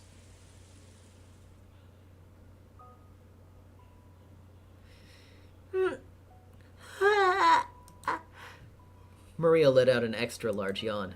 This caused several other people to yawn. We had been using our heads so much that everyone had gotten a little sleepy. Jessica, who had been silent and looking displeased the whole time, quickly stood up. I'm going upstairs with Maria. We'll watch TV or something. Alright, I'll go up too. Hey, why don't we all play cards upstairs? When George proposed this, Maria completely forgot about that big yawn of hers and started jumping around, insisting that she wanted to play cards. Judging by the clock, it would soon be 10 at night. It was already about that time you normally take a bath and get ready for sleep. Even the adults seemed pretty weary from traveling. We decided to continue this later and went our separate ways. Will you play with us too, Erika-chan? Cards? I appreciate the sentiment. I overstepped my bounds a little, forgetting that I'm a simple guest. I'd like to take it easy and rest for the night.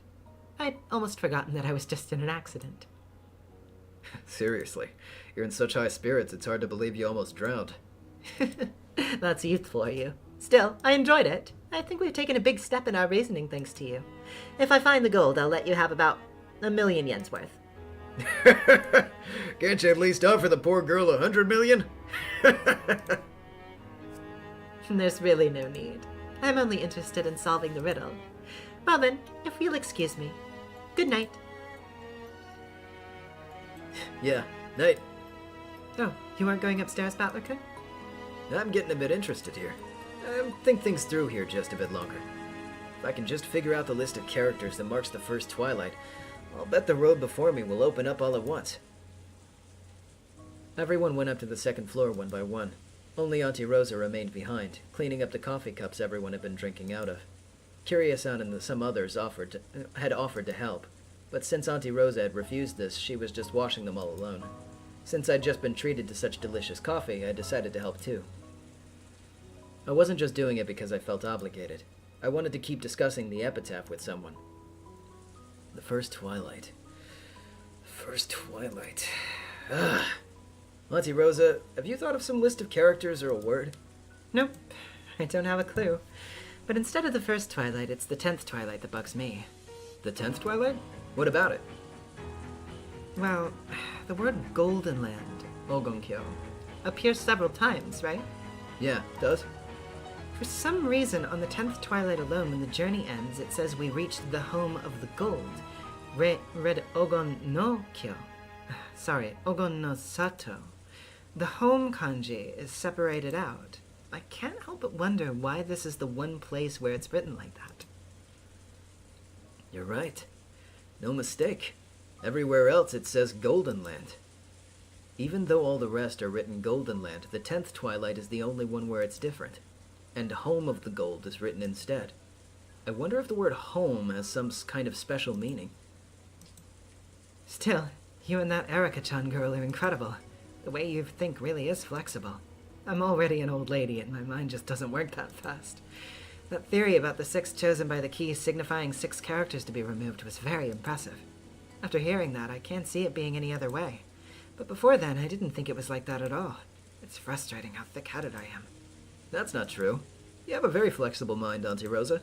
That home discovery might be really important somewhere down the line. Not at all. My mind's very stiff. Until a few moments ago, I was thinking of the first twilight as a place, 1/10 of the way to the Golden Land. What's that? Sounds interesting. Mind telling me about it? After all, in the line before the first twilight, it says you must journey to the Golden Land, right? The next part describes a journey that lasts 10 days, so I thought the first twilight would be part of the way through that journey. A journey. I see. So you start the journey, and then on the first twilight you set up camp and sacrifice the 6. So I thought, where is that place? How many kilometers from the starting point? Things like that. Don't tell anyone this, okay? I'm not very clever, so for a long time I read the home kanji as Kyo when it's probably Sato. And Kyo reminds you of Kyoto, right? It's often shortened to Kyo. So I thought the 10-day trip must be between Father's home and Kyoto, and there must be something hidden 1/10 of the way there. Are you kidding? That's a brilliant idea. The first twilight is the first stop on a 10-day journey. The name of that place might be the key. For my 10-day theory to work, you'd have to know both the start point and the end point. I know the start point, and I know the home Father would call beloved. Father really did spend his youth a long way away. But the problem is the goal, the Golden Land. What does that really mean? If we don't know that, my theory gets us nowhere. I had been stuck at this spot for a long time. After listening to your reasoning today, I realized what an embarrassing mistake I've been making. No, I think that's still an interesting idea. A start and a goal, a 10-day journey, and the place reached at the very first twilight. Believe it or not, I think you might solve this one easily, Battler-kun. If you do solve it with your auntie's hint, share a little with me, okay? Even 5% would be great. Promise me? She gave me a wink and a smile, which almost made my heart jump a little, even though... Battler, shut up! As I helped her wash the coffee cups, I kept pondering the epitaph's riddle silently.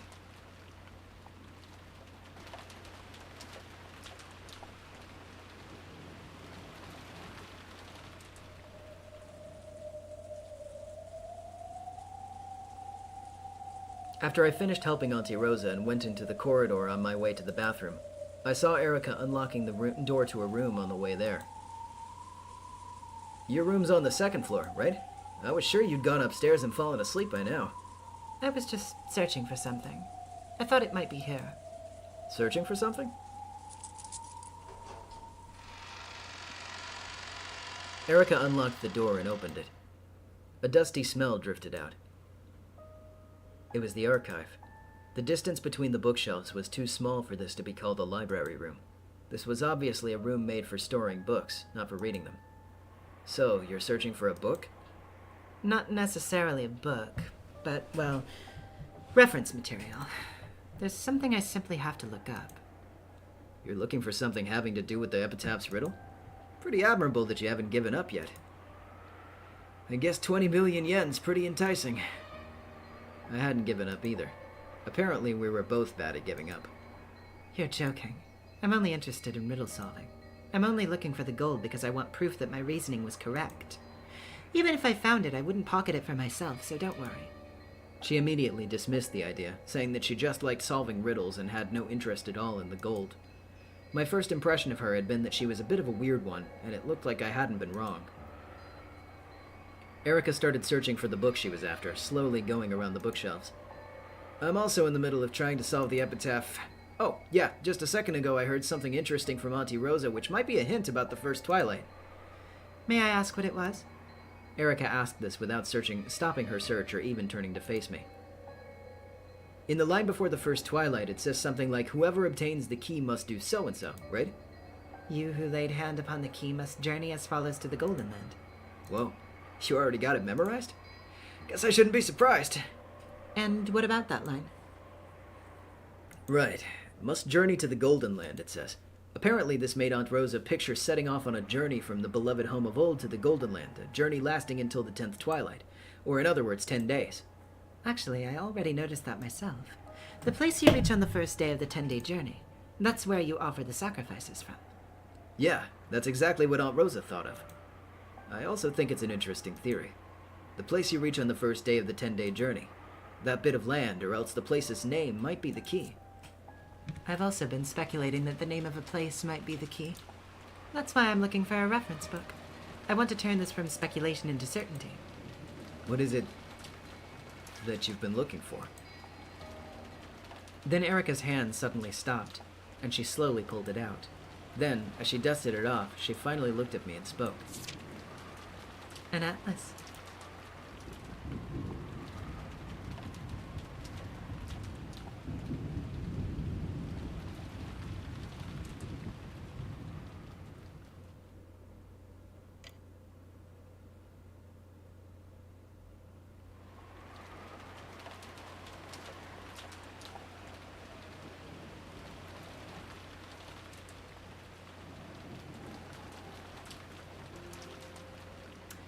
Well, Natsuhi, you've managed to make it through the first day. But, we are gonna have to wait to see the end of the night just a little bit longer. Because that is where we're gonna be stopping for tonight. But stick around for Theory Corner and fan art, which we'll be getting to in a moment. Let me go ahead and get back to the menu.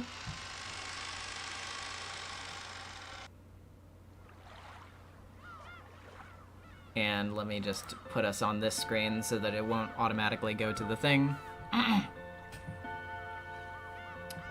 And while we're getting that set up, while we're getting fan art set up, why don't you guys go ahead and spin your theories and I'll put up Kyrie map. What? What's it?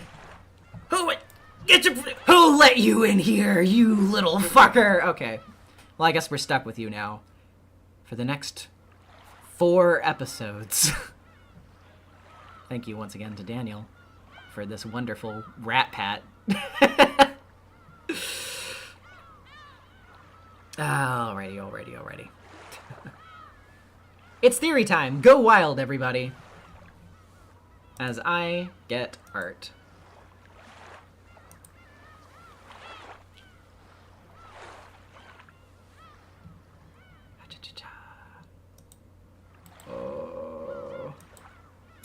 really like this.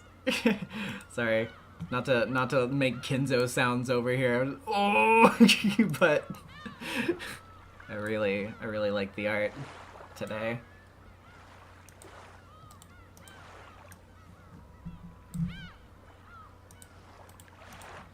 I'm just getting up all the links.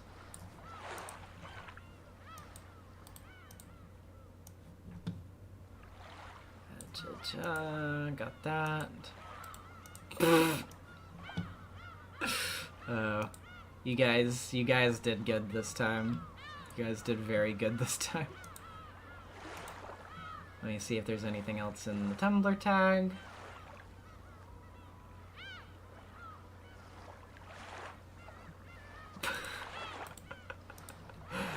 Oh boy, oh boy, oh boy.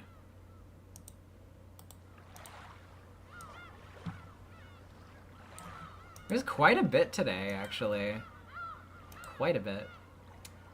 Got to get this one that was directly linked to me as well, because for some reason, even though it is tagged, it's not showing up in the tag. Don't you just love fucking websites that are good at their jobs? Where is it? I got tagged in it earlier. But it's not showing up in my notifications either. I have to look in my likes, I think. Yep. Here it is.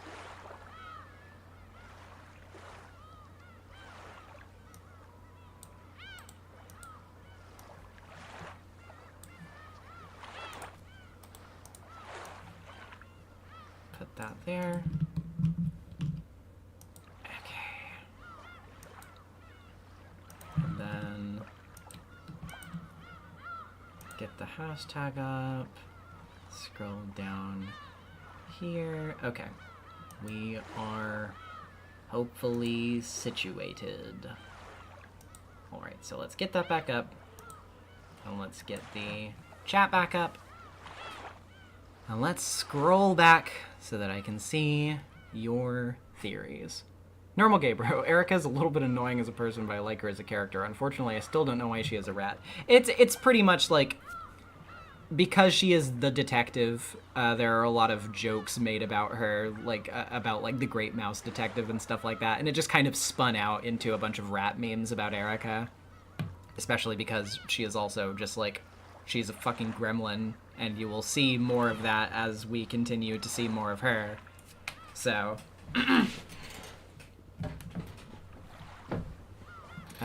let's see. Alright, time for me to lay out my just go crazy and lay out the wildest theories imaginable. Yes, that's in the spirit of Battler. Carry forth. Soldier. Apparently Higurashi is on sale on Steam right now. Guess I'll have to buy that soon. Yeah. Highly recommend Higurashi. Definitely check out Higurashi. Let's see. Donkey Monkey 2012. The focus on the epitaph's riddle helps out Kraus and Natsuhi, since if the siblings focus on that, then they aren't wondering why Kinzo isn't there. Very true. Everybody has just kind of pivoted their attention to Erika right now, and Natsuhi is definitely reaping the reward of that. This is not at all what I expected from episode 5. I thought we'd see people from Anjay's time speculating and investigating and having a kind of meta perspective where they parse the first 4 games. Yeah, that would be an interesting direction. We will see what comes of the future stuff more as the game goes. But for right now, we're pivoting to a bit of a different take. Okay, so my theory about Natsuhi being Beatrice gains relevance. She even has a Beatrice tulpa at this point. Yeah, Corporal Stuck, if you're suspicious about Natsuhi, then this episode definitely is giving you a lot of ammo right now. My theory, Canon doesn't exist. He is the Tyler Durden to Shannon's the other guy from Fight Club. I can't remember the other guy's name off the top of my head right now, but I know it. But yeah, I get what you're putting down. So basically, like Canon is kind of like a hype man, or like a sort of like a side of I guess Shannon in this scenario where it's like, oh, canon enables me to be like bitchy when I can't be, or something like that. That's an interesting thought. I mean, you know, we've seen many characters that have like sort of like, you know, essentially imaginary tulpas that help them through situations, Natsuhi being a prime example right now. So, you know, I don't know. But I mean, a lot of people have seen canon, so I don't know. Is everybody just kind of like going along with that? I don't know. Seems like it'd be a little difficult to maintain, but I mean, you know, Shannon does deserve a little bit of help after everything that she's been going through with George. So maybe so. It was stated before that Shannon has stayed as a servant for a long time, and then episode 4 reveals that Battler coming back was the cause of the tragedy. So why was Shannon a servant for so long? She was waiting for Battler to come back. Ooh, that's also an interesting way to think about it. Like, you know, like as it maybe she would have left earlier if something else had happened or something like that. I mean, yeah, George is currently courting her right now, so presumably she would leave if she marries him. But, you know, I don't know.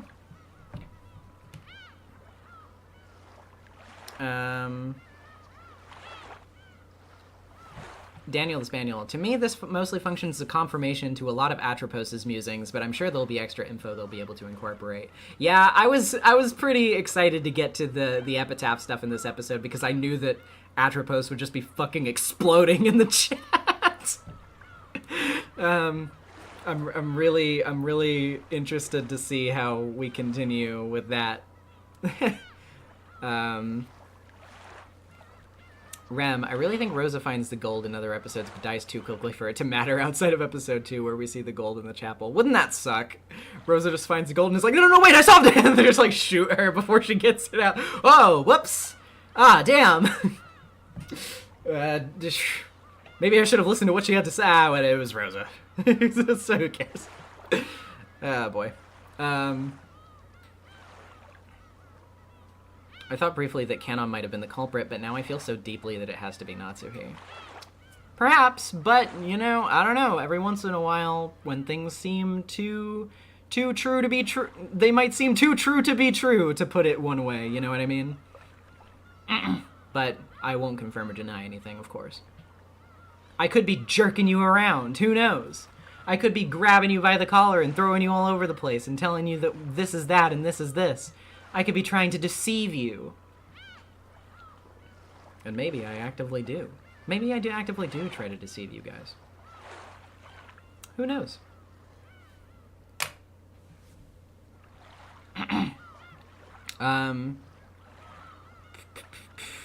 Deathbird. Okay, so I feel like my baby swap theory is on point, but it's a matter of who benefits from it. Yeah, I mean, there are multiple different ways in which something like that could be done, and you could have very many different suspicions about who the subject was and why, if that is indeed your thought as to what was going on.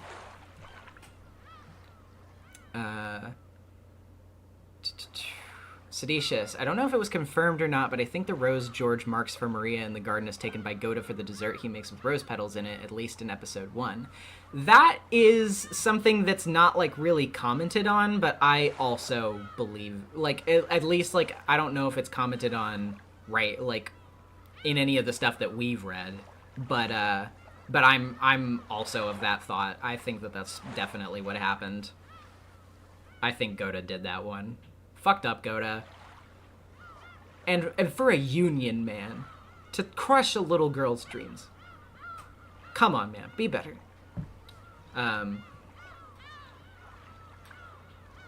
So let's see.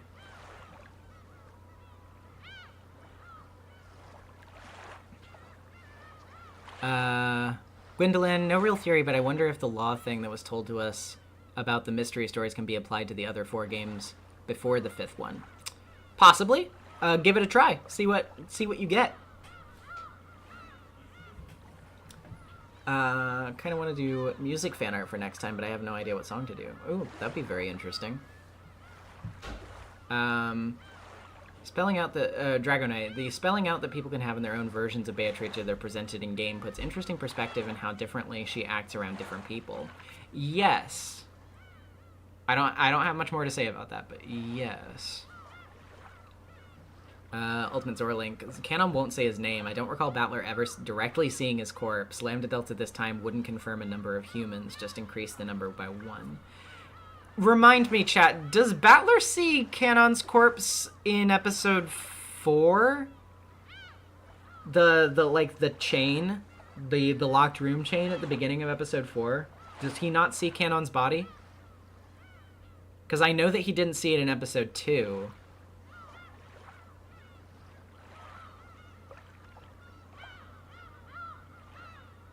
Oh, no, wait, that's episode 3. Yeah. Sorry, Freudian slip. Not a Freudian slip, but a slip.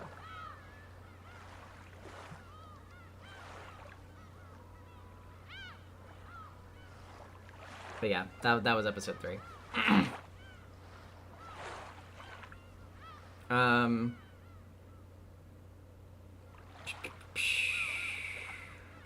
Let's see. And no, but his death is confirmed in red. It was locked behind... Yeah. And yeah, the episode 4 was the well, yeah. So he doesn't see it then. He's told about it, not shown. Huh. I'd have to, like, look back at that, but I will trust you guys for the moment, so I guess he doesn't see it in episode 3. Interesting.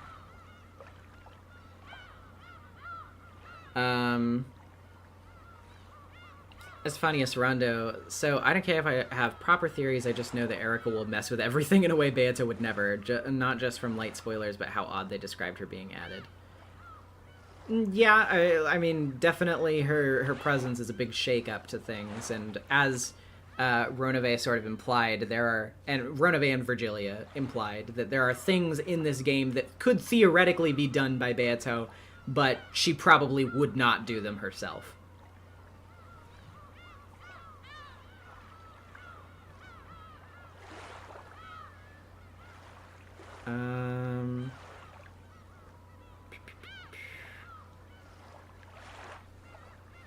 Culprit has to be somebody that knows Kinzo is already dead due to the use of the burnt corpse. That's a good point. That is a good point. But, at the same time, I don't know, I mean, maybe they could have learned about Kinzo somehow, or maybe somebody could have told them about Kinzo. Who knows? Right? Daniel Stander, I mean, Nezumi means rat, right? Is she just like you for real? No, she is not just like me for real. If I were just like Erika for real, I would be very upset. I would be very upset.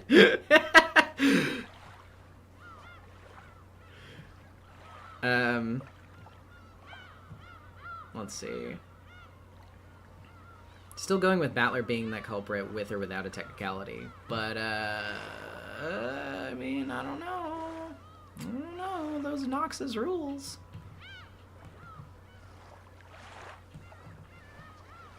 Dark Everyheart. Her interaction with Jessica is very telling in how she just casually throws her dad under the bus when discussing her theories without being considerate to how that would piss off Jessica. Yep. We haven't even gotten... We're just at the tip of the iceberg with Erika right now. But that's a good teaser as to what's going on behind those eyes. Those glowing blue sans eyes.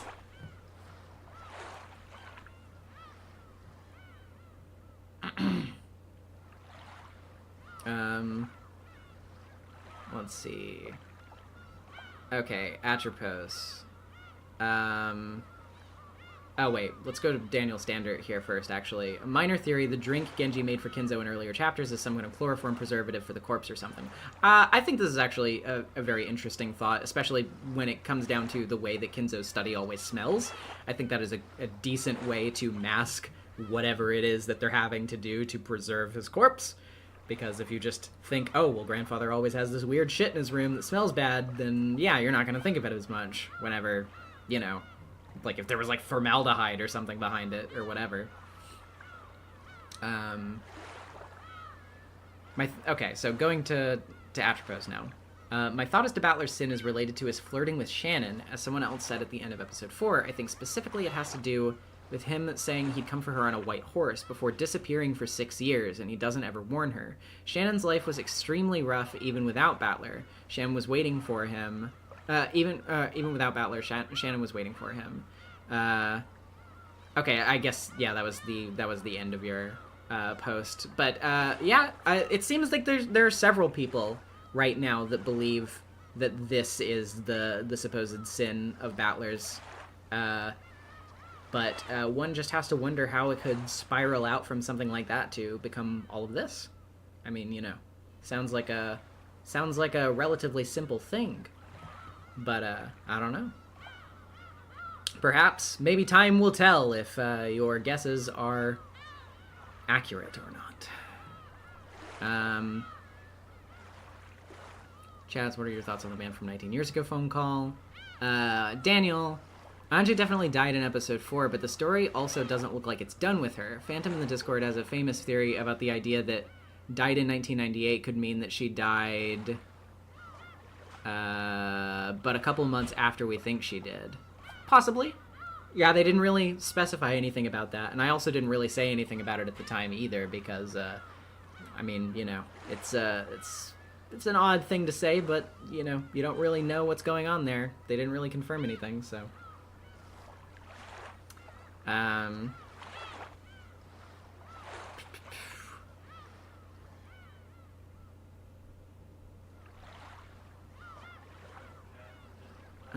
Let's see. It's so wild to me, out of all these highly toxic individuals, the most toxic couple is George Shannon, while everyone else is generally good to their partners. Yeah, the family has their good and bad points, obviously.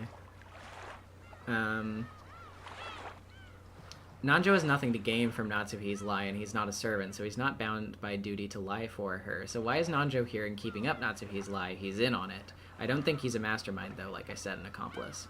Yeah, I mean, if you begin to doubt Nanjo, there are a lot of things that don't add up in previous games. I'm not saying, of course, that Nanjo is lying. I'm just saying that if you assume he is, that opens a lot of can of worms.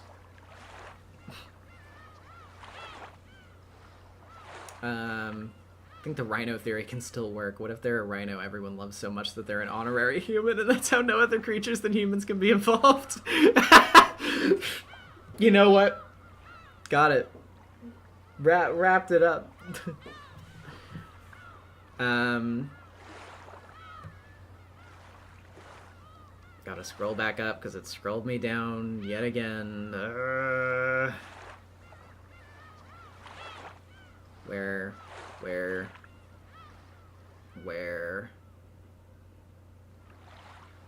Where was I? Oh god, okay.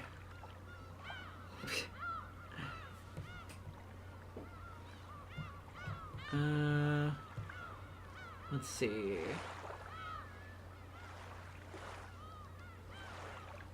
Erika has the detective autism. Jokes aside, I think all the servants are guilty, or at least accomplices, and Canon is the only one that is against this. Also think Natsui is the culprit this episode. Interesting. It's an interesting pivot from somebody else accusing Canon of being the culprit, and now we have somebody that's like, I think Canon is the only one who is guiltless in this equation. Very, very interesting. I'm glad to see the diversity of opinions here when it comes to theorizing. It's good to have it covered from all angles.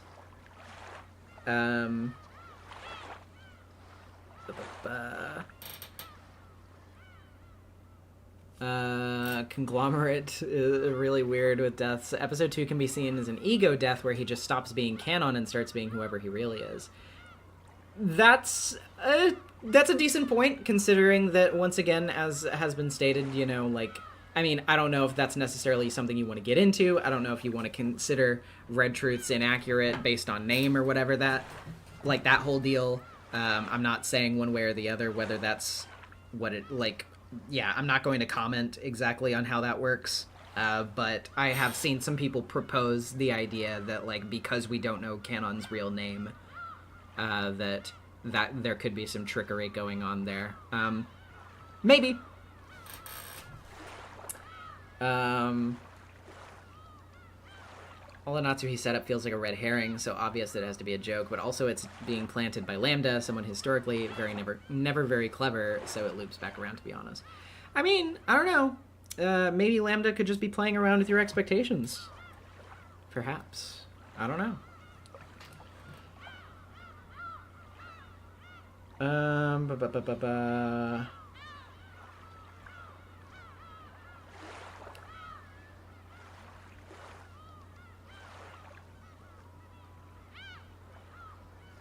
Let's see.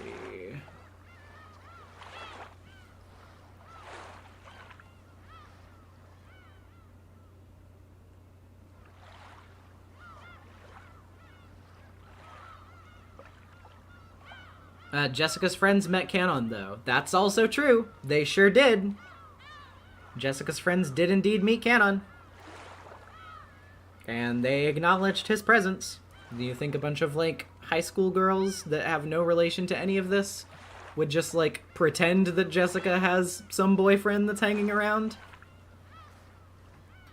They would probably think she was crazy and laugh at her.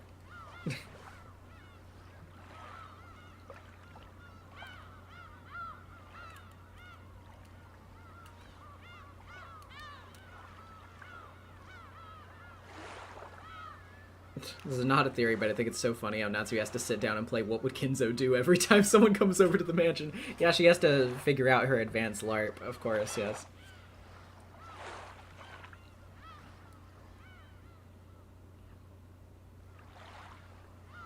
I got scrolled down again.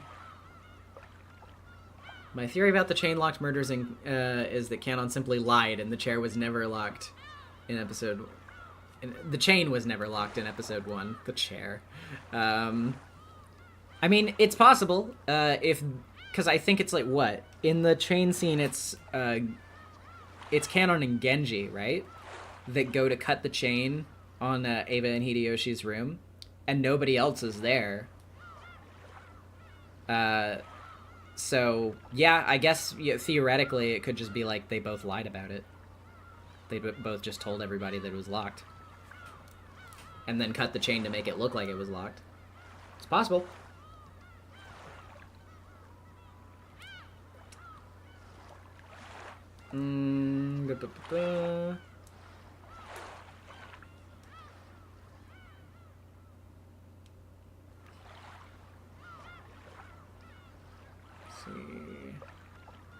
My opinion is that we can trust Battler when it comes to dull Beato reaction. It just feels like he's projecting his failing into her. We know how much he likes to play the hero. Perhaps. Battler does have a big sense of chivalry. But, I don't know.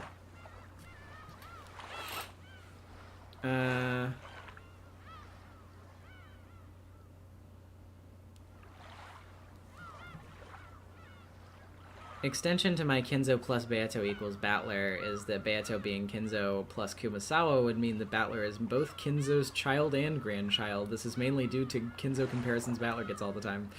You were like entering the quantum homestuck realm, and I don't know if we can come back from that realm, so I'm just gonna pretend that I didn't hear what you said. I don't want to think of like the Battler ecto baby situation.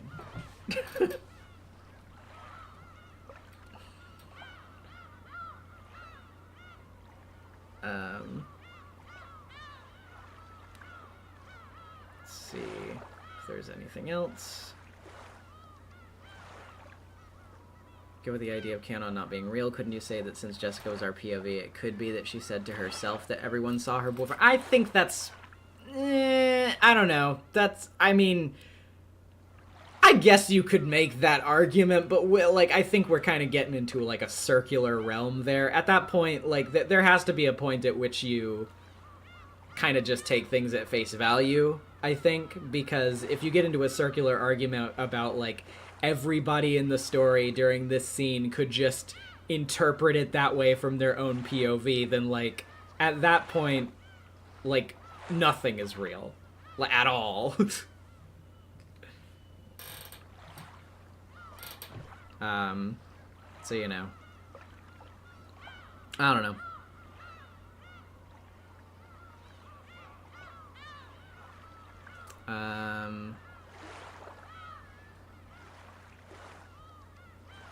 Battler gonna experience the ultimate awakening, become the villain out of obligation. Ah yes, Battler's Flowey arc.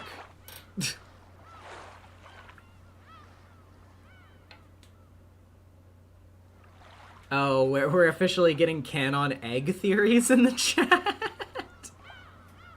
Alright, you get one. You get one egg theory. You're allowed one. That is your government mandated slot for an egg theory. and well, actually, okay, it's different. If you're trans, you have more egg theory slots. If you're cis, you only have one. That's the rule. I have declared it.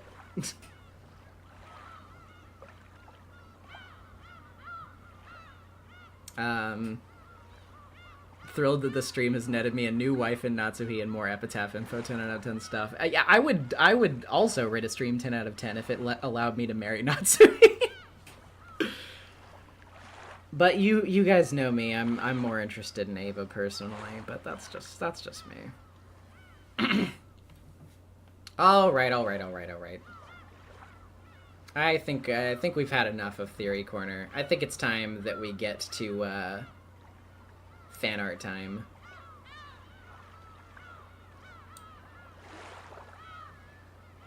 Daniel, I think that you're completely valid any which way, so the answer is yes, it counts. All right, let's get this fucking rat out of here.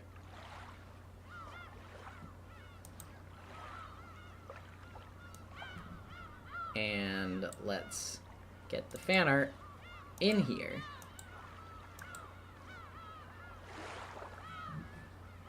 Let's just make sure that I have it on the right tab.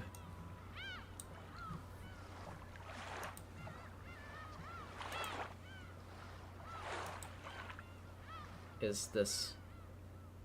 Hello? Tab. Okay, there we go. Okay. Alrighty. So, first off, we have this from Twitter from Yomi_0613. Sketch of 556. The real life background in her story is so bittersweet. Appreciate the people around you and show them as much as you can in such a compelling message. Thank you. Thank you so much for this. This is very pretty. I really like it, and I love 556. And yes, of course, once again, remember to say thank you to everyone. Yeah. Gosh, I'm gonna get all fucking emotional about 556 again. So let's. Thank you. This is really good. Unfortunately, to make a complete pivot. Also from Yomi_0613. In a good universe, Kenzo Ishirami as a Sphinx cat with maternal instincts loves his children. The first thing that came to my mind when I saw young Kenzo. This is one of the most cursed things I have ever seen in my life. It's beautiful and putrid, and I love and I hate it, and explodes. Looks at the sky and cries out to God, why?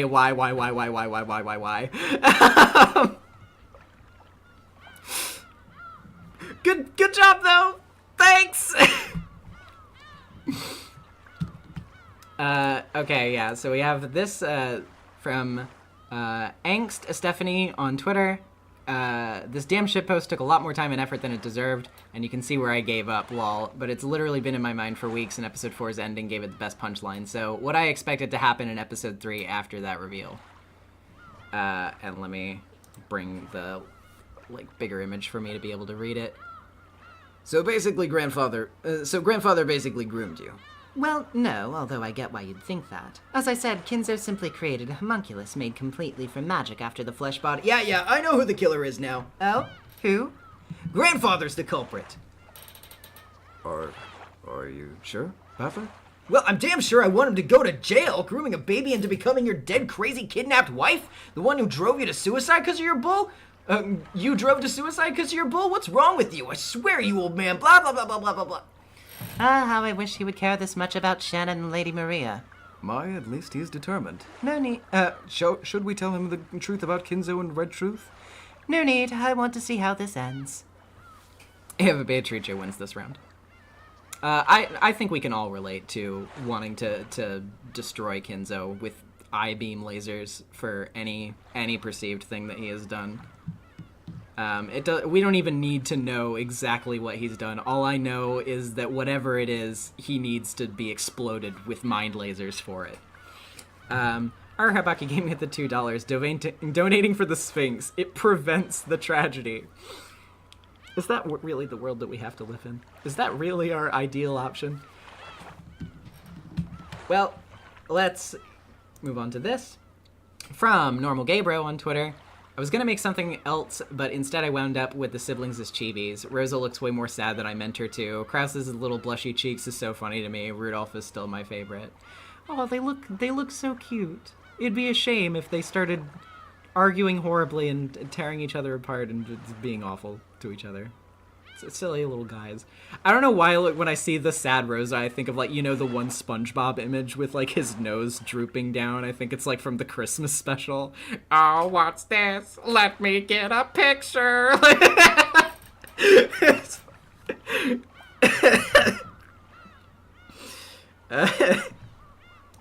But yeah, thank you. This is really good. And also, I have this. I couldn't open this in a new tab. I just had to show it here. But after watching Izzy's shout out to Izzy. Good content. Thank you. Video about Blingy. I wanted to make a sparkly GIF and decided to have Beatrice say something nice. You are valid. This is exactly the vibe that I want in my life. This is a perfect. Mwah, perfection. Can't improve upon this. 100%.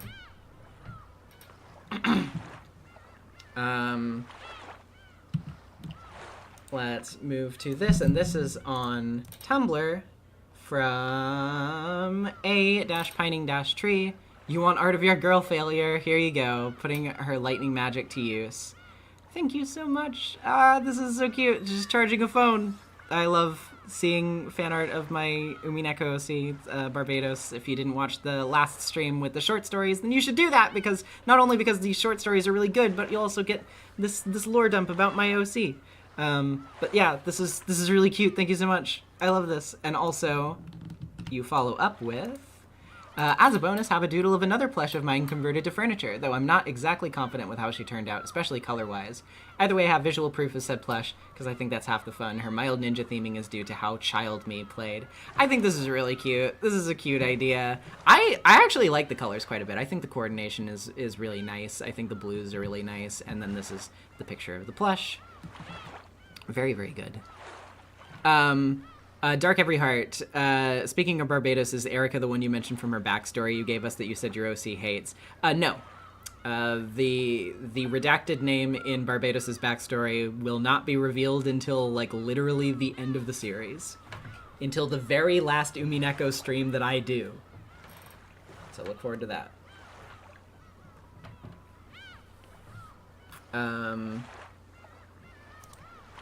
Moving on, we have Kinzo's sin chart from the Death Dash Bird on Tumblr. The worst person! S ranks across the board. Obviously, I'm not 100% serious with this, but it is true that this man lives in excess. No, I think you're completely on mark.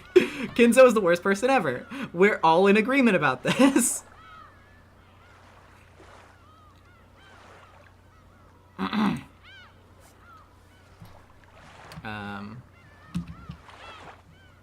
Alright, this is, we got this from Daniel on Tumblr as well. Not a lot for this week for a couple reasons, just some doodles of a funny conversation with JunePop45 where we were talking about the theory that Kinzo is dead, which turned out to be true.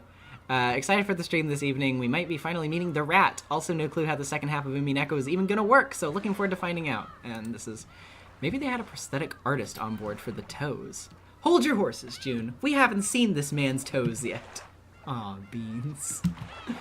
And personally, I think of a disguise theory as a prosthetic artist on board for the toes, because they've got to be somewhere in there, or maybe the adults didn't see and were pressured by the real culprit to say it was Kinzo. Hold your horses, June. We haven't seen this man's toes yet. Holding the horse to aw, beans. This is very good. We love to see some very inspired theory discussion in the Discord server, as always. We have... Oh, this is so good! Fuck! We have this from Kayrin on Twitter. That's Caeyrin on Twitter. I like your Umineko, see Miss VA. Thank you so much. This is so cool. I really like the colors. I really like the shading. Oh, geez. You really did a good job drawing her. Fuck. Sorry. I'm just like stumbling over my words. I'm tired. I don't have like very good articulation, but like, this is it's so good. I like this a lot. I think the posing is also really cool too.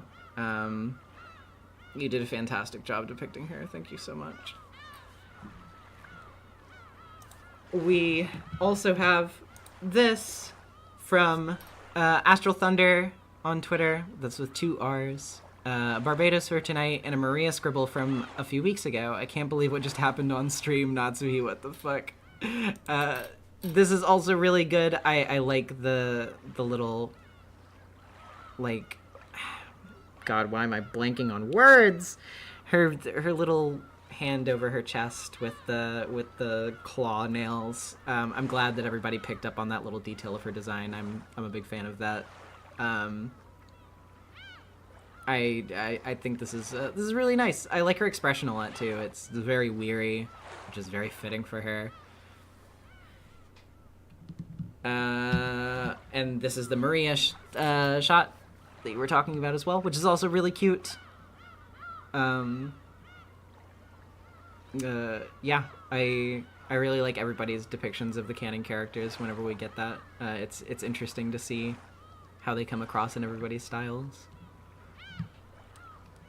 We have this from Maya JVIX on Twitter. Jessica's old dress clothes, you say? Hates wearing it. Yeah, I would too if I were her, honestly. It's definitely not my type of look, and I especially can't imagine Jessica wearing it. But it's really good though.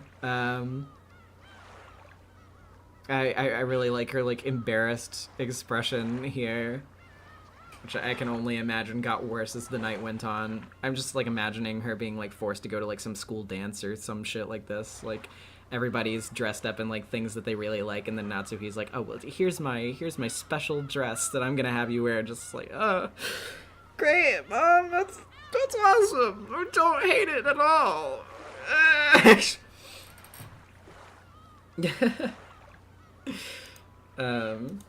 Very good stuff. Thank you. It's just Jessica's ERIKA cosplay.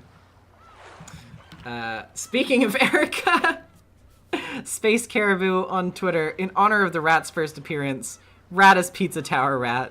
I still haven't played Pizza Tower. I own it, but I still haven't played it, but it's She looks so good-natured here. She looks as if she will do nothing mischievous at all. No, of course not. Of course not. It was really good. The wall eyes are so fun. Going over once again to Tumblr, we have this from the Stormy Nobody on Tumblr. I've been hacked. All my apes gone. This just sold. Please help me. October 4th, 1986, from Krauser Shiromia at Moon Tourism. Oh, God. I have a really funny video, like a really funny Umineko meme video that I will be able to share in the Umineko chat tonight, I think, by the way. So look forward to that. That just reminded me of it. I'm so glad that we've been able to see moon tourism. I'm so glad that we've been able to see Kraus lose his apes. It's, God, the reveal about the mansion being put up for collateral is so fucking funny. I literally lose it every single time. We have this from @scribbled on Tumblr. That's SKRIBBLED. Been watching NezumiVA's streams, which are very good, and figured I'd take my shot at that fan art stuff. Maria is great, and I really like her casual clothes, so I decided to go with that look. And obviously, I couldn't separate her from Sakutaro, so he's here too.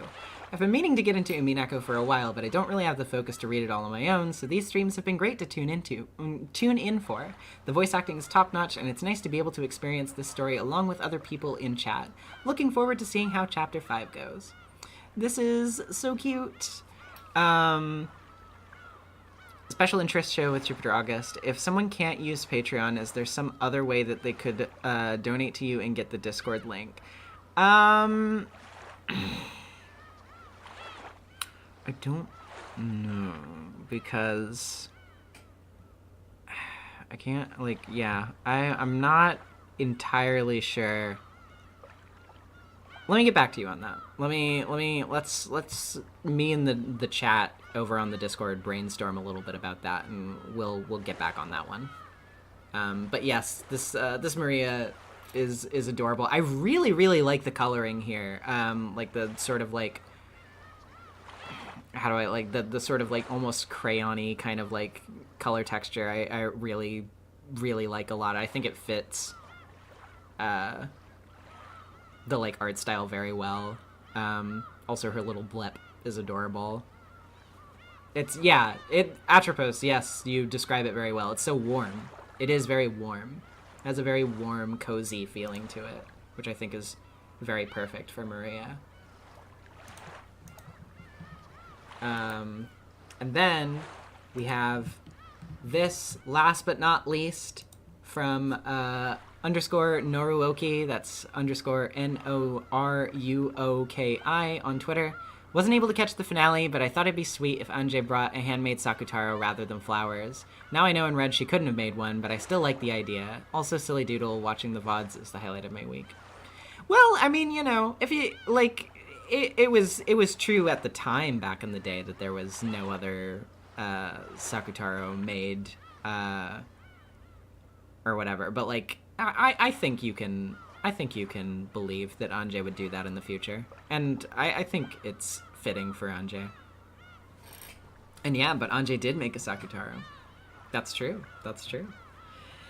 But yeah, this is really sweet. I like this a lot. It's so soft. The lining is so soft. It's so like the posing is so like delicate, and her expression is so sweet.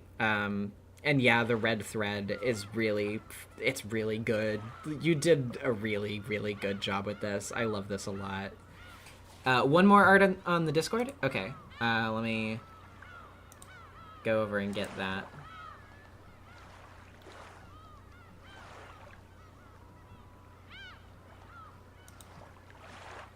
Aha! Yes.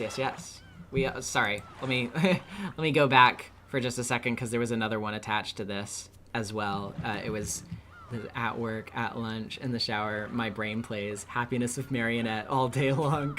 Very true. Happiness of Marionette is a great track. I relate to you. But yeah, thank you so much for this. This is really cute and very special. I like it a lot. Yeah.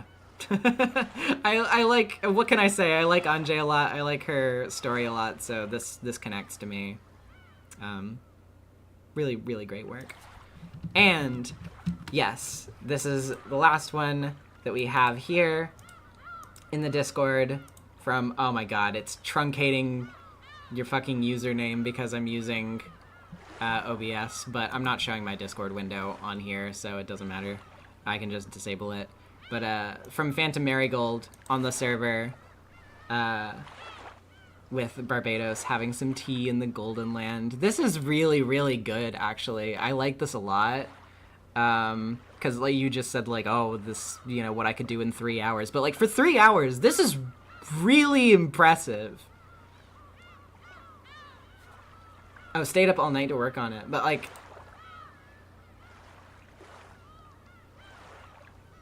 Well... Yeah, I don't know, like, yeah, it looks like you said 3 hours. 3 hours, yeah. Okay, I just wanted to make sure. But, like, yeah, I mean, either way, it looks really, really fucking good. The colors are really good. The glow is really good. The outfit and, like, the anatomy is done really well. I really like the line style, too. Like, I like that it's very, like, thin and kind of, like... I don't know, like, the line weight is just very pleasing to my eyes for some reason. It's difficult for me to describe in good words, but yeah, it's just it was a very nice style. I like it a lot. You did a very good job on this. Thank you so much. All right. God, my throat. All right. Well, I think then that will probably be it for tonight. Did it take us... How long did it take us to get through all this? How long did it take us to get through Theory Corner and art? Has it been like an hour? It hasn't been like an hour, right? Around 50 minutes. Holy shit. Wow. Wow. Okay. Wow, we're really getting to that point, huh? Damn. No, none of you apologize. I'm very... It's pretty cool that, like, that you guys are thinking so much, and also there's so much art, but, like, wow, it's surprising me. I'm gonna have to start adjusting for time for these segments a little bit more, I think. I'm gonna have to be a little bit more conscious about that. But yeah, anywho, thank you so much, everybody, once again, for watching. We'll be back next week with more Umineko, but also, I will be streaming on Sunday to continue my playthrough of Dual Destinies. Starting up Case 2 of that game, so make sure to tune into that if you want to see it. And until we meet again, everybody, see you later, goodbye!